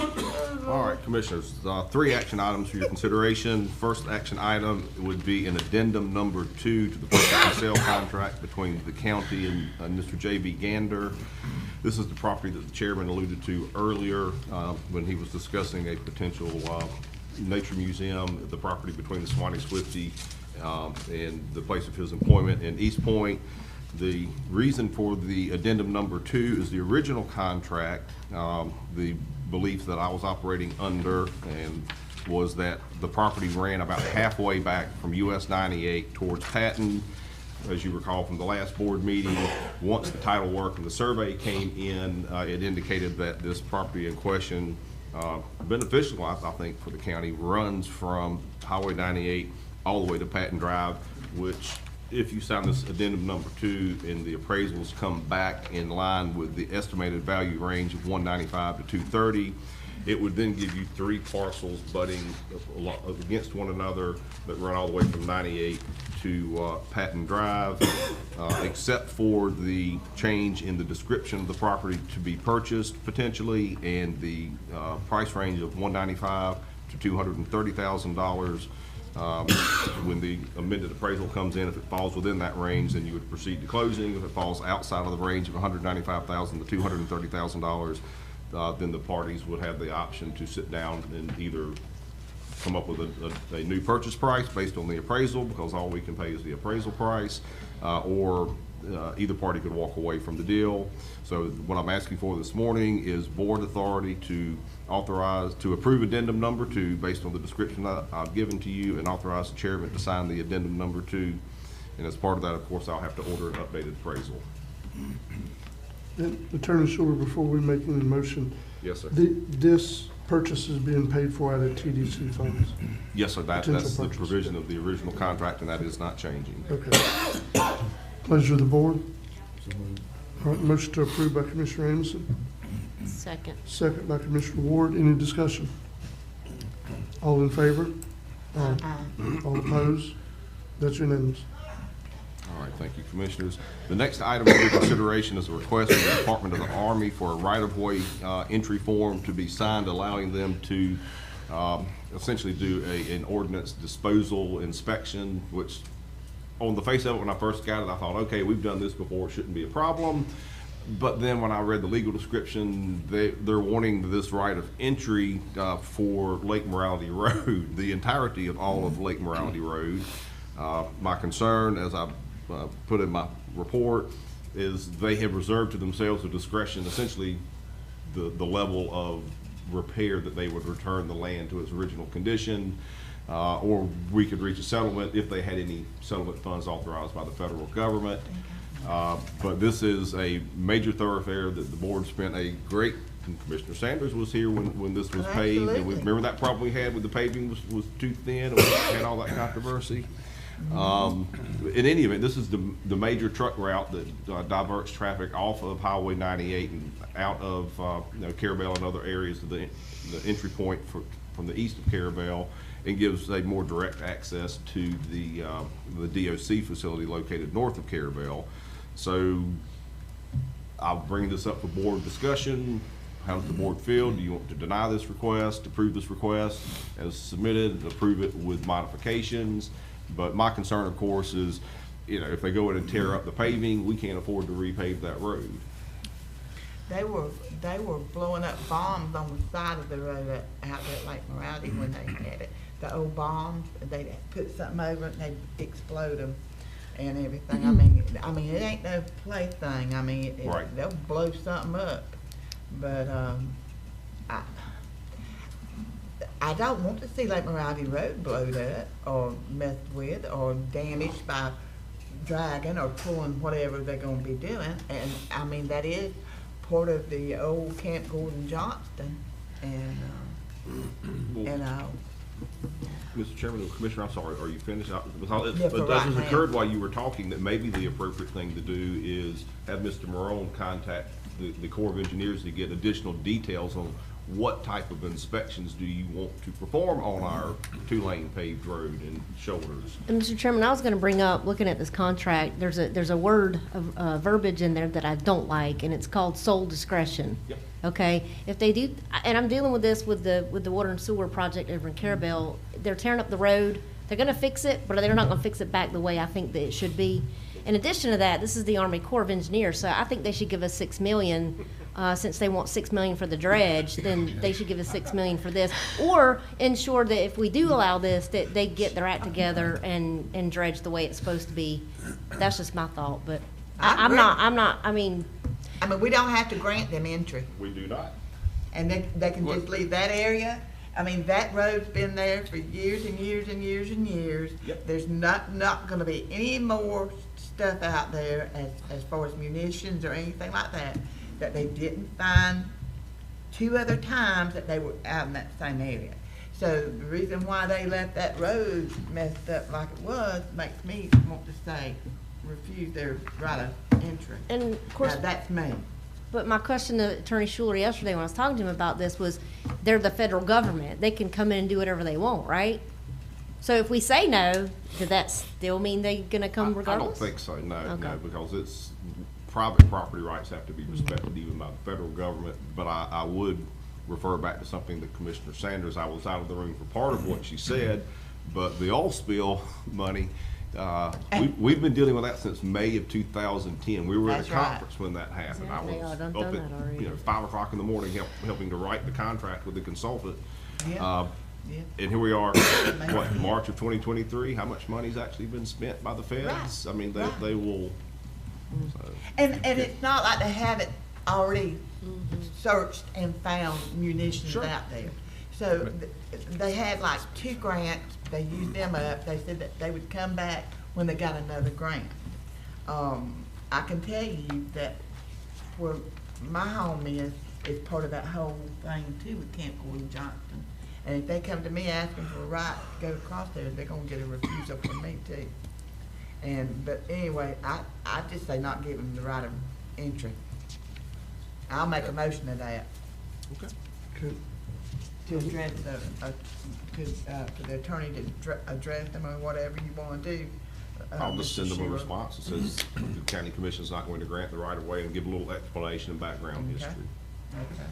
Do we need to, By motion, yes. we do have a motion for that action I'll from Commissioner Sanders. I'll second. We have a second from Commissioner Ward. Any discussion? Yes, Chairman, Yes. as much as it pains me to have to side with the Corps on this, from experience, when it comes to old disposed ordinance and stuff like that, things change. You have winds, you have different variables that play into this, and I have literally with my own eyes seen where all of a sudden you've got exposed explosive stuff, you know, due to this. I mean, this is a real thing. It's not fabricated. Now I don't know. I don't have a time machine. I don't know what they did in 1940, whatever. But just from my experience that I've had in the past, that there's a reason why they gap it out, because your environmental conditions make things shift, stuff moves and stuff like that. The earth does have its little way of popping infection to the top, so to speak, with that being something that's buried and whatnot. So keep that in mind, because the last thing I hate to see was somebody go out there and accidentally hurt themselves, you know, with something. There's been. Yeah, that, I mean, it is 50 caliber and all that. Yeah, I mean, you know, a kid can get their hands on a round or something like that, throw it in a fire or something, and unbeknown, and something can happen. I mean, it does happen. Y'all want to get some more information at what area and what are they looking for? That's what I was going to suggest, is get a little more clarity on what they're actually, I mean, this is kind of vague. And what's their actual concerns with the area. That's what I would recommend. I'll rescind my second. Question though, when was the last, you said they were out there doing this already? Mm-hmm. How long ago was that? I'd say about 10, 12 years ago. Okay. Yeah. Yeah, I'll rescind And they come my- back twice. They come back twice. So if we can, Attorney Shore, if it's okay with the rest of the board, if we're going to communicate with them about what they're actually after, I think we also need to communicate our concerns about the road being destroyed, or, you know what I mean, and it being something's left up to us to repair. And it'd be different. I don't think we can hold them to it. Lord knows it's a whole different animal dealing with the Corps, and I'll leave that alone. But the kind of like we did with other things we've done, where we said, okay, like we're doing, of course, it was under our purview with Mill Road. Yes, the state, you're gonna come in, you're gonna do this, but you're gonna fix it back like it was. I don't know that we can ask the Corps that, but, or, let's see if we can, you know what I mean? I will. If they do have to tear the road up, we need to know if they're gonna be able to pave it back. We'll ask them for clarity on the specifics of their plan. They probably aren't even aware that it's a 2-lane paved road. They're with probably shoulders. not. They're just looking at a parcel ID number and a map of a strip of land. Okay. I'll get more detail from them. And But much further- like FDOT, I will report back to you once I receive a response. That's all you can do. And furthermore, Mr. Chairman, one more thing, you know, I don't want I know a lot of people travel that route to get to work at the Department of Corrections. I don't want to impede their commute to work. I don't know if they're gonna block the road. I mean, what it's gonna, like you said, just more information. Hopefully that's part of the clarification that I'll receive from them. Yeah, and a potential time frame. Okay. Are they talking about a month? They're talking about 4 It months? looked like, was it 2028? They could do this from July 2023 Yeah, to there's December a of window. 2028. I don't have it memorized. Is how long they can tie this up. Well, they're just trying to say that whenever they get to it, Yeah. within that time frame, I think that's what they're trying to say, but they're giving themselves leeway. But anyway, So that means about 32 when they'll get it done. yeah, exactly. Or do it. I'm not seeing very quickly I'm just scanning the document. I'll see a beginning date of any time after July 1st of 2023, but I'm not seeing an ending. It says this right of entry may be exercised at any time after July 1st, 2023, and it's anticipated to end in or around December 31st, 2028, but may be exercised until the work described above is complete. It's on the Department of Army right of entry for formal use defense type. I was room. reading the letter. Okay. Yeah, it's on the yes, actual it's contract. paragraph 2 of the form itself. Yeah, yes. paragraph 2. Yeah. Okay. I'll request additional information and bring Okay. that back to the board. Sounds good.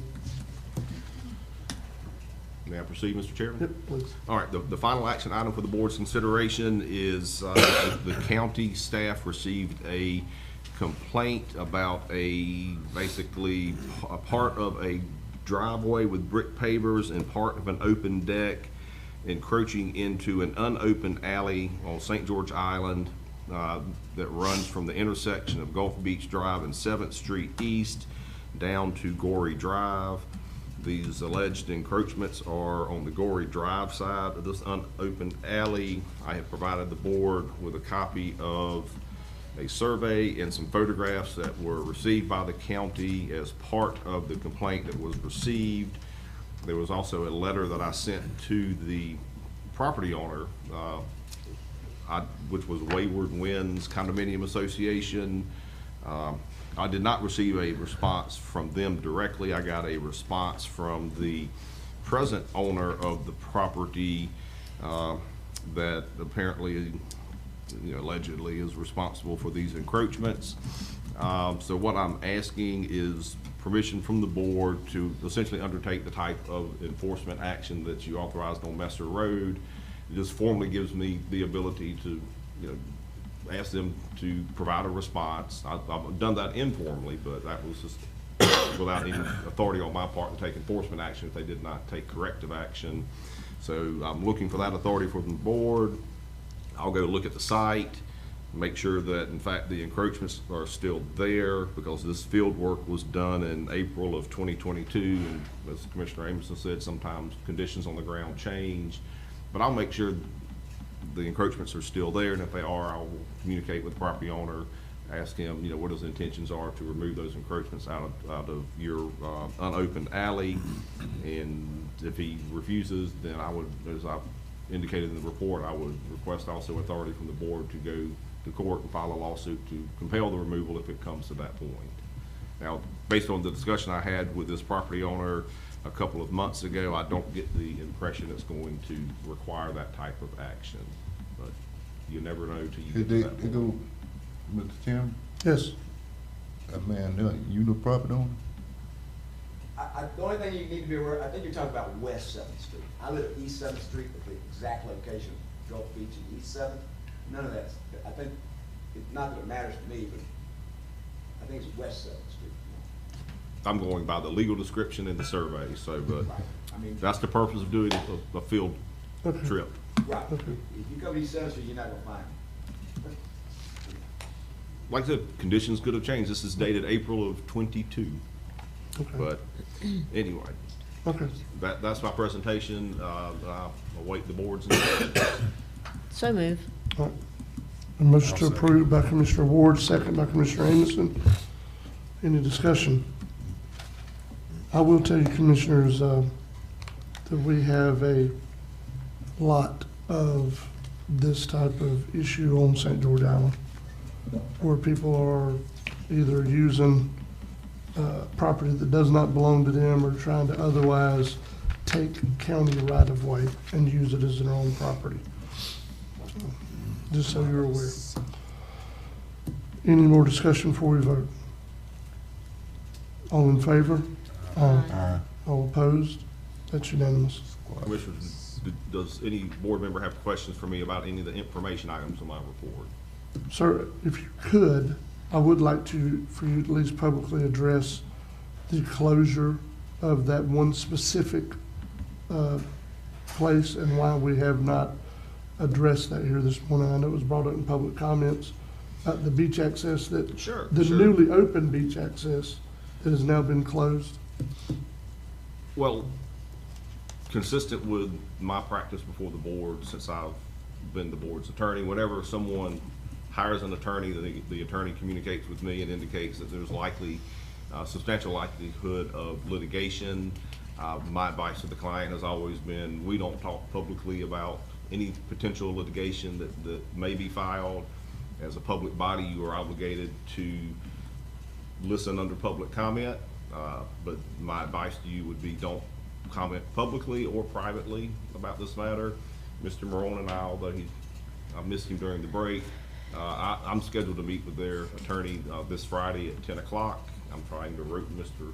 because he specifically asked to meet with the administrator. I just haven't had a chance to talk with Mr. Morone about that. But as far as I'm concerned, no individual member of the public has the right to open up any of your right-of-ways, dedicated beach access ways, without board approval.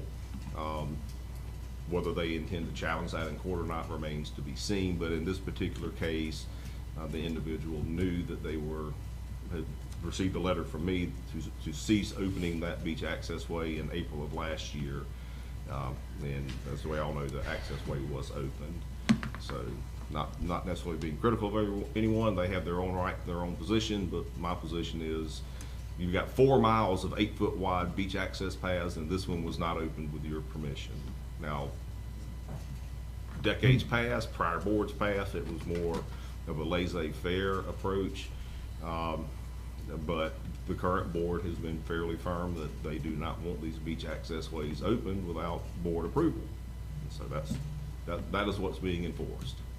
Thank you, sir. I appreciate that. I will say too, because you had asked me the other week to make the board aware, so I'd gotten a couple of the contracts that we asked a while back when we held the special meeting with the Corps. I've gotten in my possession a couple of the contracts that we had asked about. I forwarded them to you.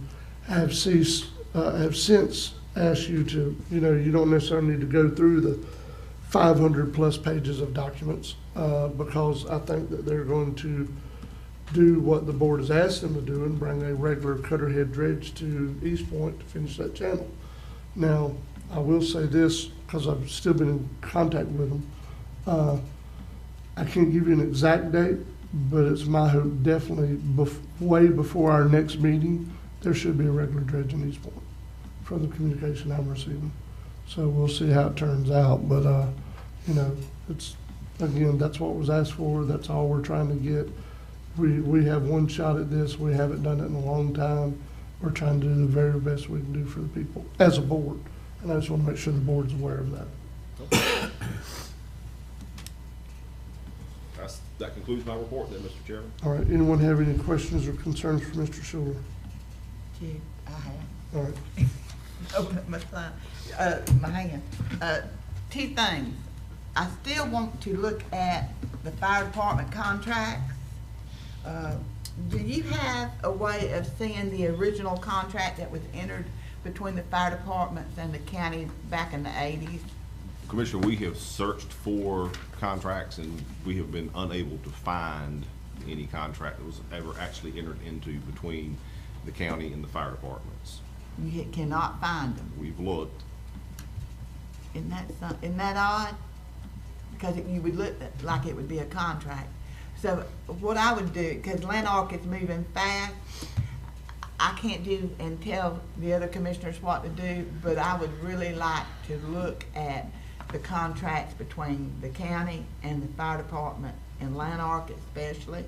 I would even include Alligator Point, and if they want to come on in, they can. But I'm looking out for the best interest of the people and the monies that they get, and I'd like to see those contracts come into effect. I know Hernando County had contracts with their fire department, and Hernando County took and closed down one of the fire departments through their contract. So that's what, I'm just asking Mr. Schuler to look into that and to get me something back on it so I can move ahead on it. The other thing is, you can help me out with this, Mr. Schuler. Yes, ma'am. I don't know why, but here the past week I've gotten a lot of emails from the Alligator Point area about golf carts. I don't know what's got them all stirred up about golf carts, but did you ever find the original study that was done when we asked for it to be done a few years back about the speed limits and all that? Where's the original or road study that we did? Commissioner, I do have from Dewberry, and I know it was circulated 2018, sometime wasn't it? last year. I'm pretty sure it was before your reelection. Dewberry, I don't think was able to find a final, like, signed and sealed, but they sent me the unsigned, because I remember, Okay. it seemed like summer of last year, I had a number of people from Alligator Point contact Yeah. me directly, and I provided, to them what I had, but I'll be happy to pull that back up and recirculate that to the board members. Well, I know you've been in contact with certain people at Alligator Point. Could you, through your reaches, reach out to them and see why they are sending emails? Is it somebody's telling them something or something? Because I haven't said anything. There were probably close to a half dozen people that contacted me last year about Yeah, it. that's what I know. So, But so I through will. your- do Through what I your can. contacts, because you don't never know who's went down there and said what. I'll see what I can find out, Commissioner. Okay, Honestly, I'm do not that. sure I remember all their names, but I will do what I can. Yeah, do that and report back to the board at the next meeting, if you don't mind on that. Okay. And let's go ahead and get that, and then we'll move ahead on whatever we gotta move ahead on. But, I mean, I just started getting all these emails, and I'm saying, it said the same thing, and I'm saying, where's that coming from? Like a cut and a paste, like Mm-hmm. a cut and paste where all the emails are saying the same thing? Pretty much. Wow. Yeah, pretty much. Okay, but yeah, I will see what I can find out, and I will go ahead and circulate to the board members the golf Okay. cart study that I have. But I again, appreciate that. my memory is I don't have a signed copy because I don't think Dewberry was actually able to find, actually a signed copy either for Alligator Point or Bluff Road, because they were both done at the same time. I remember when. Now, I they think it was did. what, 2018? I think it was 2018. Uh-huh. I think it was 18, that's what I'm. Because I hadn't been on the board very long when that happened. Uh-huh, because it took a long time for them to do Bluff Road out there. You remember, Rick? Mr. Noe? It took a long time to do that out there. And probably what's going on, because I read a news article over the weekend that came in like a local news feed as part of the parking violations that are being enforced at Alligator Point. The sheriff's also been going after golf carts as well. Can you substantiate that for me? If I can find the article, I will do that. I mean, contact the sheriff's office or whatever. I'd like to know, because if they're doing that and then they're throwing it back on us, then I need to know. You Yeah. know, I need Okay. to know. Here's the other real problem we have, and it's consistent across the county. So the state allows golf carts. They do. They allow golf carts with certain stipulations, and we can create further stipulations. The state does not allow, in any way, shape, or form, side-by-sides, UTVs, or otherwise off-road vehicles. That's right. And if you go to the website for them, all of them will tell them that they're for off-road use only. And that don't mean just because you're on a dirt road that you're off-road. You know what I mean? So that's another issue you run up against. I've had residents asking me about trying to do away with gas-powered carts on the island because they don't want to hear them. And I said, well, what you want to do when the battery dies on an electric cart? You know, you have golf carts sitting all over waiting They for want someone to to. outlaw the gas? Yeah, and I'm like, no, that's probably the bad thing to do, but anyway, so, yes. And that's Commissioner all. Sanders, I will say that as part of the parking enforcement Alligator Point, I think the sheriff, this is not the first time the sheriff has really been, I don't know if he's ticketing people for golf carts or just pulling them over. I'm not sure what's going on, but it's not the first time. All I know is I'm getting a lot of emails. But on the law's the law, and right now there's It no is. golf cart ordinance down there. It There's no is. golf cart ordinance. He does the same thing on Bluff Road. I've seen people actually pulled over on Bluff Road. So. And every year, this time, you're Uh-huh. gonna start getting parking complaints from St. George Island and Alligator Point. Because it's a constant issue that we keep kicking that can down the road with, but That's correct. Anything else for Attorney Shore? Any commissioner comments? Just, y'all be sure to get there early on Saturday morning so we can be in the parade for Camp Gordon Johnson.